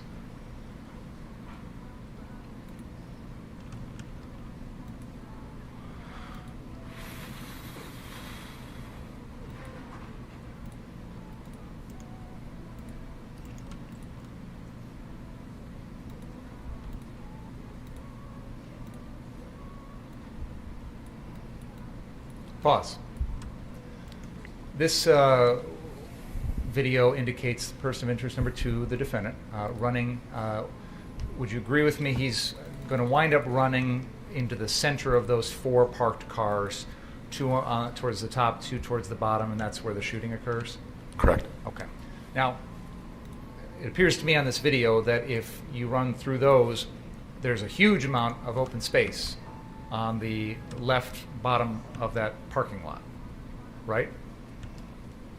Correct. Okay. Yep. I mean, like I said earlier, that's why I said a bit of a dead end, because if somebody wanted to pass through that area, it wasn't like the cars were snugged up and next to each other and you'd have to like jump over them to get out. Like they were, parked closely, but there was enough space to pass through if you wanted to.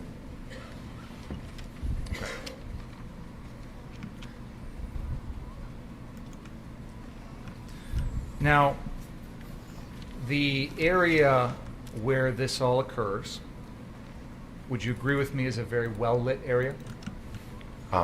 Yes. You mean this all? You mean the final chase? In the parking lot there where the shooting occurs? Yes. There are 3 large lights up on top of the Car Source building that are blasting that parking lot with light. Would you agree with me on that? Certainly a well-lit. Yes, it was a lit parking lot. Like I said, the street just off there was very dark, but that area, there were large overhead lights. You have described your impressions of what Mr. Rosenbaum was meaning to do or intending to do in his final physical acts towards the defendant. Would you agree with me that you've given us your impressions of that? Yes. At any point, did you hear Mr. Rosenbaum say anything about the defendant's gun? I did not know. He never said, I want your gun, I'm going to take your gun, give me your gun, I'm going to steal your gun, anything along those lines? I didn't hear anything like that, no. And you've already established that after the shooting, Mr. Rosenbaum never says a word, correct?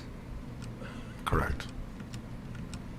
You don't know, as you sit here today, what Mr. Rosenbaum was thinking, do you? You mean at the time of the shooting? Yes. Or at any point in his life. I mean, you have no idea what Mr. Rosenbaum was ever thinking at any point in his life. You have never been inside his head. You never met him before. You don't know. I've never exchanged words with him, if that's what your question is. So your interpretation of what he was trying to do or what he was intending to do or anything along those lines is complete guesswork, isn't it? Well, he said, fuck you, and then he reached for the weapon. Okay. Let's talk about that. At that very moment, you testified, the defendant has turned around facing Mr. Rosenbaum, correct? Correct. The defendant has the gun in his hand.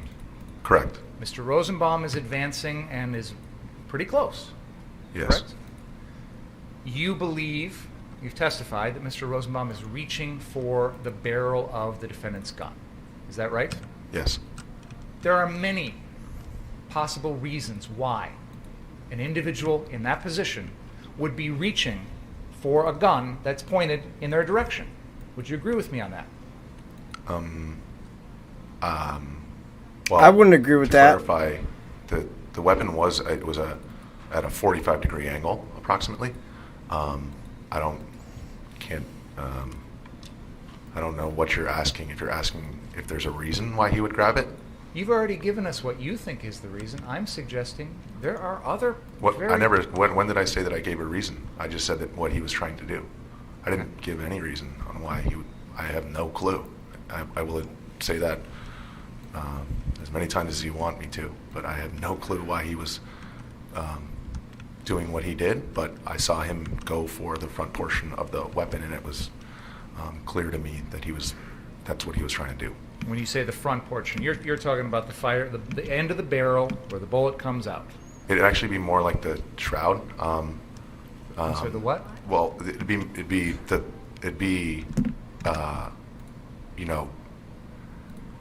it wasn't like he was grabbing for the very, very tip of the gun.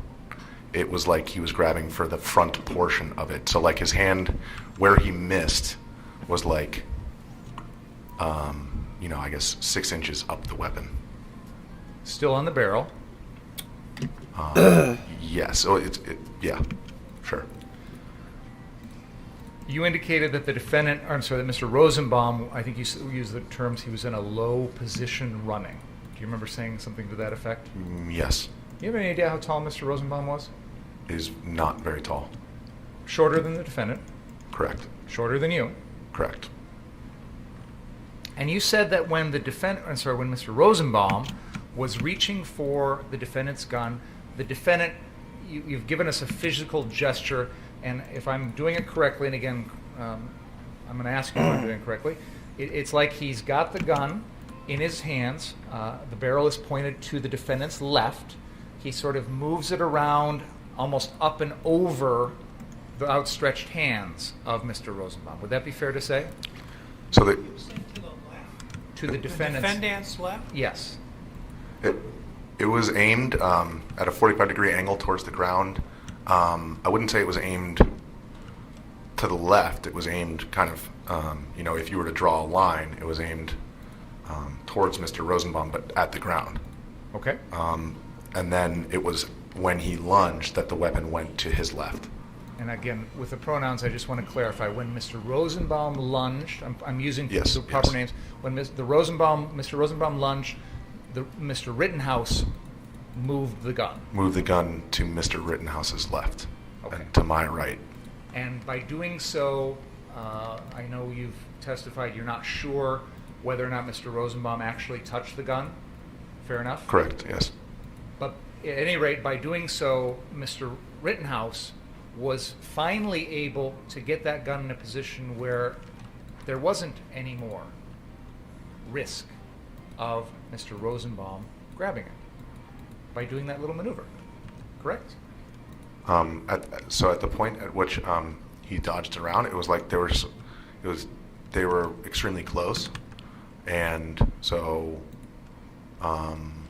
it's not clear to me what would have happened if those shots hadn't have been fired.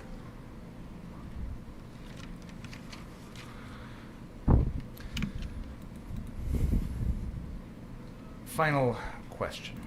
You talked at the end of your testimony about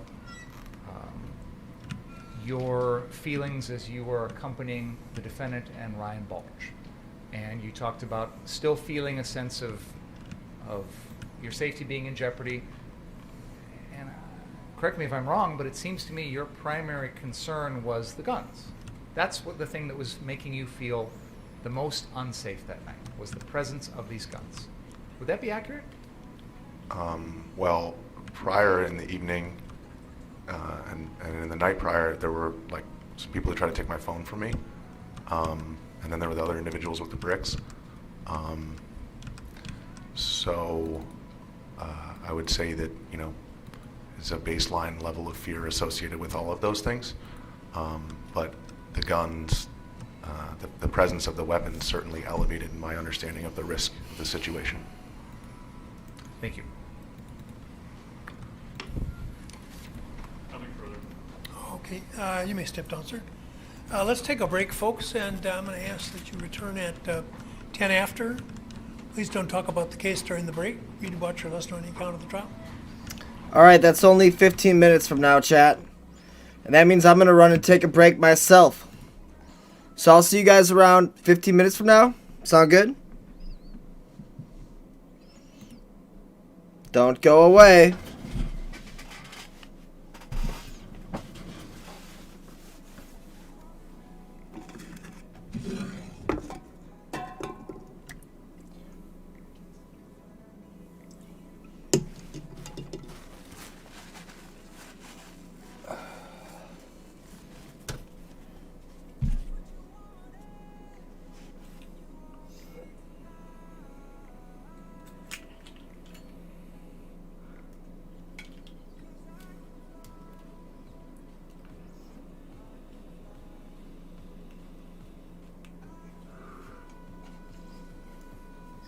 The song is dog shit. I'm gonna skip this song.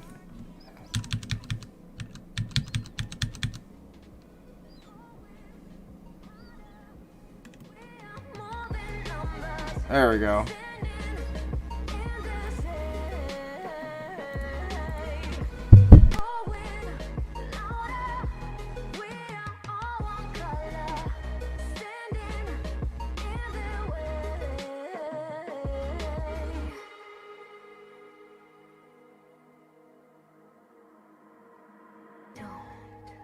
Look behind your back. Chase a light when the world is getting darker. I have a dream where love's the only side. So take my hand, join the army of the shadows. Going harder, we are more than numbers. Standing in this air, going louder. We are all one color, standing in their way.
think of you and me. Don't wanna leave the world you see, and I will hold you down if love is still alive. It's all forgiven to my eyes.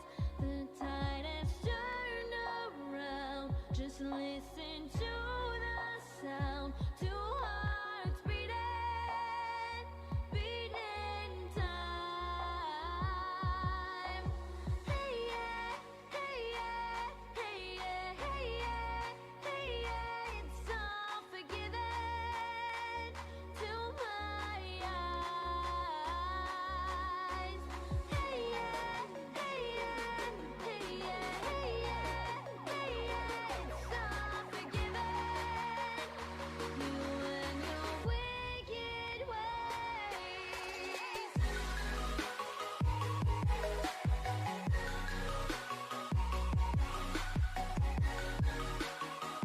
You and your wicked ways.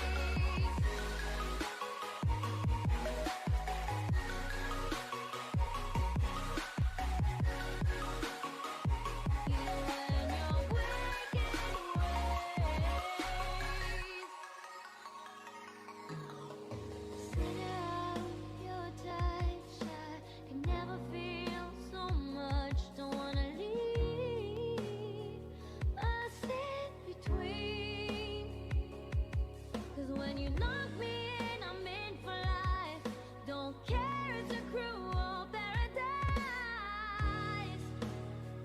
Say you'll be mine.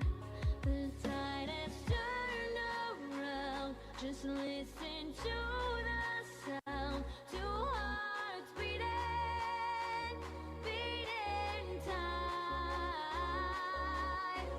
Hey yeah, hey yeah, hey yeah, hey yeah, hey yeah. It's all forgiven.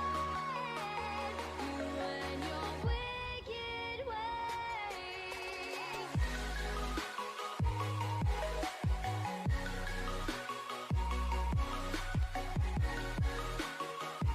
You and your wicked ways.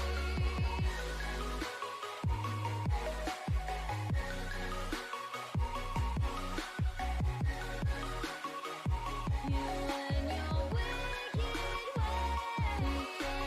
Turn around. Just listen to the sound. Two hearts beating, beating time. I was muted the whole time. Carry LTL. Like pepper spray and don't fire unless you can visually identify a weapon. Kyle is an idiot. Only when your only option is a gun, you better well damn hope nobody throws a punch. Tactical leaf blower. Hold on, my face is all off the screen and shit.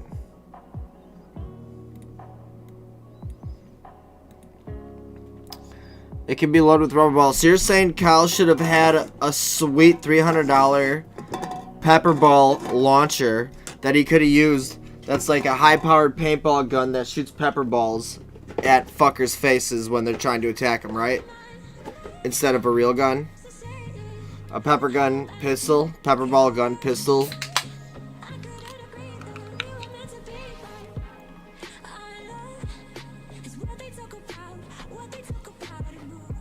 Am I picking up what she putting down?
Me.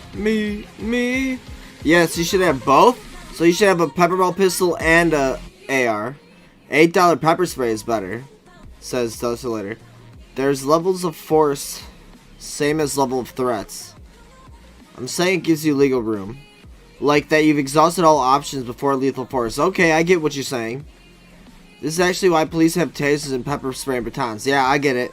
That's not why exactly, because they had batons before they had guns, but it is a legal wiggle room that they use. I know what you mean. Someone comes at you screaming, tries to grab you or your property, and you introduce them to the spice fair. It's not gonna go to court.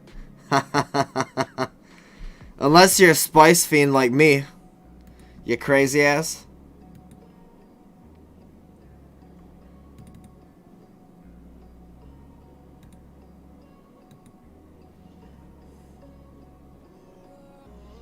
You crazy ass.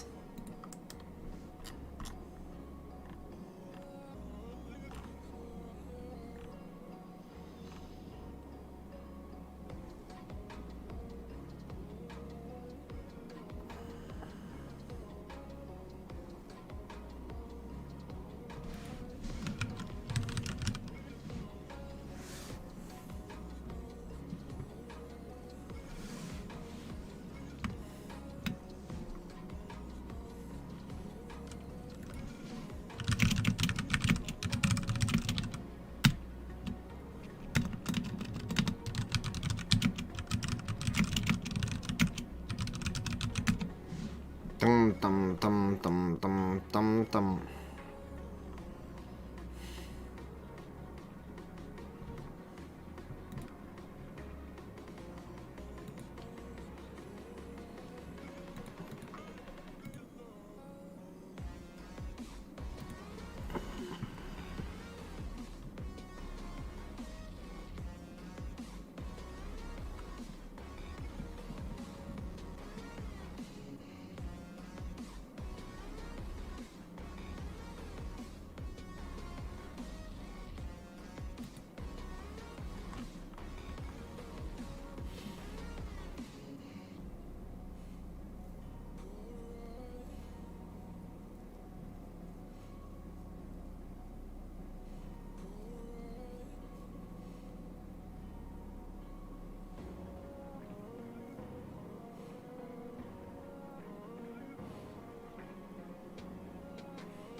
Oh. What's happening? Is something happening on the screen? They're switching cameras, chat. What time is it? It's 12:12. It's 2:12. They're already 2 minutes late. Hopefully their ass are coming back soon.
Neither of these dumbass lawyers are saying, here's the law word for word.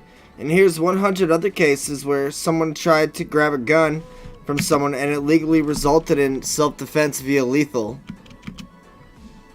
Yes, from Strafe says, they aren't, but that's why the prosecution is trying to claim he was deflecting the barrel. But they can't outright claim that. So they were trying to say he grabbed at the tip, as you mentioned. Desolator, yeah, because he knows he's wrong. We need that moron boomer defense attorney to walk over to the jury and say, yo, for your information, bitch, the law says this! He doesn't even know what the fucking laws are.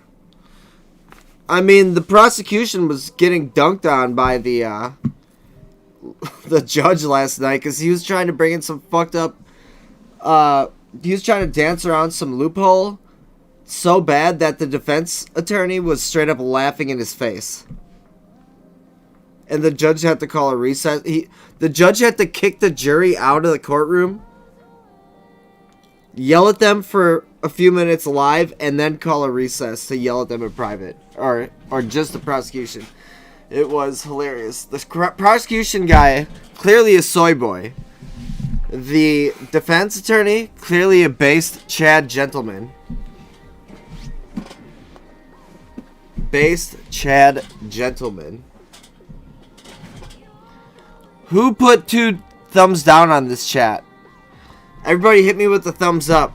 And make sure you hit subscribe on this shit. Hit me with that for the algorithm, alright?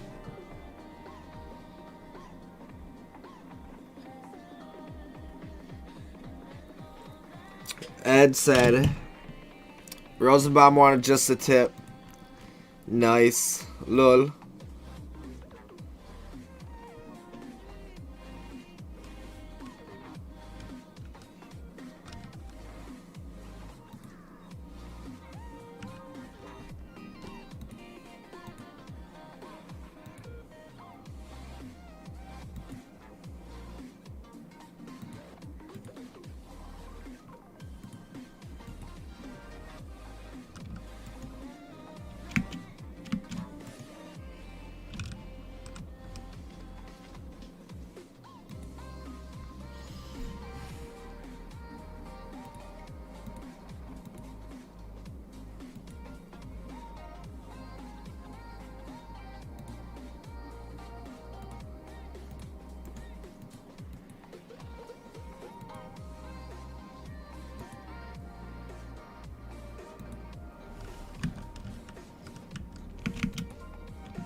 All right, he's back.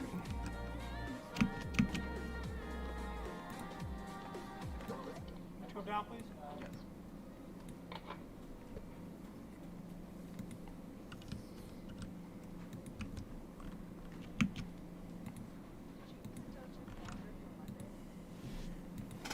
I beg pardon?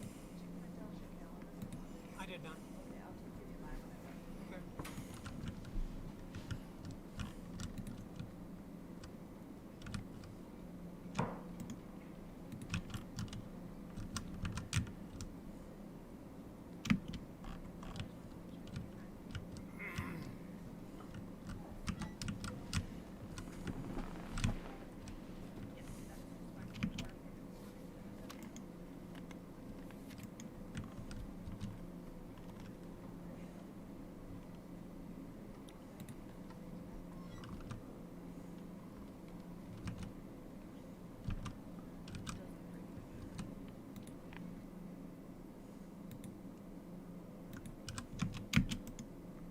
We warned him.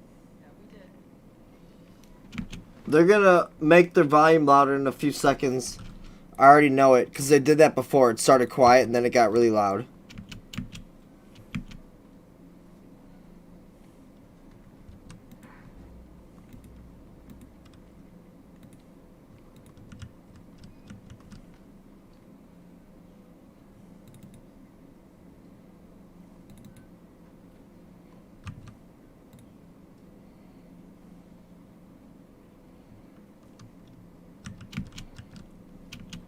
Right. My short one.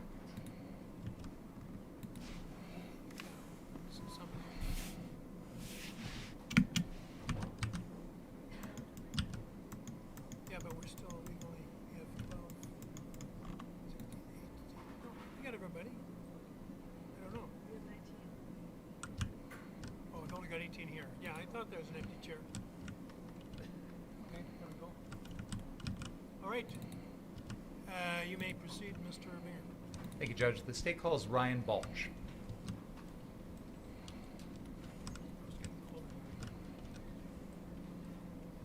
Great.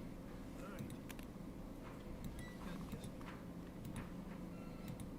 Stand, please raise your right hand. Do you swear the testimony about to give this matter be the truth, the whole truth, and nothing but the truth, so help you God? I do. Could you make sure you pull that microphone close to your mouth and state your name and spell your last name for the record? Ryan Balch, B-A-L-C-H. Where do you live currently? What city or town? Jackson, Wisconsin. Back in August of 2020, where was that where you lived at that time as well? That is correct. And how are you currently employed? I am employed doing manufacturing work. Now, was there a time in your past where you served in I'm the gonna United turn States up. military? That is correct. Can you tell us about that, please? From 2008 to 2013, served in the United States Army as an infantryman. One tour to Iraq, one tour to Afghanistan. I want to turn your attention to the night of August 25th, 2020. Did you come down to Kenosha that evening? All right, there we go. Why? All good, all good. We had been watching it on the news. Oh, wait. Hold on. My fucking volume. Hold on a second. Time out. Rewind.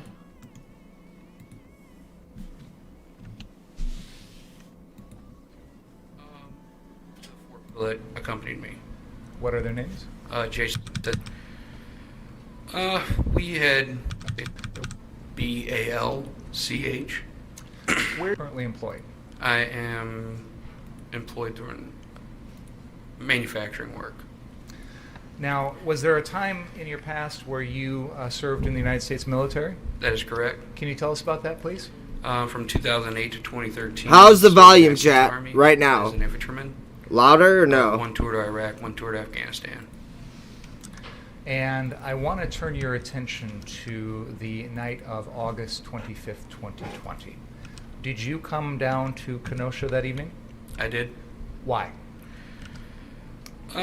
We had been watching it on the news.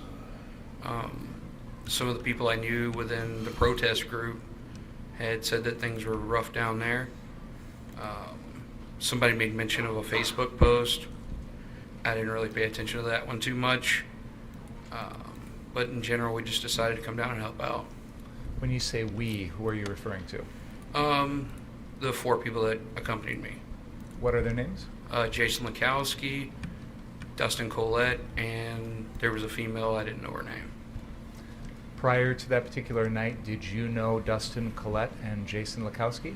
I had known Jason for about 4 to 5 years, knew Dustin about 3 weeks. Where you lived in Jackson at the time, where did those other individuals live? Jason lived in Brown Deer, and Colette lived in West Bend. Now, you indicated that you'd heard from some protesters that things were rough in Kenosha? Correct. When did you hear that? During the first night of the protests and the riots. Just so we're clear about when you say the first night. August 24th. Okay. Would have been. The situation kind of began with the shooting of Jacob Blake on Sunday night, August 23rd.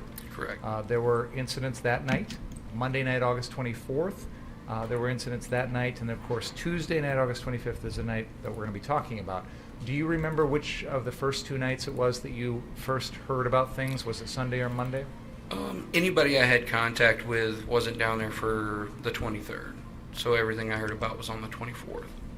Were you personally down here on the 23rd or 24th? No. The first time you came down was on Tuesday? Yes. And when you traveled down here, you mentioned there were 3 other folks with you, a female, and then Mr. Lekowski and Mr. Collette. Who all traveled together? I have to backtrack a little bit.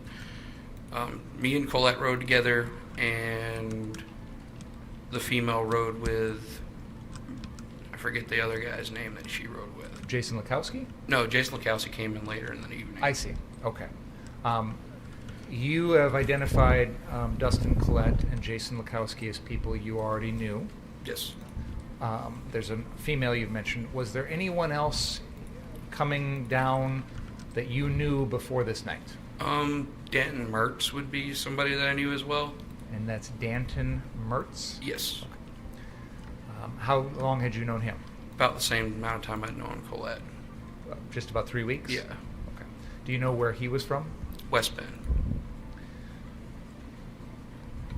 We'll talk in a minute about where you I know wound people up from coming West to in Bend. Kenosha, but when you were thinking about coming down, when you were driving on down to Kenosha, what was your plan? Where were you going to go? We really didn't have a set destination. There had been several places that we'd been told might need some help. But when we came in, most of those places were already occupied. So we ended up on Sheridan Road at 63rd and Sheridan. Do you remember any of those other locations that you'd heard about? They were car lots. I don't remember specifically the names. Okay. Obviously now you're familiar with Car Source. Correct. Prior to coming down to Kenosha, had you ever heard of Car Source before? I didn't know it existed. Obviously had never shopped or worked there before? No. Okay. When was it that you first learned anything about Car Source? When we arrived. And when you say when you arrived, where exactly did you arrive at? The Car Source location on 63rd and Sheridan. Okay. There is a little pen in front of you, right in front of you, sir. Yep. And there's if you push the button near the end, there's a laser pointer. Can you, on that map behind you, can you identify that location for us? Okay. And that's the Car Source at the northwest corner of 63rd and Sheridan, correct? That is correct. Okay. Now, you indicated you arrived there. You've identified some other folks that were coming down with you. Did they all come to that location too? Everyone but Jason Lekowski. And you mentioned he arrived later. Right. Okay. So in this initial group, you've identified Dustin Collette, Danton Mertz, an unknown female, and yourself. Is that right? That is correct. And all of you wound up starting at that Car Source. That is correct. Tell us what happened when you arrived there. When we arrived, we encountered... There were 5 individuals on the car lot at the time. One guy was working for the hospital, and he was in full military issue gear. And there was Kyle and his friends there as well. I talked to the guy who worked for the hospital for a few minutes. Then we went over and talked to Kyle and his friends. And when you say Kyle, you mean the defendant, Kyle Rittenhouse? That is correct. Do you remember the names of his friends? I remember Nathan and Dominic. And what happened then? We asked them what their plan was, what they were doing. They kind of explained that they worked for the car source facility. And then they described that there were 3 other locations. And then at that point, the owner to car source showed up. Did you speak with that person? I did not. Do you know that person's name? I have no idea. What did you do next? We kind of, at that point, several vans pulled up full of people. They got out. Most of them, there was one guy who was armed similar to the way we were. The rest were armed with bats, and one of them had like an axe. So melee type stuff. They were there to brawl. They came over and talked to us. The guy and Kit came and talked to me. They agreed to stay at the location in 63rd and Sheridan, and we were going to go to 59th and Sheridan. I want to ask a couple of clarification questions. First of all, you said some of the folks were, I think you said dressed like you or equipped like you. I'm not sure how you phrased it, but can you tell us what you mean by that? It says Cal like the Hartman. one guy that I spoke to Cal! here carrying an AR-15. God damn it, Cal. I'm sorry. Plate carrier, body armor. I and call my carrying friend an AR-15. Kyle too. Did Just you have because body of South armor Park. on? I did. His And name you is were Kyle. carrying Like, an AR-15? what's up, This is Kyle? correct. This other person you talked to, were they ex-military like you? Do you remember? They said that they had worked for Blackwater. And that's a private security That's a contractor? private security contractor. Okay. You mentioned you said vans, I think, more than one? Correct. There were 2 vehicles at least that showed up. Do you know where those folks came from? I didn't question them. Had you ever seen or met any of those folks before? No. Other than the people you've described coming down with, Dustin Collette, Danton Mertz, the unknown female, and later on Jason Lukowski. Right. Other than those folks, the people you encountered on this particular evening, either at this location or elsewhere, had you met any of them before? No. Obviously, never met the defendant before? No. Had no idea who he was before that night? Nope. Okay.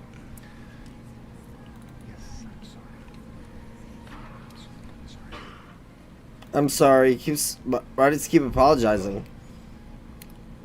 You mentioned that one of the folks that came in the vans was similarly equipped as you, and then the rest had different types of, I think you could characterize them as melee weapons. Would that be fair to say? That would be fair to say. Meaning not guns such as handguns or shotguns or AR-15s. Correct.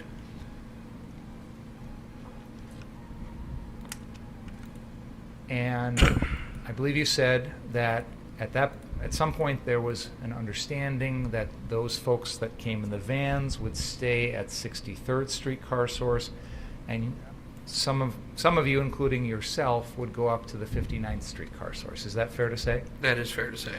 What time of day was this when you were having this encounter at the 63rd Street Car It was Source? approximately 7:30 p.m. You were aware that the city of Kenosha had a curfew that night at 8 p.m., correct? Correct. You intended to stay past the curfew time. Is that fair to say? That is correct. I know you mentioned earlier something about hearing about the prior night's events, things like that. Maybe I asked this, and you may have given me a little bit of an answer, but what were you actually intending to do physically? Like, what were you actually going to do when you got here to Kenosha?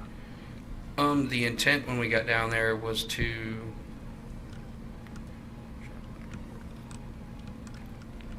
stop the people from looting and rioting and whatnot. Most of the protesters that I talked to before coming down there were trying to control them throughout the night, and it just wasn't working. So we were there to be more of a deterrence than anything. What were you going to do yourself, personally, to accomplish that goal? Pretty much tell people to stop, just be I mean, throughout the night, it kind of proved out that we didn't have to actually do anything to not have them do it. Just us being there seemed to work. And that was kind of my intent the whole time, was to just be there, be seen, and to deter people from doing that. You mentioned your AR-15 and your body armor that you were wearing. Beyond that, what sort of equipment did you bring along to assist you? Maybe not stuff you actually used, but things you brought along in preparation for this night. Dustin Collette had brought some pepper spray grenades with him, and he kind of handed those out. Dang! You Pepper bombs. received photographs of you and videos of you, which we'll get to in a little bit. It appears that you've got maybe a utility belt on or something like that. I don't know. Can you tell us in your own words what other things you had on your body in terms of equipment? I had my Batman belt on, Extra son. ammunition and extra medical equipment. Any other types of weapons or self-defense equipment on you? Had a Glock 17 handgun, ammunition for that. But as far as a less than lethal option, no.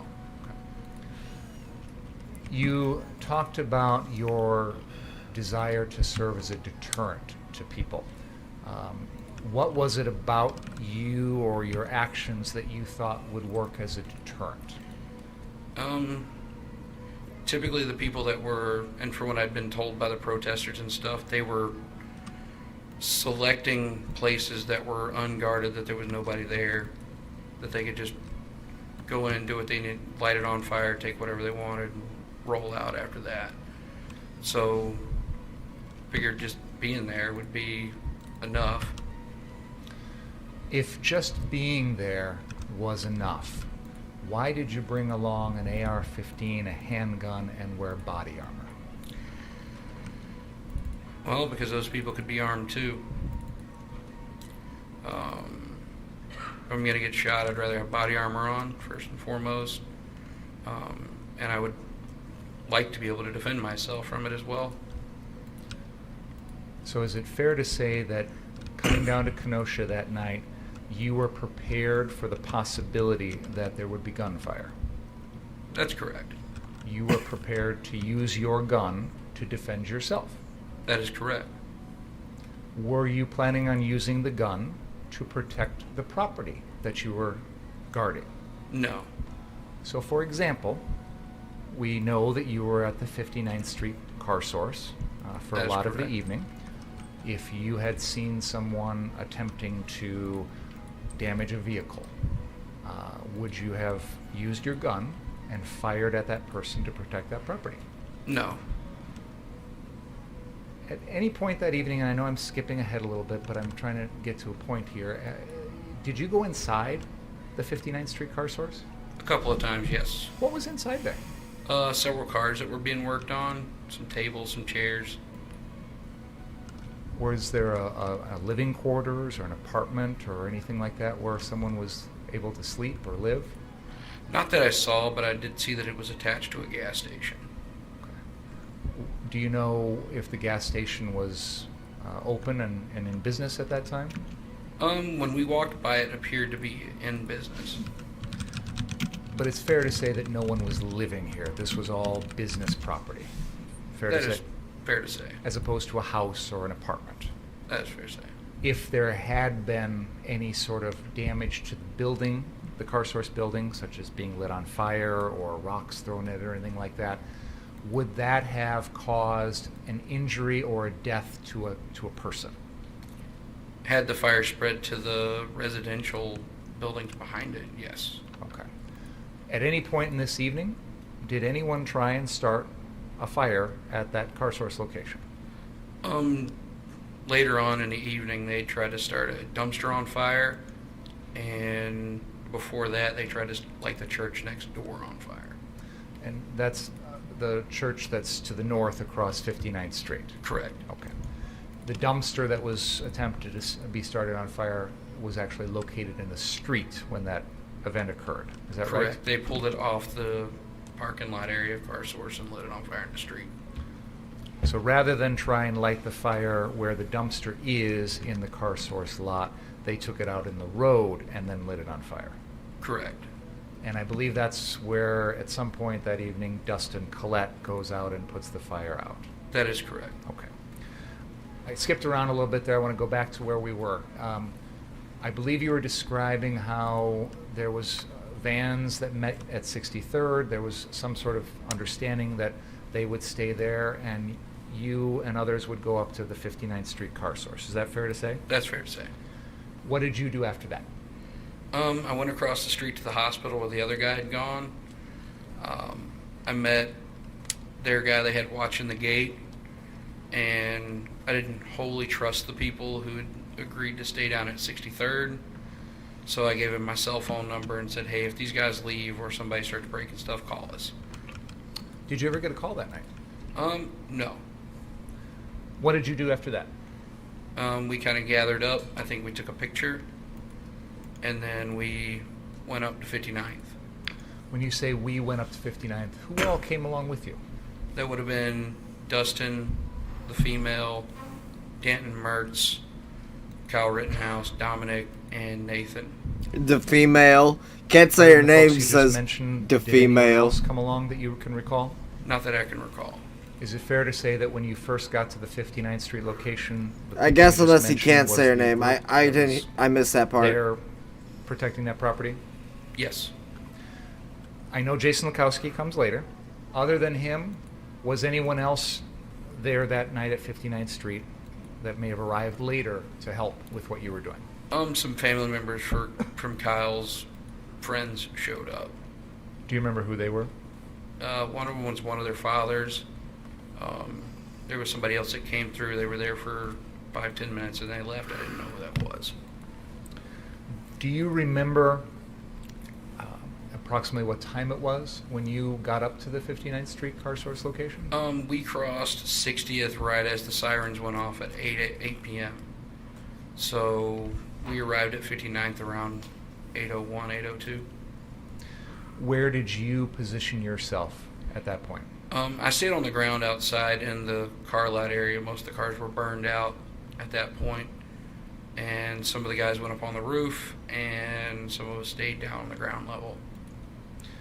Now, you mentioned earlier you met the defendant, Kyle Rittenhouse, that evening. Correct. And that was first at the 63rd Street car source, right? Yes. And then he came along up to the 59th Street car source. Yes. Did he ever tell you how old he was? We asked the group when we first got there. They looked kind of young, and the general consensus was 19. Not sure what you mean by general consensus. Is that something the defendant actually said? It seemed like as a group they were saying it, and I didn't ask. I was just kind of off to the side when that conversation happened. After everything happened on August 25th, you met with an FBI agent by the name of Tim Walther at your residence up in Jackson. Do you remember that? I do. And do you remember him talking to you about this particular night? Yes. And do you remember telling him, and I'm going to quote from your statement here, Rittenhouse told Balch that he was 19. However, Balch thought he was younger. Do you remember saying that to the agent? I do.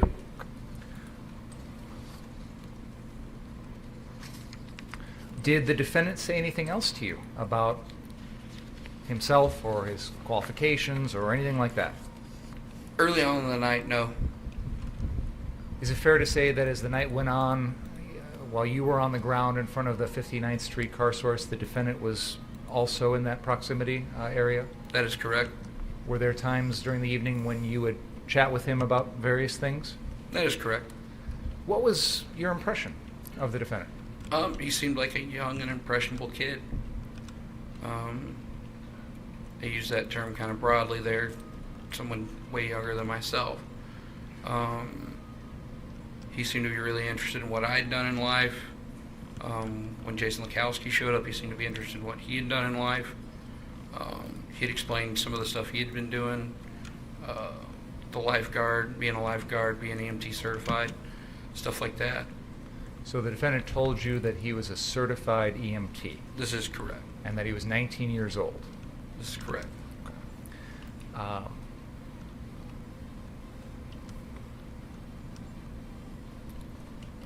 What did you think about the defendant being there that night? He had as much right as anybody else to be there. Did it seem like he was properly equipped or prepared to be out there doing what he was doing that night? He seemed a little under-equipped, and under-experienced as well, which is one of the reasons we kind of stayed with him. When you say we stayed with him, who do you mean? Danton, Merch, Dustin Collette, and the female. Did you feel like you needed to keep an eye on the defendant? He seemed like it. Yes and no. I felt like, as young as he looked, and the way he was, just the general way he was carrying himself, the protesters would have seen that as a weakness and tried to exploit that. Is it fair to say that you took it upon yourself that evening to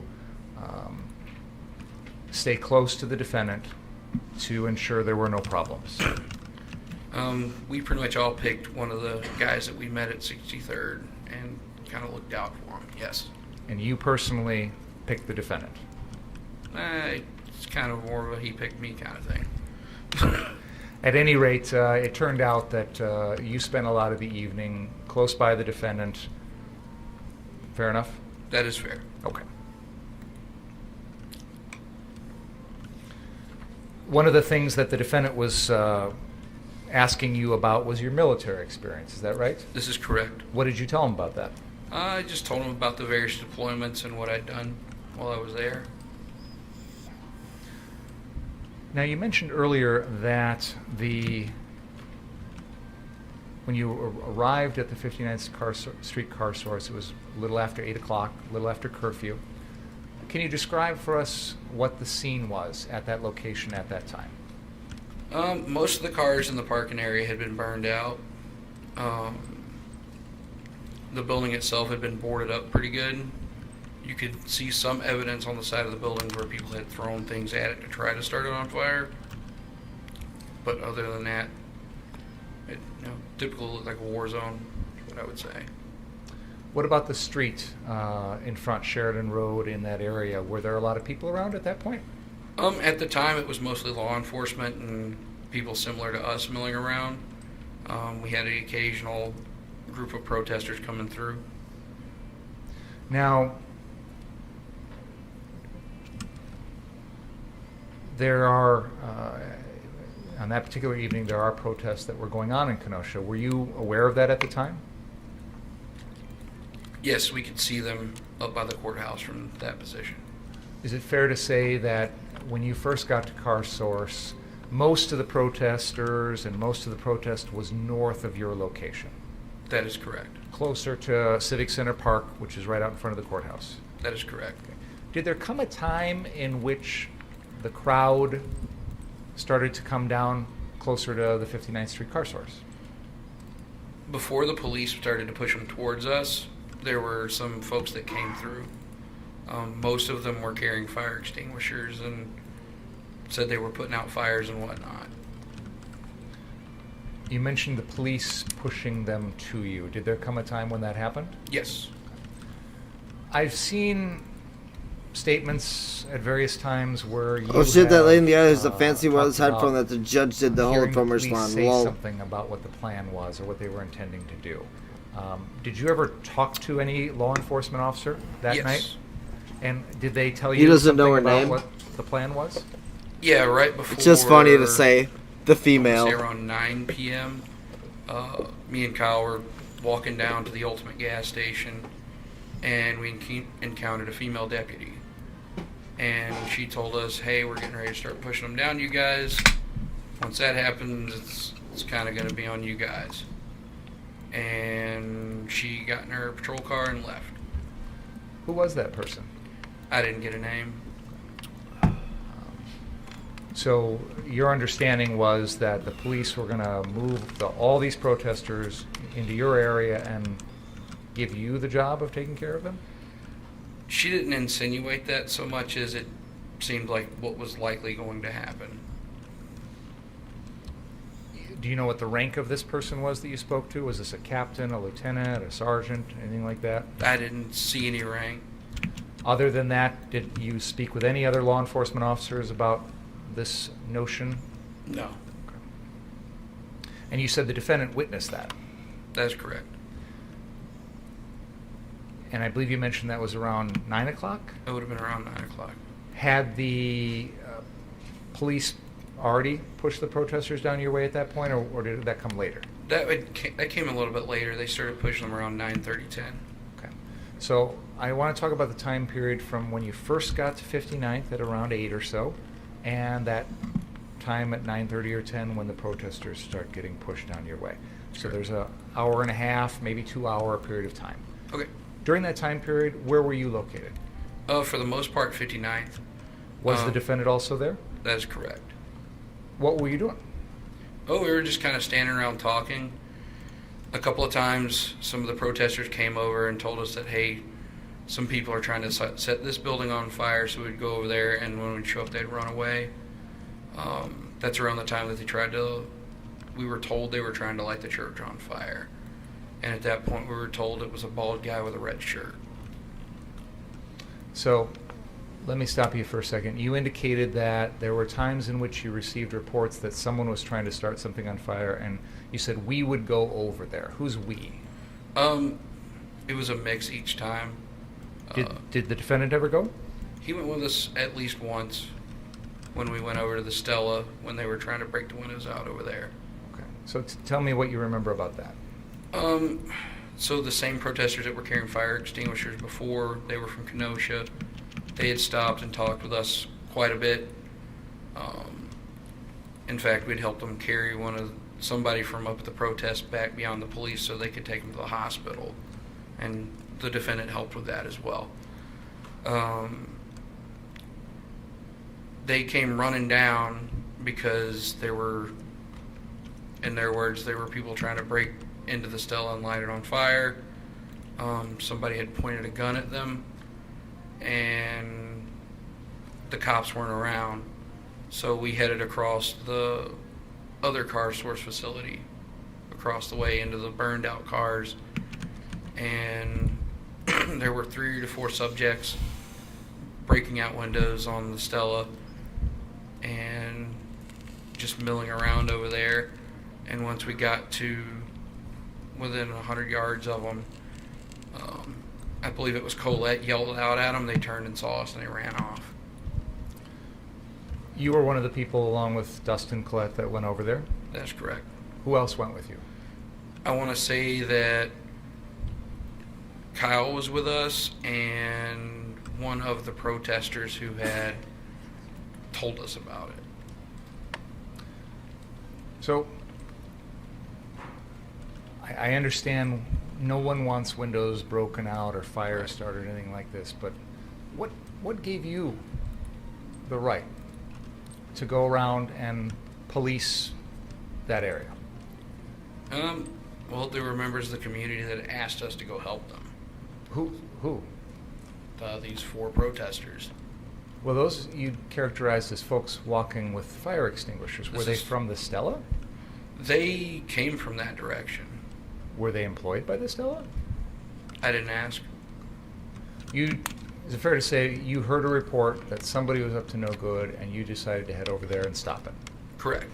Other than that, you don't know anything more about what was going on? No. And these people you saw milling about at the Stella, do you know who they were? One was one of them was fairly tall. The rest of the people seemed to be about average height or shorter.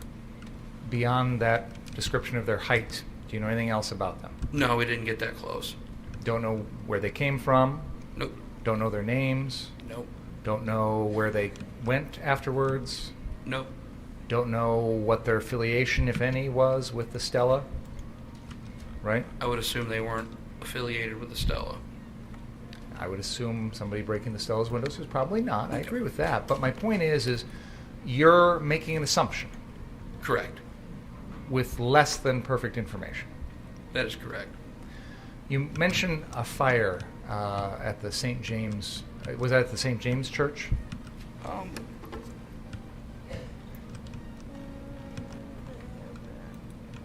This church right here.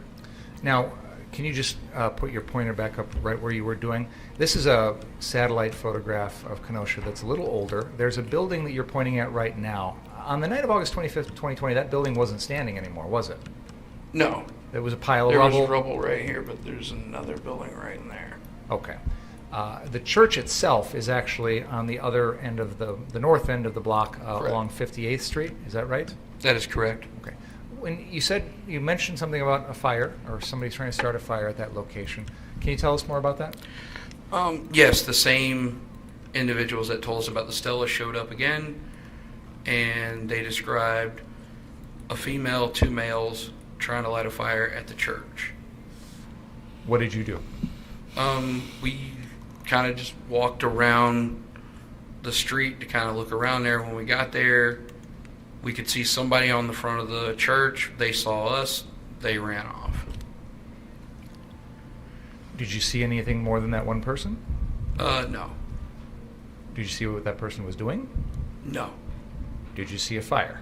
No. Did you put out a fire? No. We've talked about, and again, I started this with asking you about that 8 o'clock to 9:30 or 10 o'clock period of time, and you've described a couple of things, the Stella incident, the St. James incident. So beyond that, what other things were you doing in that period of time? We were walking down to 63rd to check it out. At that point, we had figured out that the folks that said they were going to stay there no longer stayed there. So onesies and two at a time, people were going down there to check on it. Then they would go over to the Ultimate, check on the guys over there, see what they were doing, and then circle back and come back. We've seen some photos and videos of the Ultimate gas station. Would it be fair to say that there were people protecting that location that were similar to your group, armed with long rifles, things like that? That is correct. And you mentioned that whatever these vans were with these folks with melee weapons at 63rd, at some point in the evening you found out they weren't there anymore? That is correct. I want to ask more specifically about that. Was that something that you personally found out or you heard from someone else? I kind of just heard it through discussion that there was nobody down there anymore. When you heard that, how many people were in your group guarding the 59th Street location at that point? It would have been around 7 or 8.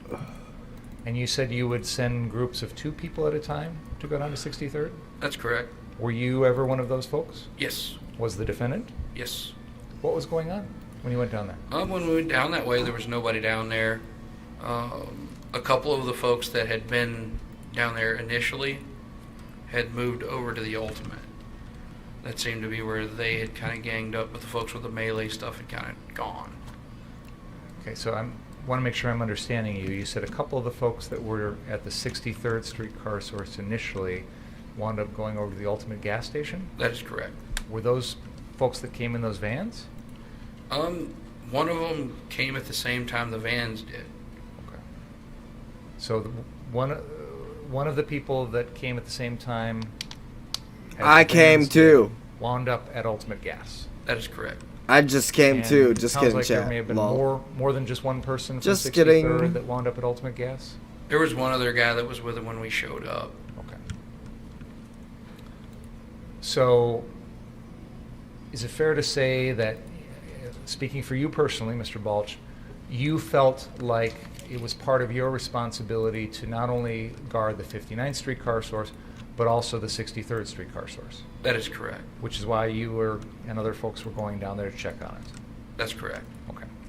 So I want to continue talking about that 8 o'clock to 9:30 or 10 o'clock period. We've talked about a few things. Other than that, what else were you doing during that period of time? Mostly we were just kind of talking to people when they would walk by.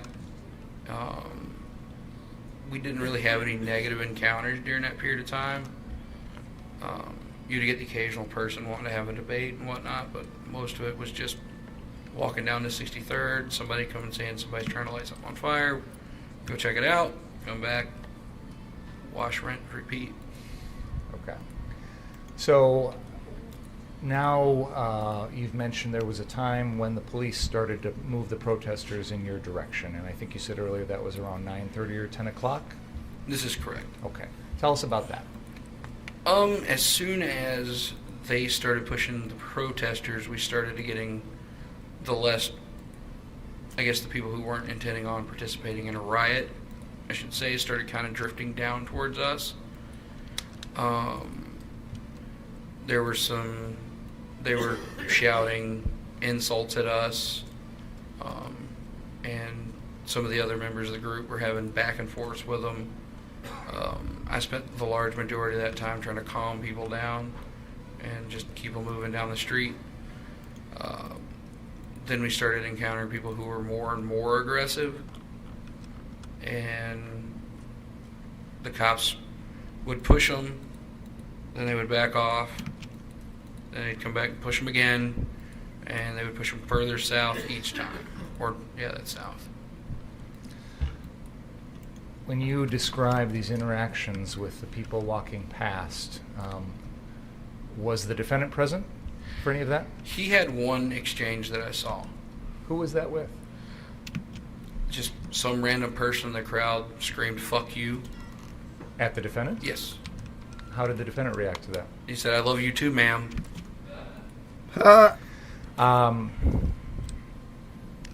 You mentioned earlier that there was some sort of report of someone in a red shirt with bald head who was reported to be involved in some sort of incident. I think I heard you mention that as well. Yes. We now know with the benefit of hindsight who Joseph Rosenbaum was, and we've seen photographs of him in a red shirt and a bald head. Let me start by asking, whatever report you heard regarding Mr. Rosenbaum at that particular time, did you ever see him at that time? I had seen someone fitting the description, kind of milling in and out of the groups that were coming through. Every time he was around the groups, now that I know who Joseph Rosenbaum was and can confirm who he was and stuff, he was not organic with the protesters. What do you mean by that? They didn't seem comfortable with his presence or the people that were with him. Who was with him? He had a male and a female that were with him pretty much consistently throughout the night. So you saw those folks together? Yes. Him and the male and the female. Did you ever see them speaking to one another? The male and the female, yes, but as far as them talking to him directly, no. So you never saw Mr. Rosenbaum talk to that male or female? No. And you never saw the male and female talk to Mr. Rosenbaum? No. But you saw them in proximity to one another, so you're making some sort of assumption that they had some sort of association. Is that fair to say? I saw them in close proximity with each other several times, which led to that assumption. Okay. Tell us about the first time that you observed Mr. Rosenbaum. The first time he was just getting aggravated with someone in the crowd. And the protesters were trying to separate him from whoever that was. And he was shouting, fuck you kind of things to everyone. And they kind of walked off. And one of the things that stood out to me was the tall male that was with him had a handgun in his hand with the finger on the trigger pointed down to the ground. Now, you had an AR-15. This is correct. And you had your hand on the butt of that AR-15? No. At no point? Hand on the grip with the fingers straight forward along the side of the receiver. I misspoke when I said butt. I mean, the grip, the pistol grip of the AR-15, you had your hand on that with your finger not on the trigger, but within close proximity. Fair to say? That is correct. Okay. And this individual had a handgun right. with his finger on the trigger. This is correct. And that caused you to be concerned of some sort of what? Well, you're typically taught not to put your finger on the trigger unless you're ready to shoot. The way he was holding it, had anybody bumped into him or him tripped and fell, he would have been sending a round off into who knows what. So I just saw it as unsafe. And the potential for some sort of tragic accident. Correct, or he was prepared for something. Did you ever see him point that gun at anyone? No. Did you ever see him fire that gun? No. And obviously, you had a gun that was bigger and more powerful than his. Fair to say? This is fair to say. And you're familiar with AR-15s? That's correct. How long had you owned your AR-15? Since 2012. So 8 years? Yes. And over that period of time, how many times had you fired your AR-15?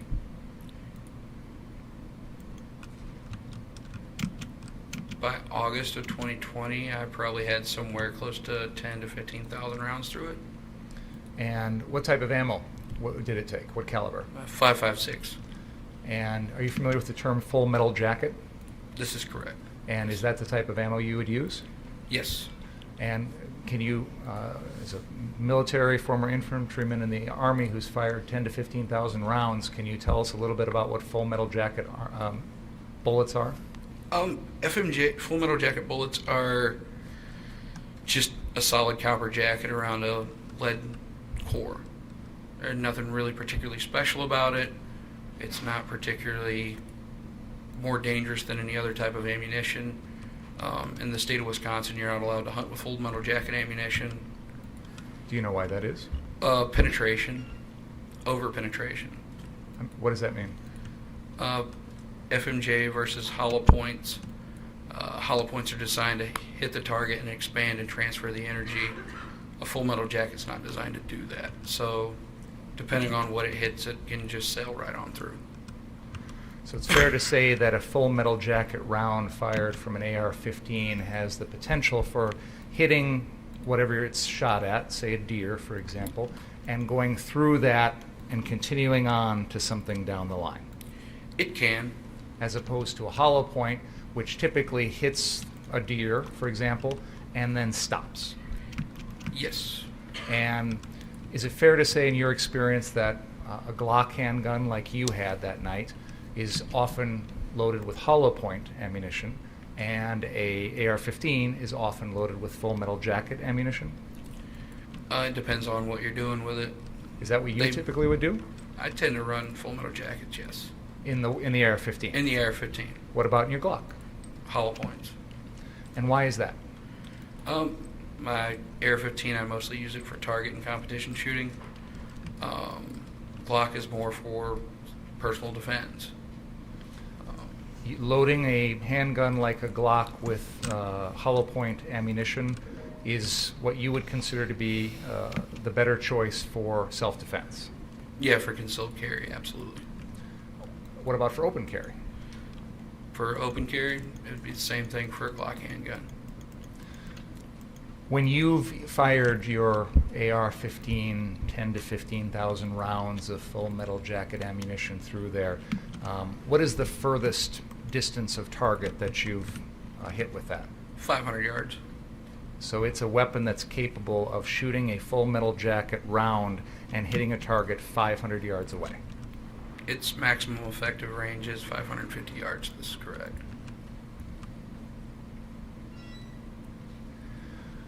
Now, we were talking about Mr. Rosenbaum and your observations of him, and I think you described something out in the street with some other protesters, or he yelled F you to them, something along those lines. What else did you see him do that night? Every time I encountered Joseph Rosenbaum, he was hyper-aggressive and acting out in a violent manner.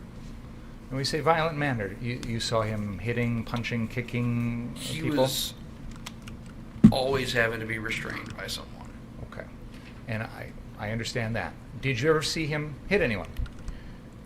The crowd was pretty good about getting in between him and whoever it was. If he landed a blow, I didn't see it, but he definitely wanted to.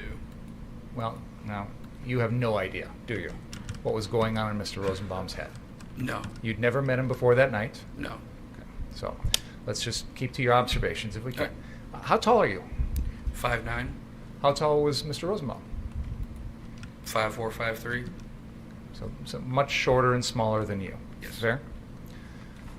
Now, I know you want to talk about what you believe he was intending to do, but my question to you was, did you ever actually see him hit anyone? No. Did you ever actually see him kick anyone? No. Did you ever actually see him with a weapon in his hand? No. Did you ever actually see him cause any physical injury to anyone that night? I saw him attempt to do it on a couple occasions, but I never saw him. That was not my question, Mr. Balch. Did you ever... Excuse me? It was my impression he was answering your question. You'd agree with me? Cross-examination. Pardon me? It's not cross-examination. He's supposed to ask open-ended questions. He was answering. It was my impression that the witness had not completed his answer. I apologize. I'll try to stop jumping in a little too soon, Mr. Balch. Did you ever see the defendant actually physically Mr. Rosenbaum? Did you ever actually see Mr. Rosenbaum physically injure anyone that night? No. Did you personally? If he got that AR-15 from Kyle, he would have killed a lot of people. 100%. At one point, and then he threatened me and the defendant. The time you described where you got in between him and Dustin Collette, between Mr. Rosenbaum and Dustin Collette, was the defendant present for that? It immediately preceded him threatening me and Kyle Rittenhouse. So was the defendant present for that? Yes. Tell us about that. Collette had stopped him from starting something on fire. There's a video of it, and Dustin Collette said something to the effect of "fuck around and find out," and I stepped in and told everybody, hey, chill out, calm down, stop doing that. I turned and had an exchange with one of the protesters, and I kind of explained to that protester, hey, I get what you're trying to do, but not this. And when I turned around, Rosenbaum was right there in front of my face, yelling and screaming, and I said, dude, back up, just chill, I don't know what your problem is. And he goes, you know what, if I catch any of you guys alone tonight, I'm gonna fucking kill you. And he said that to you? Correct. Did he say that to the defendant as well? The defendant was there, so yes. And as far as you could tell, the defendant was close enough to hear what Damn, Mr. Rosenbaum son. said. That is correct. Now, when this conversation occurred, were you wearing your AR-15 in front of you? Definitely intentions. That is correct. Did Mr. Rosenbaum ever reach for it? He didn't try. Did he touch it? No. You had your Glock pistol on your hip, correct? That is correct. Did he ever reach for that? No. Did he ever touch that? No. Did he ever touch you?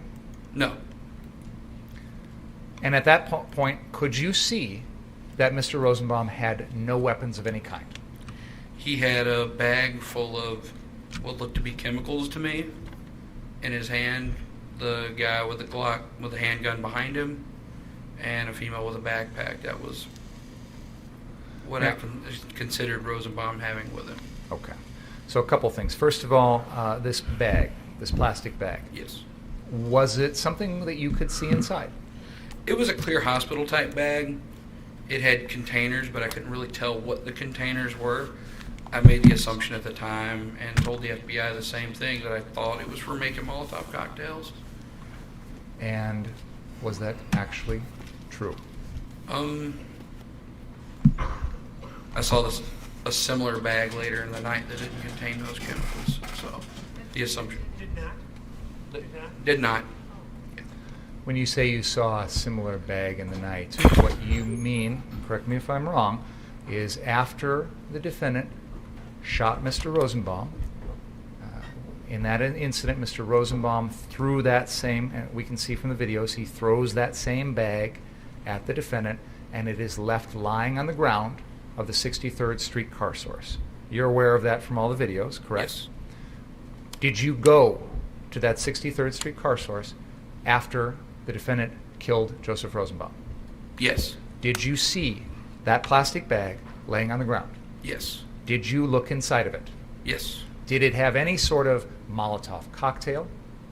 No, it had some bottles that would be for soap, but I'd seen plenty of people carrying those around during the protest, so I had no idea what was actually contained within them. And when you say you've seen a lot of people carrying bottles of soap around? Incognito bottles to carry things around in. He's talking When you about looked inside the concrete bag that Joseph motherfucking Rosenbaum was coffee. carrying, did you It's see about any concrete chemicals coffees. that could be used to start any sort of tear gas or explosion or fire? He's or talking anything along about those concrete lines? milkshakes. I didn't really so much as look into it as I kind of picked it up and just kind of tossed it back on the ground. But it didn't appear to be any sort of lighter fluid or anything like that in there. Did you see anything in that bag that you would construe as harmful or dangerous? No. In fact, you felt safe enough to walk up to it, pick it up, and look at it. Fair? That's fair. So getting back to this incident where the defendant that Mr. Rosenbaum is talking to you and the defendant, you mentioned that there's two people, a male and a female, that are close by. As we sit here today, do you now know who those folks were? No, I don't. Did that male and female that you're talking about, did they say anything to you? No, the male always just had kind of a grin on his face the whole time. Like he was kind of enjoying all the violence and shenanigans that was going on. Other than that, did he say anything to you? No. Did he say anything to the defendant? I never saw him speak to the defendant. Did you see the female speak to you at any point? No. Did you see her speak to the defendant? No. Did either one of them do anything threatening towards you? No. Did either one do anything threatening towards the defendant? No.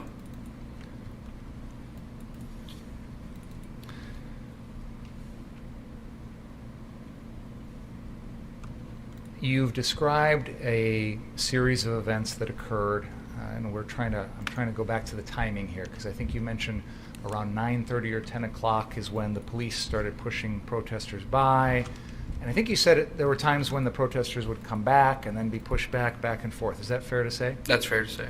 Would you mind using that laser pointer again, and point out the 59th Street car source, please? And just for the benefit of the jury, when you talk about the police moving the protesters out on the street, would you agree with me that the police are pushing people south on Sheridan from 58th to 59th and eventually down south to 60th? That is correct. And then you've described times when the police would pull back. Would they pull back north of 59th? Yes. So the protesters would be cleared from your area, but then allowed to come back in front of you and back and forth? Yes. Okay. When those movements would occur, I know you've described a little bit about the interactions with the folks on the street. In general, how would you say the attitude was of the people on the street towards you and your group? Most of them seemed indifferent. When you say most of them, were there others that didn't seem indifferent? There were some that either seemed really angry about us being there, and then there were other people that seemed like they were kind of happy to just stand around and talk to us. Do you remember there being issues with the laser pointers? I do remember them calling out about people on the roof pointing laser pointers at them, and during that exchange with the person, somebody in the crowd actually pulls out a laser pointer and started doing the same thing. And at that point, to me, it was kind of null, because who's pointing the laser pointer? Did you have any sort of laser sight on your gun that would illuminate a target? No. Do you know who it was up on the roof who was doing anything like that? I had no idea who had that up there.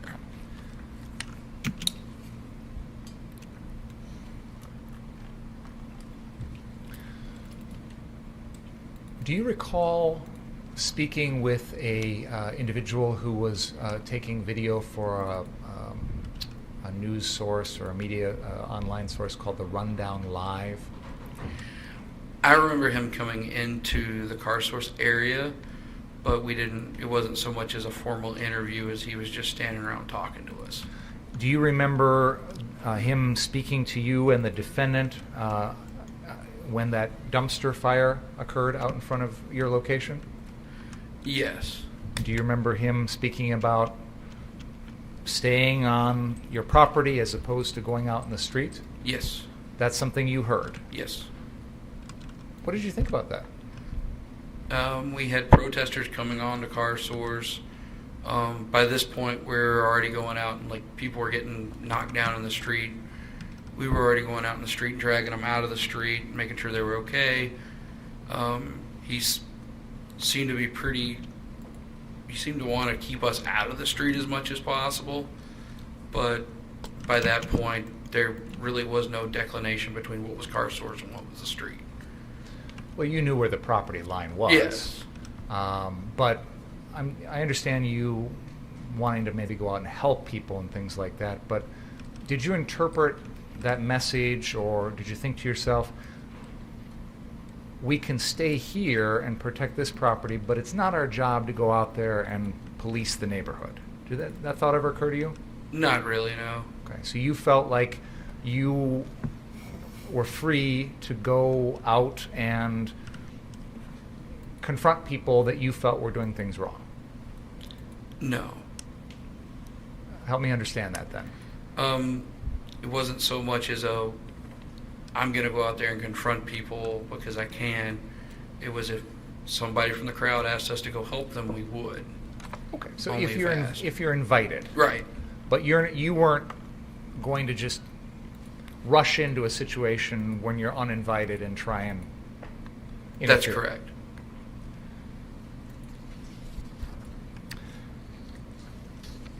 Forgive me if I've already asked this, but I'm trying to keep the timing straight here. We've talked about your arrival at the 59th Street Car Source at around 8 p.m. When you first got there at that time, was there other folks that were supposed to be stationed at the 63rd Street Car Source?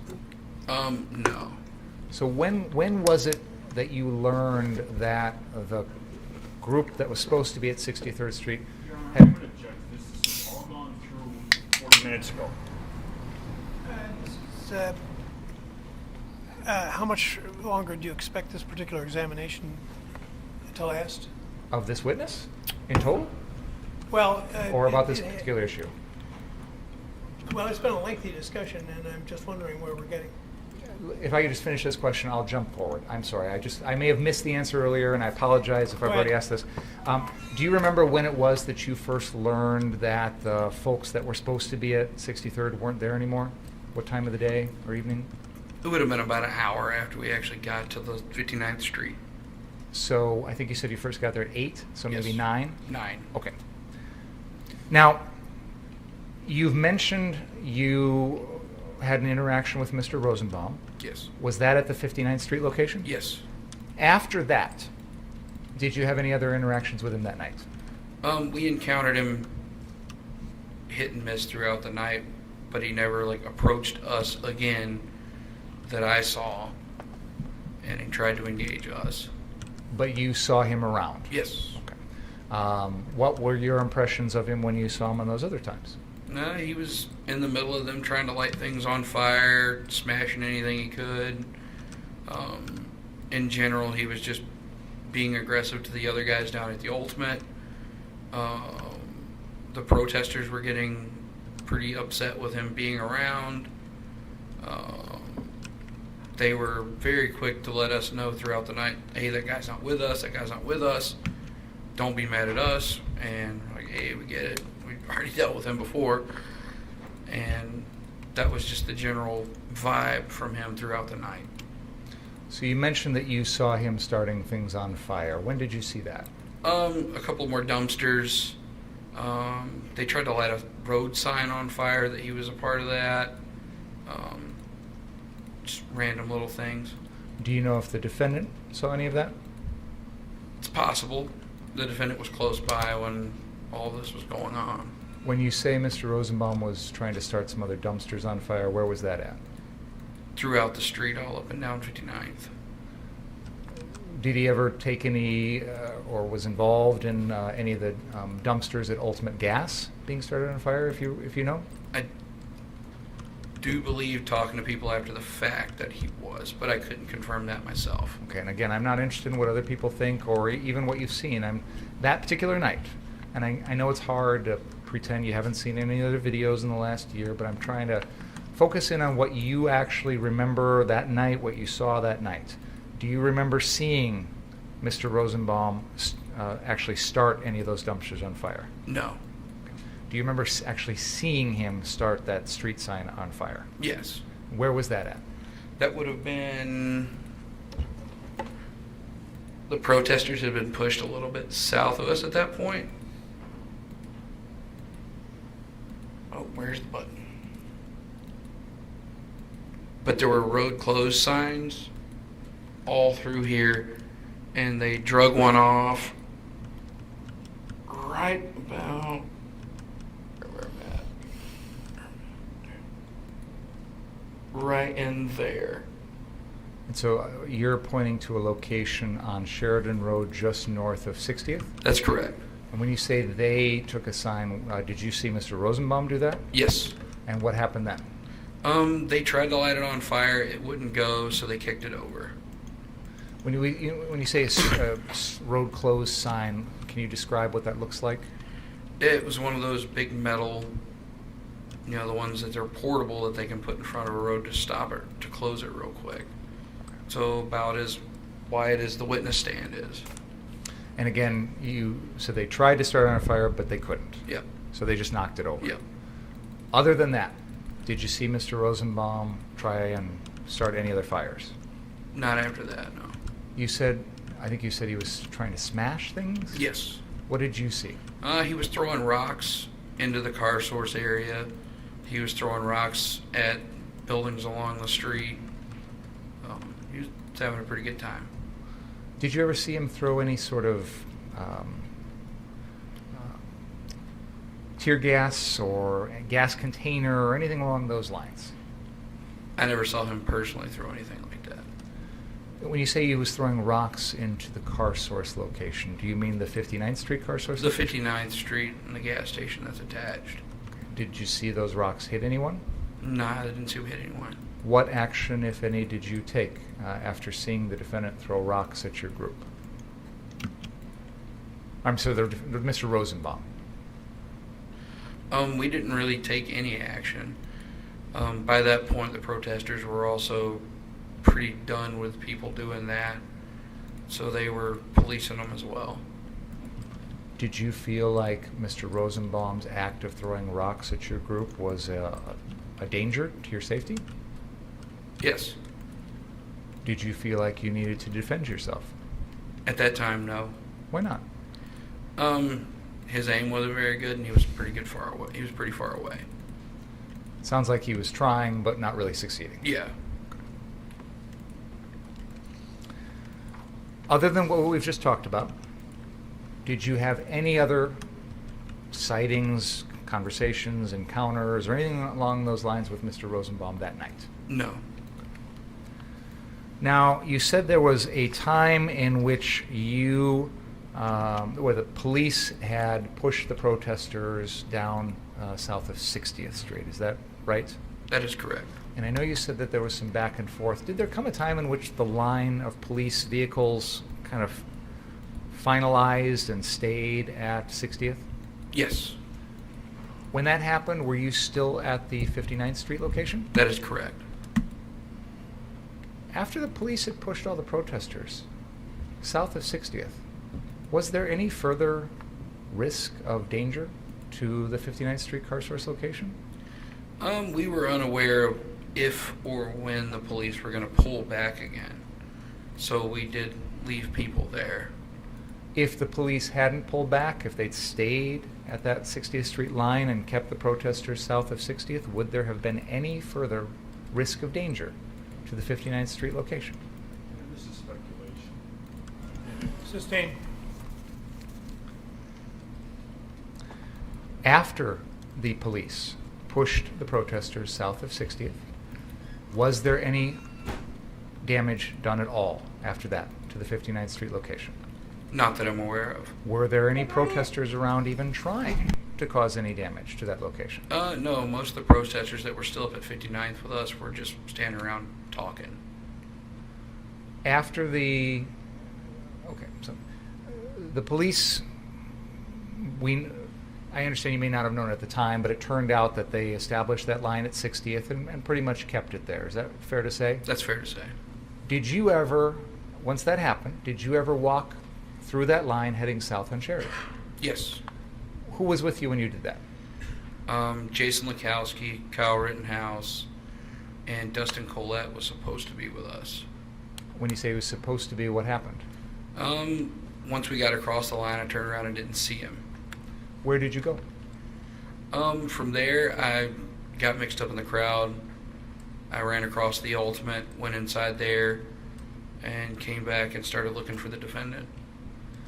Was this the time where the Daily Caller reporter Richie McGinnis was following you? We had passed Mr. McGinnis before we crossed the police line south of 60th. Okay.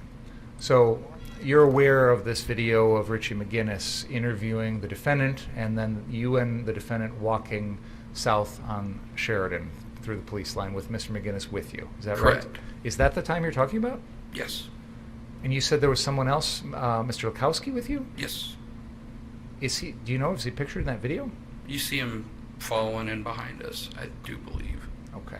Now, we watched that video earlier today. Yes. There is a time in which you encounter some folks with some fire extinguishers. Do you remember that? No, I don't remember that.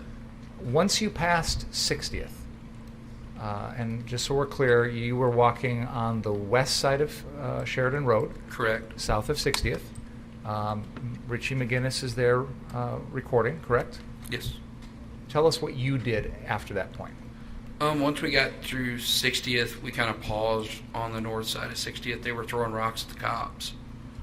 And once they saw us there, they stopped throwing. They kind of shifted where they were throwing the rocks at the cops immediately right next to us to a little further down. We walked across, and once we entered the crowd, the defendant started asking people if they needed any first aid. I was doing the same. And walking through past there at an indeterminate time, I lost track of the defendant. Had you discussed with the defendant what your plan was once you crossed that police line? We were going to check and see if anybody needed any first aid, then go down to 63rd and make sure nobody was destroying it. And I'm not sure if the defendant was there when I said it, but me and Lekowski had agreed that if we got separated, we would go back to 59th. Did you have any specific instructions for the defendant when you were heading out in that location? Yeah, it was just stay close, don't get separated, and see if anybody's hurt. You also told him to keep his mouth shut and not engage with people, correct? I told several individuals at 59th Street that. Including the defendant? I believe I told him not to respond the way he was to certain people. What do you mean the way he was? That goes back to earlier in the night when he said, "I love you too, ma'am." That's when I told him, hey, don't say that.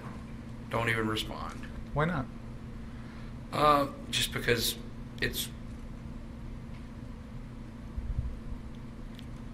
can cause somebody to escalate the situation if they feel like you're making fun of them a little bit. So it just wasn't needed. So the plan once you cross 60th is stay together, but if you get separated, go back. Correct. And try not to engage. Correct. And you said there came a time in which you lost track of the defendant. This is correct. How did that happen? Got lost in the crowd. I had a female protester approach me and started to try to get into a pro-gun, anti-gun exchange. From there, I went inside to see if he'd went to the Ultimate to get any snacks. When I came back out, I encountered more individuals protecting the property. I talked to them. I assumed at the time he wasn't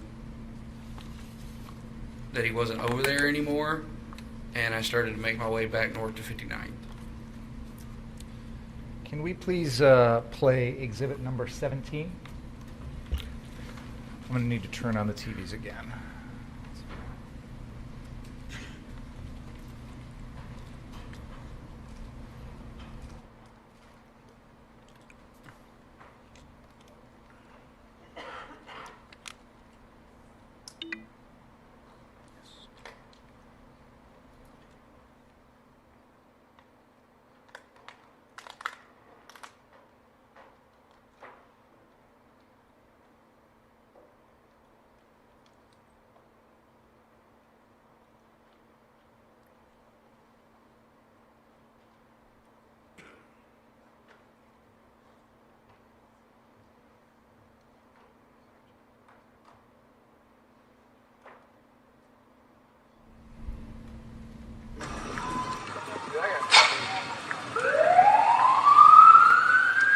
So you guys are kind of like medics who are packing. Yeah, right? basically. Well, he's an EMT, and Gotcha. I'm just kind of protecting his ass. Oh, so you're a certified EMT? Yeah. Gotcha. And do you work as an EMT normally? I'm a lifeguard normally. I got my ALS and I got my Gotcha. And I'm former Army infantry, and I got a whole bunch of trauma training. Well, thank you for your service. We got you if you get it. I appreciate the service. Oh, shit. Dude. Stay away from that vehicle. Get out of the roadway. Thank you. There's a guy with a rack. Be careful. Right behind that white fence. There's a rack in there, so be careful. Hey, friendly, medic, coming through, medical. Medic coming through, medic coming through. Does anybody need medical? Anybody need medical?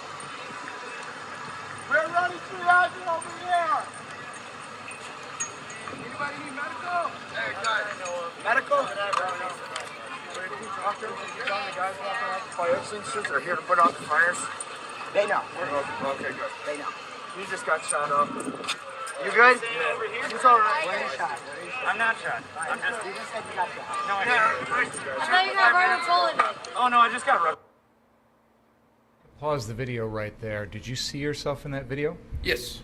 And correct me if I'm wrong, but it appears that you are a little bit ahead of Mr. Rittenhouse in this video, but then you start walking east across Sheridan Road. Correct. Okay. And in that direction is the Ultimate gas station. Yes. Do you remember where you went after that? That's the point at which I went inside the gas station. Okay. And then came back out. I thought I heard you say that the purpose of going across the police lines was to see if people are hurt and to go check on the 63rd Street location. That is correct. Help me understand, how does going to the Ultimate gas station and going inside fit in with that? Because there were other people at the Ultimate gas station. I don't understand what that To means. go over there to see if they're hurt too. Oh, I see. So you went over there to see if those people needed help? Yes. Did you go inside the Ultimate gas station? Yes. And I think you said at one point you were going to get a snack for yourself. Yeah. Did you know at that point that you were leaving the defendant? No. What did you expect he was going to do at that point? I thought he was following me. How long was it before you realized he hadn't followed you? By the time I got across the street. What did you do then? I continued on to the Ultimate gas station and talked to some of the guys there. Turned around, he wasn't around. Went back inside and went inside. Inside the gas station? Yes. Why didn't you go looking for the defendant? I assumed that he had went inside the gas station as well. And then when you looked inside, did you see him? No. So where did you look for him then? Back outside the gas station. In the gas station lot? Yes. And this is a time in the evening when there are a lot of people in that lot? This is correct. Did you find him? No. So if he's not inside the gas station and he's not in the lot, did you go out around the area looking for him? I walked on the outside of the crowd and tried to look for him, and then I decided to head north to 59th. Why is that? That's where I told Lukowski we should go. Do you know where Jason Lukowski was at this point in the video that we just paused at? He was behind Richard McGinnis in this. And when you walked across Sheridan to the east, do you know where Mr. Lukowski went? No idea. When is the next time you saw Mr. Lukowski? After the shootings happened. So when you went back, when you left Ultimate Gas and headed back to 59th Street, did you see Mr. Lukowski at that point? No. Did he return to 59th Street while you were back there? I never made it back to 59th Street. Why is that? The shooting started. Okay, and we'll get to that in a moment. So your testimony is that as we're watching this video now, which has been taken by Richie McGinnis, and we see the defendant right there, that Jason Lukowski is somewhere close by. He should be. Okay. Can we continue to play the video, please? Let us know if you see Mr. Lukowski, okay? No, it didn't even leave a welt. It just stung. It just fucking stung. I knew. Little pepper boy never hurt nobody. It was literally just like, oh, It's a little spicy, that's all. It was like, oh shit, that was really annoying. Yeah, a little salsa. Could you please not? It was just like, oh, I got a fire extinguisher. Does anybody need medical? Does anybody need medical? I think someone's got some medical weed, I'll tell you that. Does anybody need medical? Medical!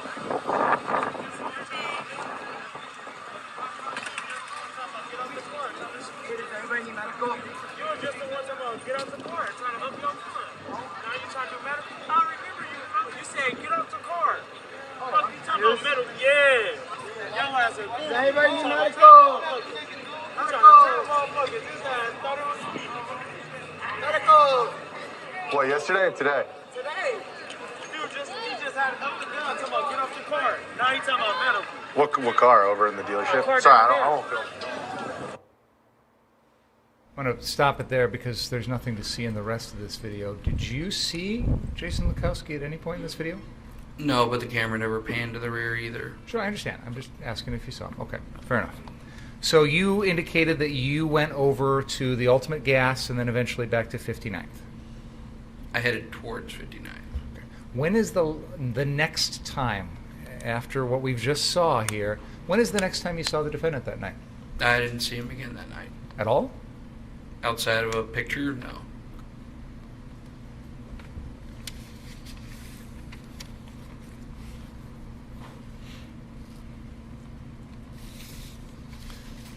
All right. I would like to play exhibit number 18 at that timestamp I indicated, please.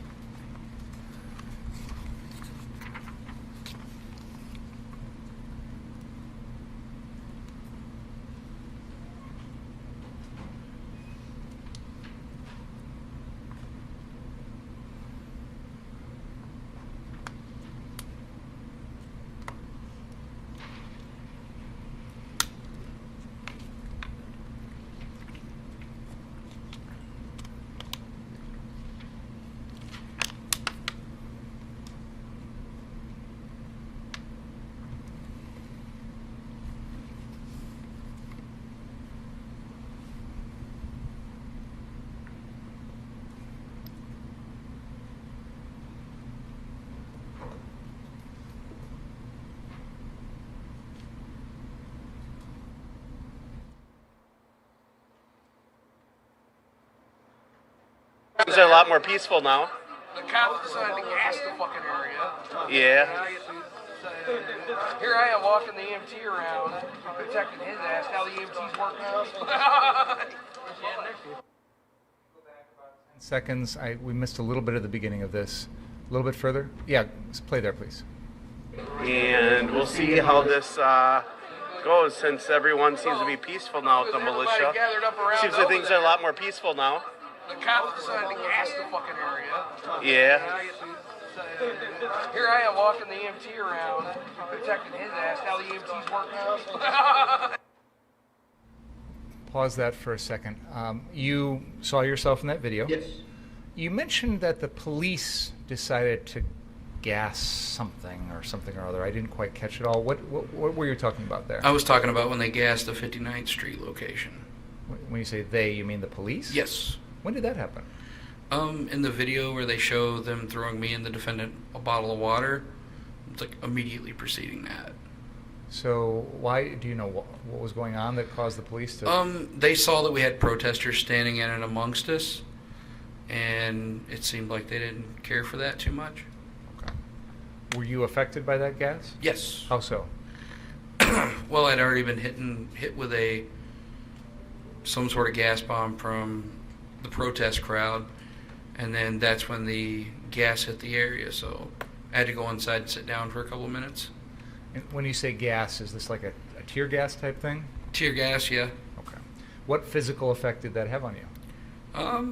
I couldn't breathe for a good minute and a half there, solidly. Once I got in and sat down, the defendant helped me out with that. I was okay. For the days after, I really couldn't talk too well. What did the defendant do to help you? Kept shoveling water at me. So. Did he give you any sort of medicine or anything No. like that? Okay. So when you're talking about the police gassing things, that's what you're referring to? Yes. And then you talk about something about the EMT having to guard the EMT or something like that. Yes. What did you mean by that? I said I was referring to me watching the defendant. So you're basically saying that one of your roles was to guard and protect that was the part of defendant. my intent for going south. And this conversation occurs at the Ultimate gas station. Yes. Where is this time-wise in relation to what we had just seen, the last video where you were being followed by Richie McGinnis, and then we saw you walk east across Ultimate Gas? Where is this in relation to that? I don't remember exactly when I had this conversation, but I would say it was probably pretty soon after that. So this is after you walk across the street. You said you went into the store, grabbed some snacks or whatever, and then I think you actually said earlier you spoke to some of the folks that were... I'm trying to set the time frame for the jury, but the ultimate relevance, Your Honor, is that this witness is indicating that his role was to protect the defendant that night, and he's obviously not with the defendant at this moment. What would be the relevance of that anyway? Well, I think it goes to the overall issue of the safety of the defendant and the safety of this crowd, the perceived need, the perceived danger, the perceived need for protection south of 60th Street. Perceived by whom? By at least this individual who's close to the defendant. What relevance would his perception? Because they're part of the same group, and he's taken this responsibility, and now they're in an area where there's a perceived need to protect the defendant. Well, why don't we take a break? Please don't talk about the case during the break. Read, watch, or listen to any account of the trial. Let's see about 5 after. 3:46. Oh, pardon me? It's 3:46, so we did 15 minutes before o'clock. Forget it. Well, you're right. Yeah, you're right. We're going. She's correct. As I've complained about that clock before, we're going to start at 4 o'clock of actual time, and pay no attention to that clock, which you won't be able to see from the jury room anyway. Okay. Okay. 4 o'clock actual time, Central Standard Time. Well, whatever. They know how precise I am about times anyway.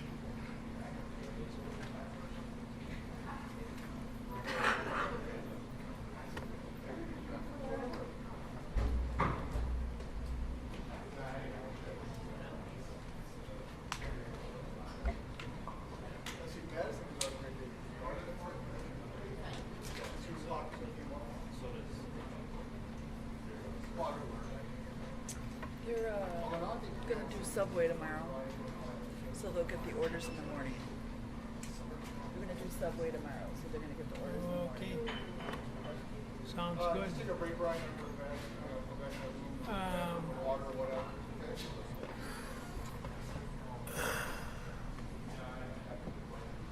This seems like an E2. What's that? Mark was snapping his picture when he was walking by him, the witness. He's not supposed to do that. Oh, man.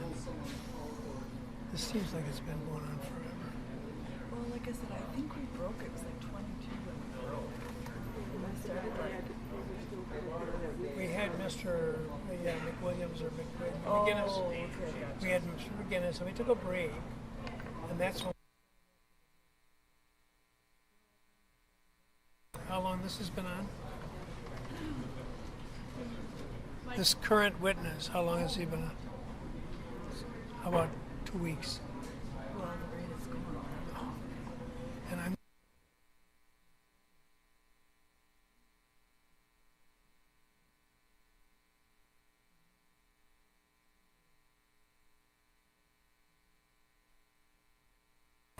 Maybe he knows, he knows a lot more about his case than I do.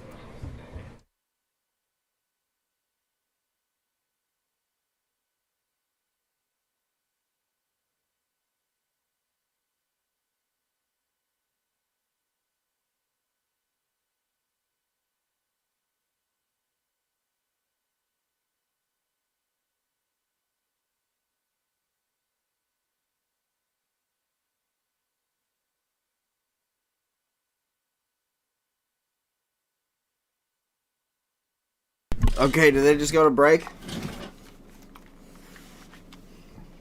Good. If they just went to break, that's fine. Because what I'm going to do is I'm going to rewind it a little while.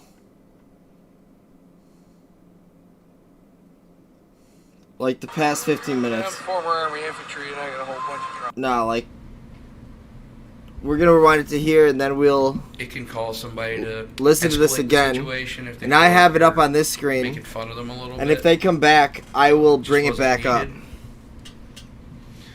So the plan once you cross 60th is stay together, but if you get separated, go back. Correct. And try not to engage. Correct. And you said there came a time in which you lost track of the defendant. This is correct. How did that happen? Got lost in the crowd. I had a female protester approach me and started to try to get into a pro-gun, anti-gun exchange.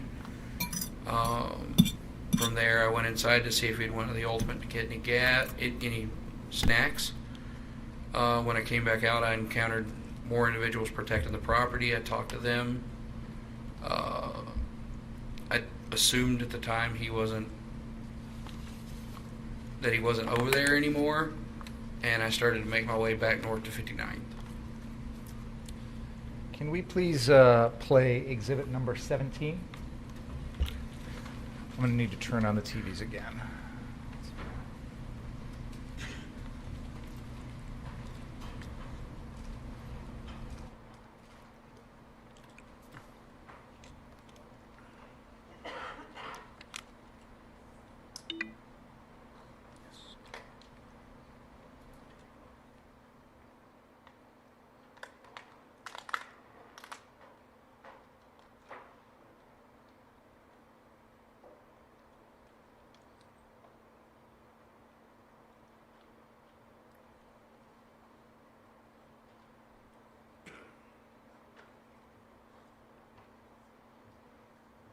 Yeah, don't worry. We're just rewatching the last stuff that happened during the break because there's nothing else to do anyways except for look at a fucking stupid screen. Just gonna rewatch this last couple stuff, and then These guys are kind of like medics who are packing.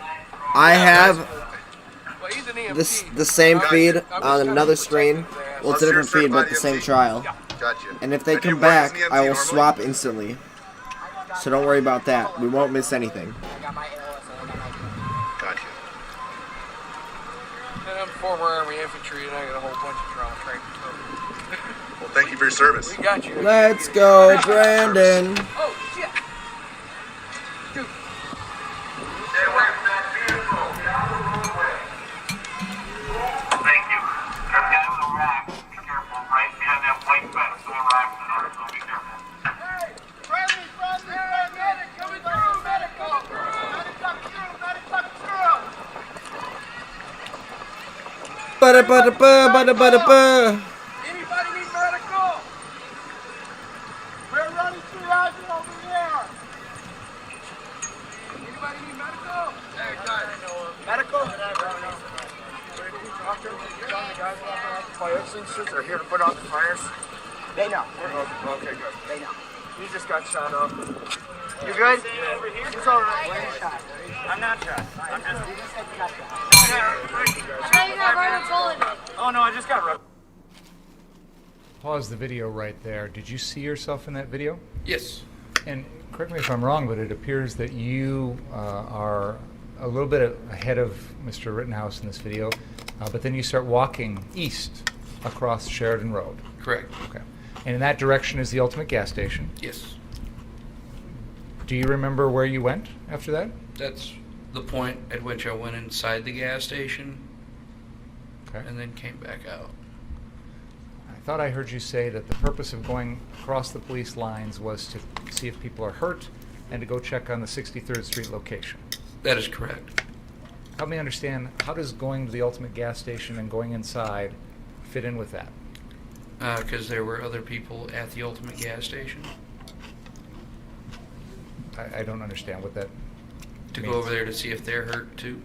Oh, I see. So you went over there to see if those people needed help? Yes. Did you go inside the Ultimate gas station? Yes. And I think you said at one point you were going to get a snack for yourself. Yeah.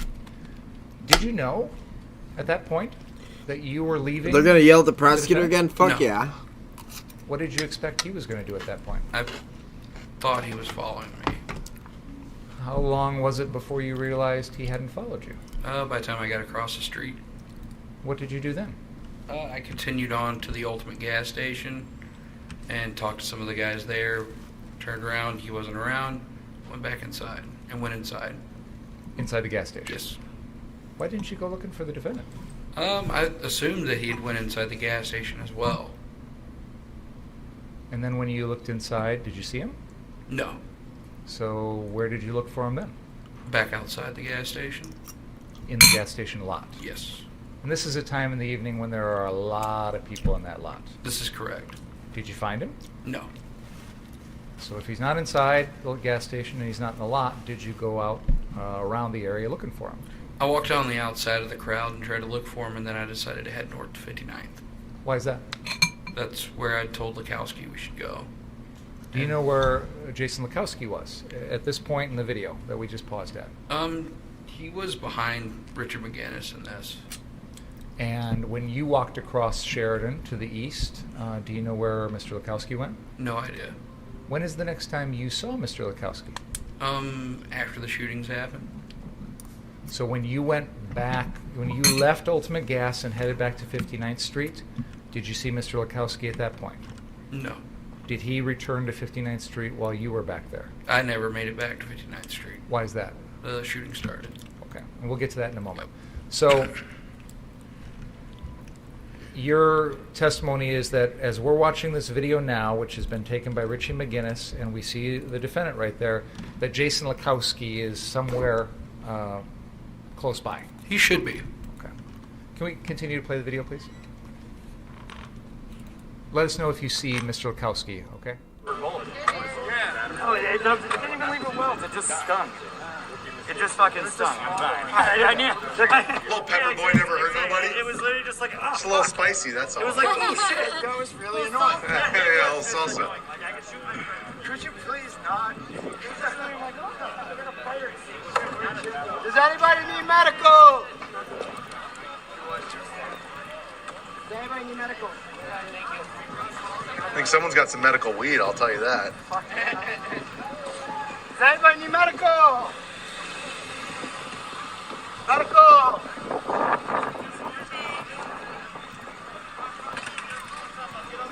Does anybody need medical?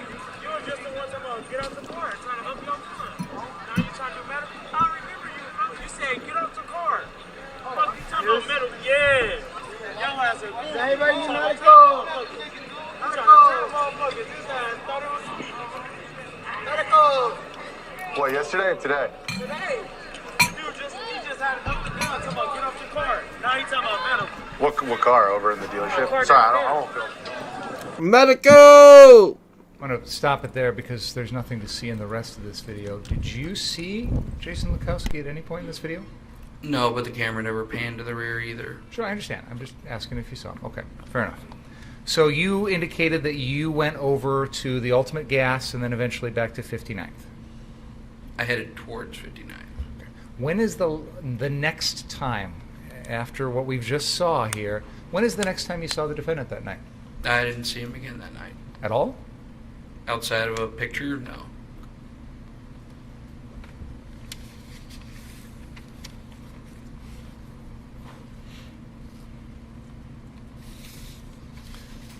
All right. I would like to play exhibit number 18 at that timestamp I indicated, please.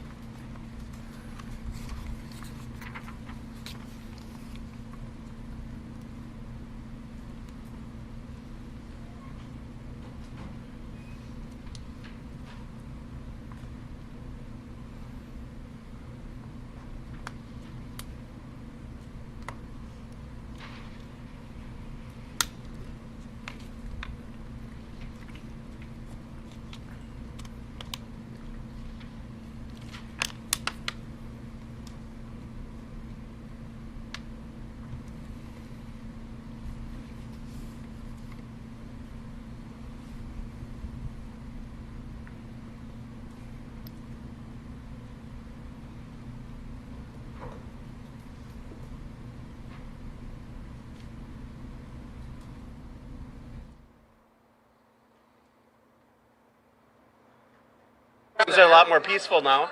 The cops decided to gas the fucking area. Yeah. Here I am walking the EMT around, protecting his ass. Now the EMT's working out. Seconds. We missed a little bit of the beginning of this. A little bit further. Yeah, play there, please. And we'll see how this goes, since everyone seems to be peaceful now with the militia. Seems like things are a lot more peaceful now. The cops decided to gas the fucking area. Yeah.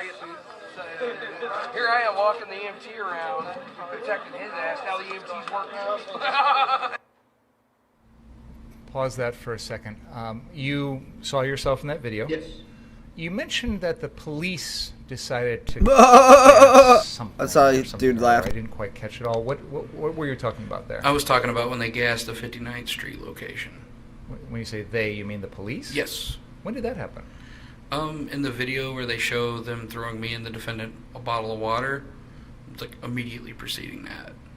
So why do you know what was going on that caused the police to? They saw that we had protesters standing in and amongst us, and it seemed like they didn't care for that too much.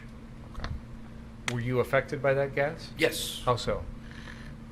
Well, I'd already been hit with some sort of gas bomb from the protest crowd, and then that's when the gas hit the area, so I had to go inside and sit down for a couple of minutes.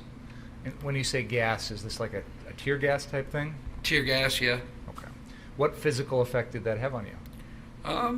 I couldn't breathe for a good minute and a half there, solidly. Once I got in and sat down, the defendant helped me out with that. I was okay. For the days after, I really couldn't talk too well. What did the defendant do to help you? Kept shoveling water at me. So. Did he give you any sort of medicine or anything No. like that? Okay. So when you're talking about the police gassing things, that's what you're referring to? Yes. And then you talk about something about the EMT having to guard the EMT or something like that? Yes. What did you mean by that? I was referring to me watching the defendant. So you're basically saying that one of your roles was to guard and protect that was the part of defendant. my intent for going south. And this conversation occurs at the Ultimate gas station? Yes. Where is this time-wise in relation to what we had just seen, the last video where you were being followed by Richie McGinnis, and then we saw you walk east across Ultimate Gas? Where is this in relation to that? The judge is back live. We're switching back to the live footage. Of course, even though he's live, he is still muted.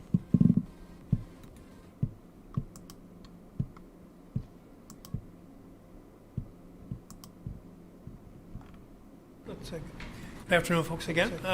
By the way, how are the calzones? By the way, how are the calzones? You can be seated. You can be seated. Hold on. Anybody who didn't like them? Anybody who didn't like them? There we go. How about the staff down here ate all the chips before I got any, but we have Subway tomorrow. Okay, good. Let's go. Subway tomorrow. Yummy, yummy.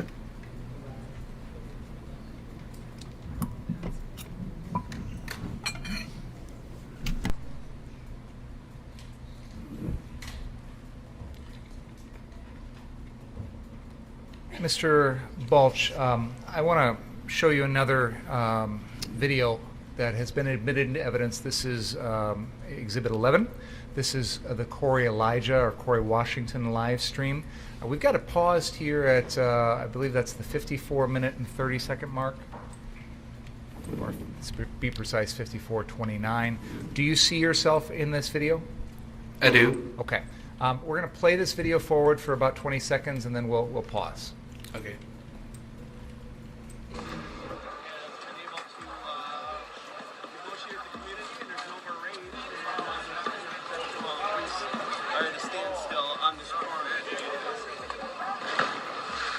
That's fireworks man right down there.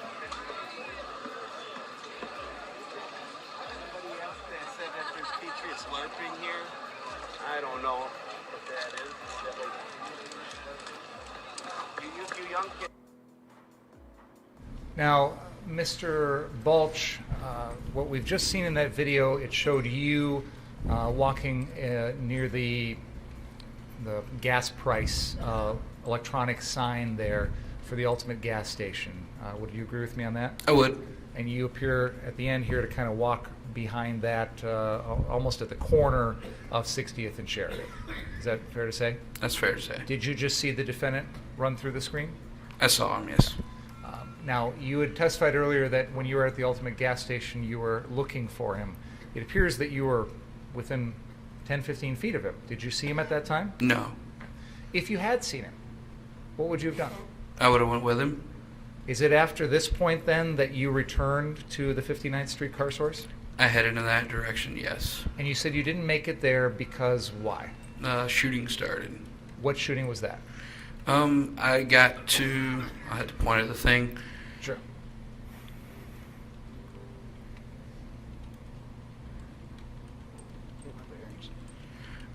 I headed across 60th. The Bearcats were right here. When I got there, a sheriff's deputy held me over to the car. I'm at the Bearcat. He opened the door. I sat there and had a 2 to 3 minute conversation with him, maybe about what was going on over there. At that point, he directed me to go behind the Bearcats to go across the street. So, at about that point, I moved west across Sheridan Road. When I got there, I turned to go north, and that's when I heard a pistol shot. And then almost immediately following it, I heard 4 rifle shots. What did you do then? I turned and headed south. Where did you go? Towards where I'd heard the shooting. So I was right around in here, and I ran across the street into this green area here, telling everybody to get down. And then I got to the end, overlooking this area here. There's like a low wall. And then shooting erupted behind me over in this general area. When you say this general area, can you point the pointer at that again, please? I'm Yes. sorry I missed that. You're pointing to the area along Sheridan Road, south of 60th, sort of in front of the Boost Mobile and Check and Go? Put on a shirt? Fuck no. Correct. Again, we're going to try and play this artificial I'm hot. Thought process. Right. I know When I you cool off, probably I'll know put a shirt now on, what buddy. that was, but let me just ask, first of all, at the time, the shooting you just described, at that time, that night, did you know what was going on? I had no idea what was going on. With the benefit of hindsight and watching all the other videos now, what was that, if you know? The first shooting that I heard, the pistol shot and the rifle shots, whereas the engagement between the defendant and Rosenbaum and the people that were with him down here. The secondary shootings would have been Anthony Huber and Gage Gorowitz. Is that Gage Grosskreutz? Grosskreutz, yes. It's kind of a difficult name. Can I just ask, Mr. Balch, when you were... Where were you specifically when you heard or observed the shootings of Mr. Huber and Mr. Grosskreutz? I didn't visually see them. I heard them. Okay. But I would have been right in this area right here. Do you know if the shootings of Huber and Grosskreutz were further north of where you were at on Sheridan or further south, if you know?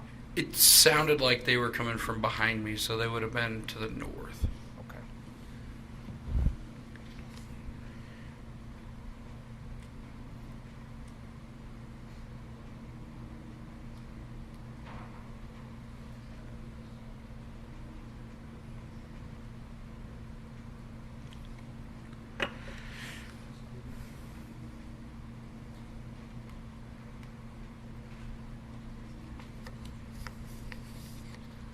We're going to have another video. It's just going to take a second to set it up.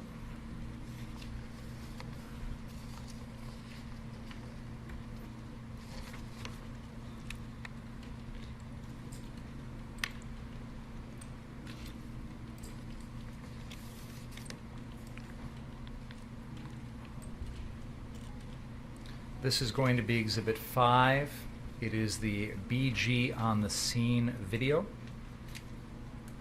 And I'm going to be playing a portion at the end. Can we rewind just a little bit from there, please? Keep going back.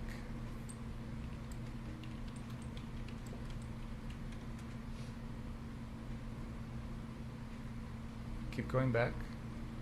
Keep going. All right, play from there, please.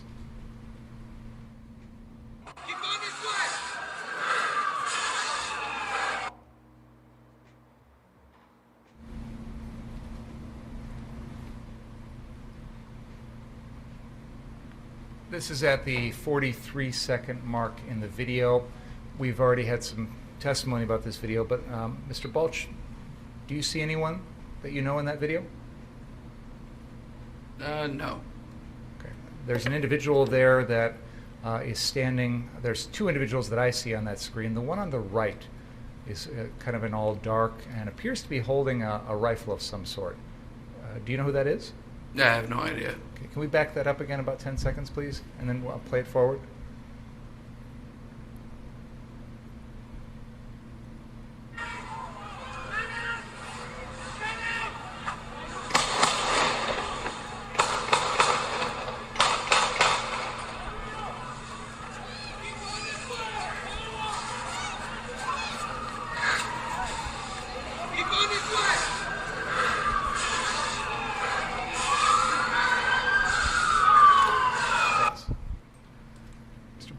That would appear to be me. That's you, isn't it? Yeah. You're actually, at this point, north of where the Huber and Grosskreutz shootings occurred. Is that fair to say? That's fair to say. So when you said earlier you were south of it, it turns out you were actually north. Yeah. Do you remember what you did? Actually, before I ask that question, we can see in this video that the defendant, Kyle Rittenhouse, is walking. 1 second.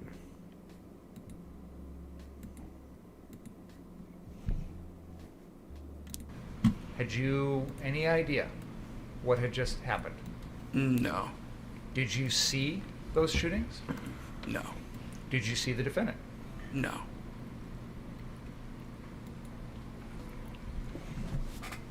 You've been trained in the military, been around shootings before, fair to say? Yes. How is it possible that you didn't see those things? I wasn't looking down the street when it happened. Did you hear those gunshots? Yes. Did they draw your attention to that area? Yes. Did you look? Yes. So how come you say you didn't see? Because by the time I got that far, close enough to see it, everything was done. Did you see the bodies? The body of Mr. Huber? Yes. At what point, when you're moving down the street, did you see him? See that body? After I got to Grosskreutz, when I got down there, Jason Lekowski was helping put a tourniquet on his arm. There's actually a video of that where I come around the side and ask everybody's all right if they got it. Saw the wound on Grosskreitz's arm. Holy crap. And then I ran over to check Anthony Huber's body. When we've played this video before, we've heard a lot of people's voices shouting out about the defendant. That's the guy, whatever, things like that. Did you hear any of those voices at that time? I wasn't really trying to pay attention to what they were pointing out. When in this process did you realize that an individual or individuals, people, had been shot? Well, I'd heard the shooting, so I knew that there was shooting going on. I didn't know anybody had actually been hit until I got to Grosskreutz. Is it fair to say that this wasn't the first time all evening that you'd heard gunshots? We'd heard them a couple of times throughout the night. When you would hear gunshots, would you wonder if that meant someone was injured? Most of the time they were far enough in the distance that there would be very little impact from us going in that direction. You're working on your You moped. testified earlier that what That's cool, originally dude. started you heading south was hearing the pistol shot and the 4 shots that occurred at Car Source and 63rd. Correct. And that, according to the map, is about 3 blocks away. Correct. You talk about hearing other gunshots that are in the distance. Why did the shots here 3 blocks away attract your attention when others did not? They were a lot closer than the other ones had been, and there was the potential that people that I was with that night were down there. Did you think to yourself, that's the defendant? No. You didn't know, did you know where he was at? I didn't know where he was at, but I didn't assume who had been doing the shooting. When we see you in this video, is that after you have looked for the defendant? Yes.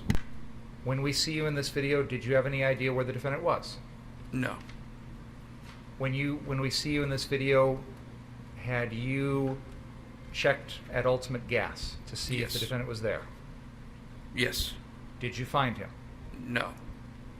When we see you in this video, had you already traveled north of the police line at 60th? Yes. Had you seen the defendant up there? No. Is it fair to say that at this moment in the video, you didn't have any idea where the defendant was? I had no idea where him or Jason Lukowski were. And even though he's walking up the middle of the street near where you're at this point in the video, you didn't see him? I didn't pay any attention to him, no.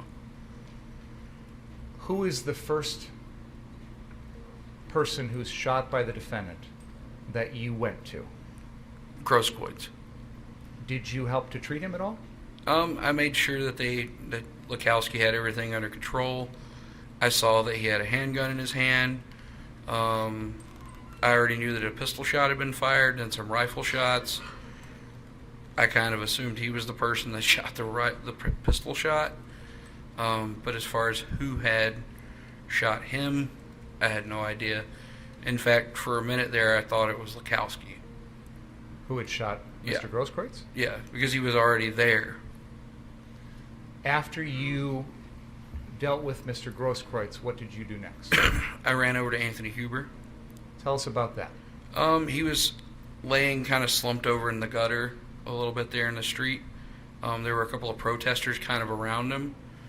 When I ran up on him, they ran off.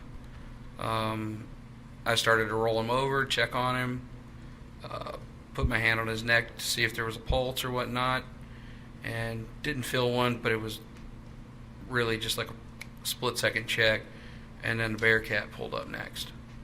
When you say Bearcat, you mean one of the armored law enforcement Yes. vehicles? And what, if anything, did those folks do?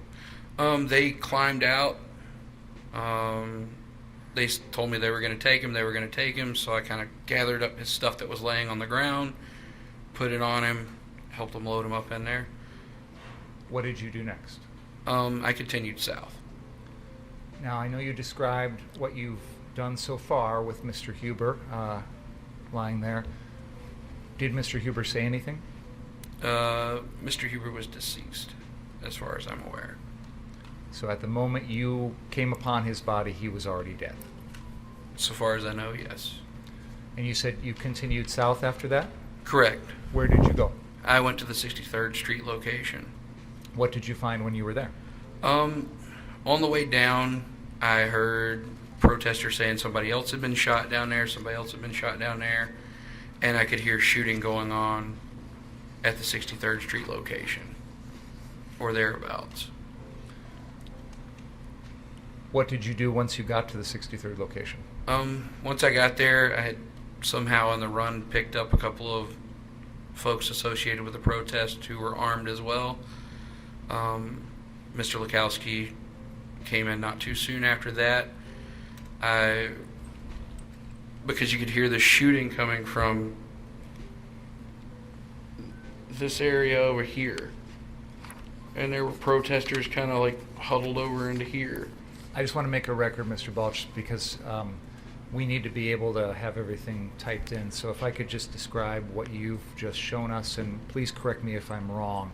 I think you had pointed the pointer at the 63rd Street area in the block west of Sheridan Road, between there and, is that 10th Avenue?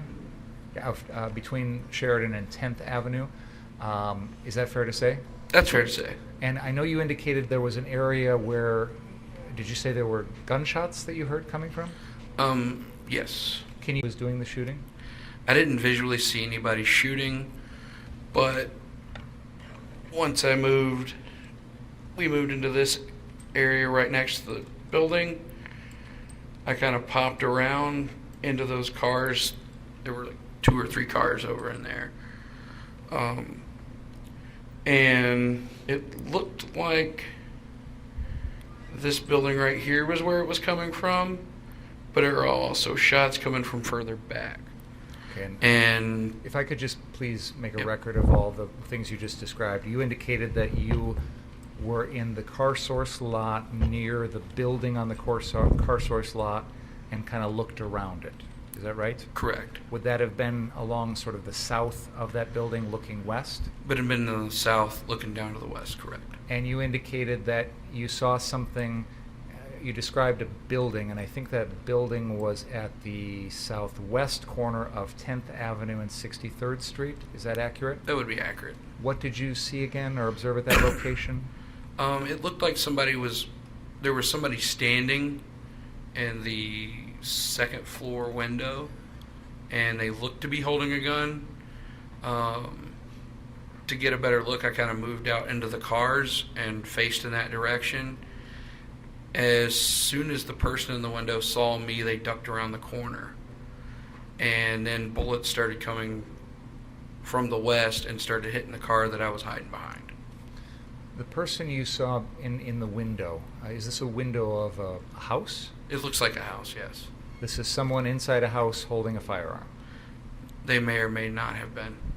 And then bullets came from the west and hit the vehicle that was near you? Correct. Did any of those hit you? No. What did you do as a result of that?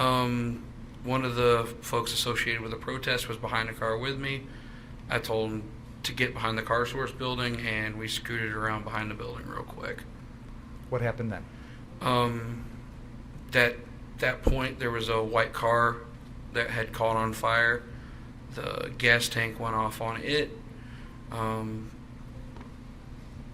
of poked our heads back around. By that time, SWAT was directly behind the building from car source, and they're like, hey, somebody's over here shooting, get the fuck back around. So we just stayed over there.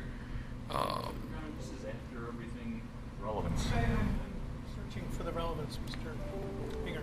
That's fine. Let me I can't undo it. You did it, and now it's done, Desolator. Desolator. Number 13. Oh well. 2140 mark, please. You had testified that when you went down to the 63rd Street location, you saw that. I don't even know what it plastic said, bag. but whatever. Is that right? Yes. I'm going to have an image of that up on the screen, and I'd like you to take a look at that when it's ready here.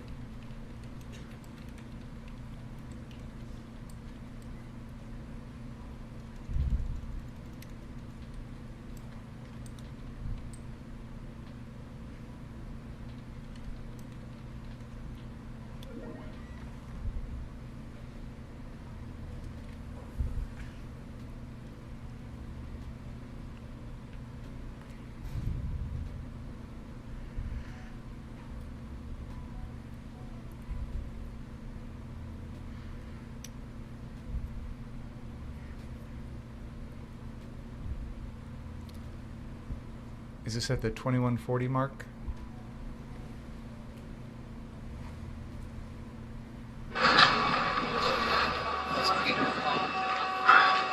Yes, that is a car fire, but there is more than just a car fire going on here. All right, guys, it looks like there's an interview going on. We're going to see if we can squeeze in on this.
Stamps mixed up there. We're going to play a little bit of that video here. I'd like you to take a look at it if you could, please. Thanks. All right, guys. So here's what we got going on. We are not trying to spook anyone. We're gonna move in. It looks like. Okay, just play the video, please. Thanks. Mr. Balch, there's an object on the ground on the left side of this view screen. Do you see that object? Yes. Can you identify that for us? That's the plastic bag that I picked up to take a look at. That's the one that Mr. Rosenbaum threw. Is that correct? Correct. A couple more things finally. After all is said and done here, you stayed at this location and spoke to some individuals who were from the media. Is that fair to say? We kind of got ambushed by them. Well, make it sound like they were trying to attack you. They came up and were... Yeah, they came up out of nowhere and we weren't expecting them. When you say we, who was with you? Jason Lekowski was with me. When these folks asked you your name, what did you tell them? I gave them a false name of Thomas Craig. Why did you do that? To protect my identity so that I could get out of there and figure out what was going on. There were folks there that showed you video of what had happened that night. Yes. In those view screens, were you able to see the defendant? One of the live streamers did show me a picture of the defendant when he was laying on the ground being struck on the head, I believe, when he fired his weapon. From that, were you able to identify that that was someone that you had been with? Yes. That evening? Did you admit that? To them, no. In fact, when they confronted you on it and accused you of knowing exactly who that was, you lied to them and told them you did not, correct? Correct. And when I discussed this with you, you gave me the explanation that because you were concerned for your safety at that time? Yeah, we were surrounded by several people, and there were groups of them milling around us as well. At that moment that you lied about knowing the defendant, you still had your AR-15, correct? Correct. And your Glock? No, I didn't have the Glock at this time. And Mr. Lekowski was with you? Yes. Was he armed? Yes. Were there police cars nearby? Further down the street from us, yes, but they were dealing with the shootings and whatnot. Once you were informed that the defendant was the one who had been involved in these shootings, was a suspect, did you approach the police that night and tell them about your information? No. I have nothing further. Go to community settings. Where is that? Mr.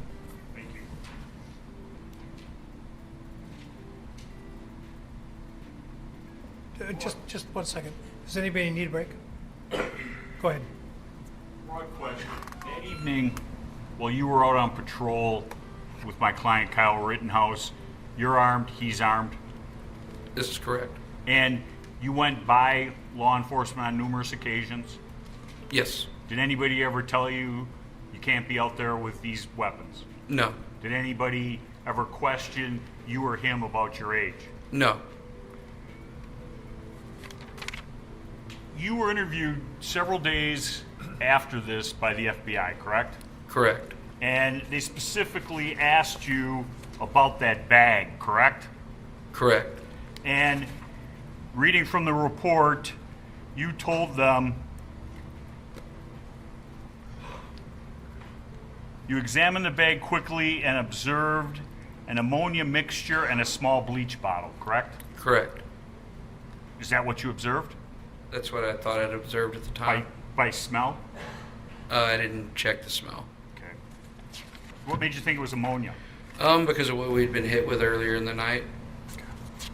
And when the bomb had been hit earlier in the night, Mr. Rosenbaum was there with that bag, correct? Yes.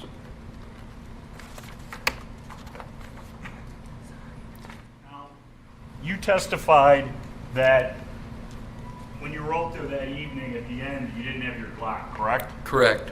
You had borrowed it to Nick Smith? He told me his name was Nathan, but yes. Okay. So you were using a pseudonym, false name? Correct. Nathan was using a false name? Yes. Did he give you a false name, or did he say Kyle Rittenhouse? I'm pointing to my client. I don't remember if he gave me a pseudonym or not. He went by Kyle most of the night when he was talking to me. Kyle. Yep. You refer to a man and a woman who you always saw with Rosenbaum, correct? Correct. Can you describe that man? He was tall, scraggly looking with a beard. Okay. He had like camo shorts on too, I think. Okay. Do you remember anything about the top? I can't remember the color of the top specifically. Yeah. Do you remember anything specifically about the woman? She had a black backpack on. She was a little heavy set, maybe. Do you remember anything about her hair? I think it was dyed a bright color, maybe. Okay. I'll show you a picture, see if you recognize these individuals. How's it?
Show them, so then we can print it out. Yeah, that's cool.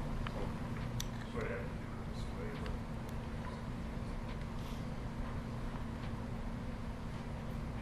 Showing you a photograph from my associate's computer. Do you recognize anybody in that picture? The female with the red hair is the one that was accompanying Rosenbaum, and the other male. Okay, the other male is not in the picture completely, correct? Correct. But that is the individual Yes. who was with Mr. Rosenbaum. Do you notice anything in his hand? He's got the handgun in his hand, as usual. And you might not be able to tell, but with this bar right here, does that tell you where that was? That's at the Ultimate gas station.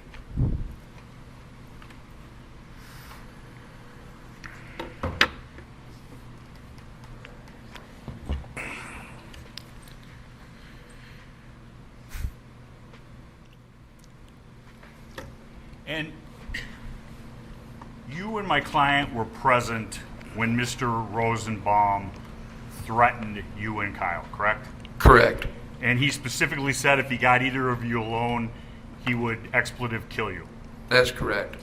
Any doubt about that? No doubt about that at all. Told the FBI that? Yes. And that was right after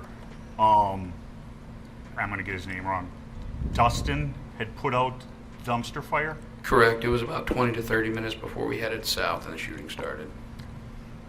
And Mr. Binger asked you some questions about did he try to attack you at that time? How many guys were there? There were about 4 or 5 armed men in front of him. Okay, and there's some other armed men on the roof? Correct.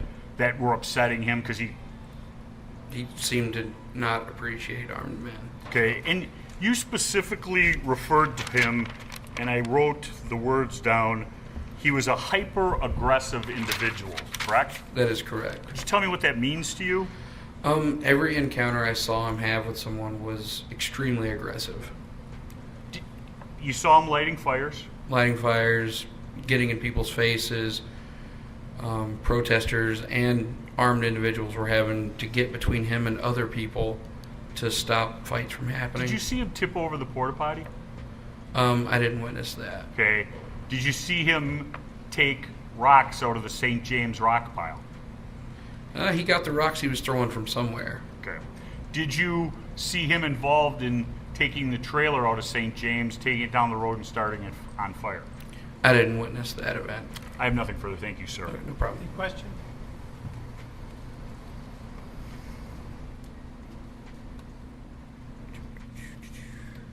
Couple things, Mr. Balch, and then we'll be done. You testified you gave a statement to the FBI. Correct.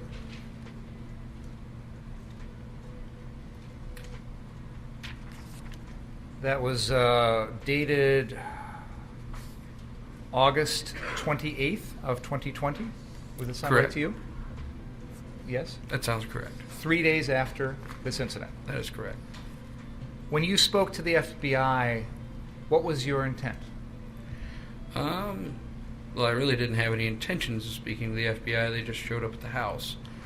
I gave them what information I could remember and what I could make sense of. They were very clear with me to only give them the information that I was 100% sure about. Did you withhold any information from them? No. Did you tell them the truth? Yes. Were events in your mind clearer 3 days after the incident than they might be now? Even then, it was the whole situation was kind of a big jumble of, and I was trying to put timelines together. So I had told them explicitly that my timelines are going to be a little off. I understand that, but do you think your memory of what happened on the night of August 25th was better 3 days later than it is 14 months later? It would be, yes. When you spoke to the FBI, did they identify themselves as the FBI? Yes. Did you know you were speaking to law enforcement officials? Yes. Did you understand that if you didn't tell them the truth, that that could get you in trouble? Yes. And you wanted to be completely honest with them? Yes. Did you understand that they were asking you questions about a homicide? Yes. Did you understand that that it would be helpful to give them as much information as possible about what happened here? Yes. Was that what you wanted to do? Yes. Did you want to cooperate with them? Yes. Did you want to tell them everything that you knew about what happened? Yes.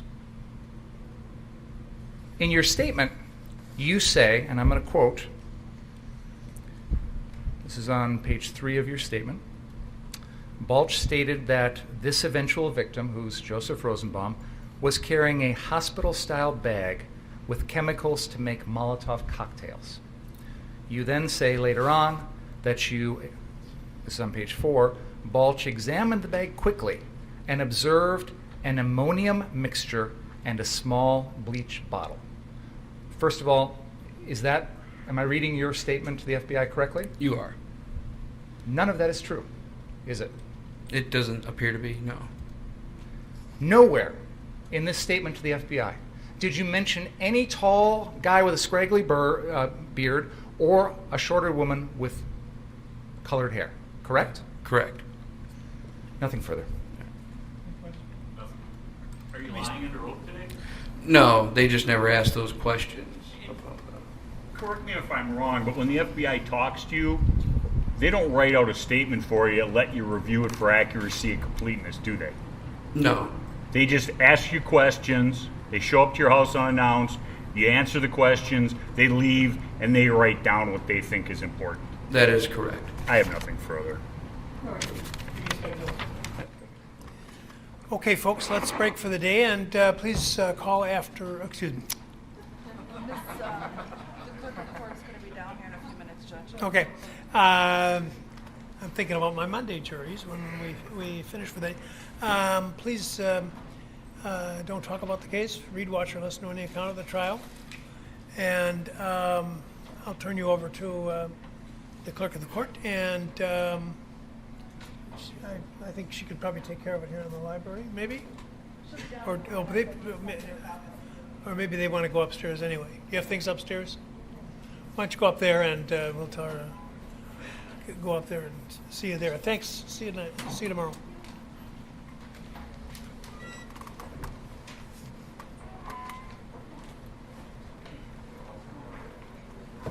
Yeesh. Yo, Desolator, there's your girlfriend right there on the right side of the screen, buddy. Damn, I didn't know your, Yo, Strafe, I didn't know your mama was here in the court case. Holy fuck.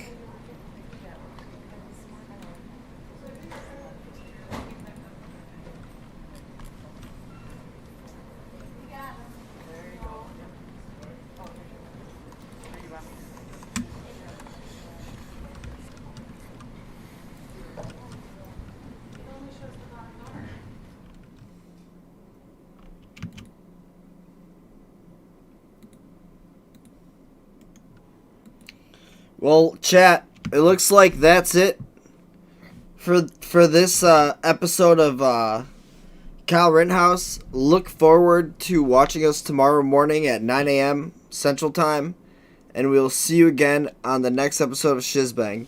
Thank you very much.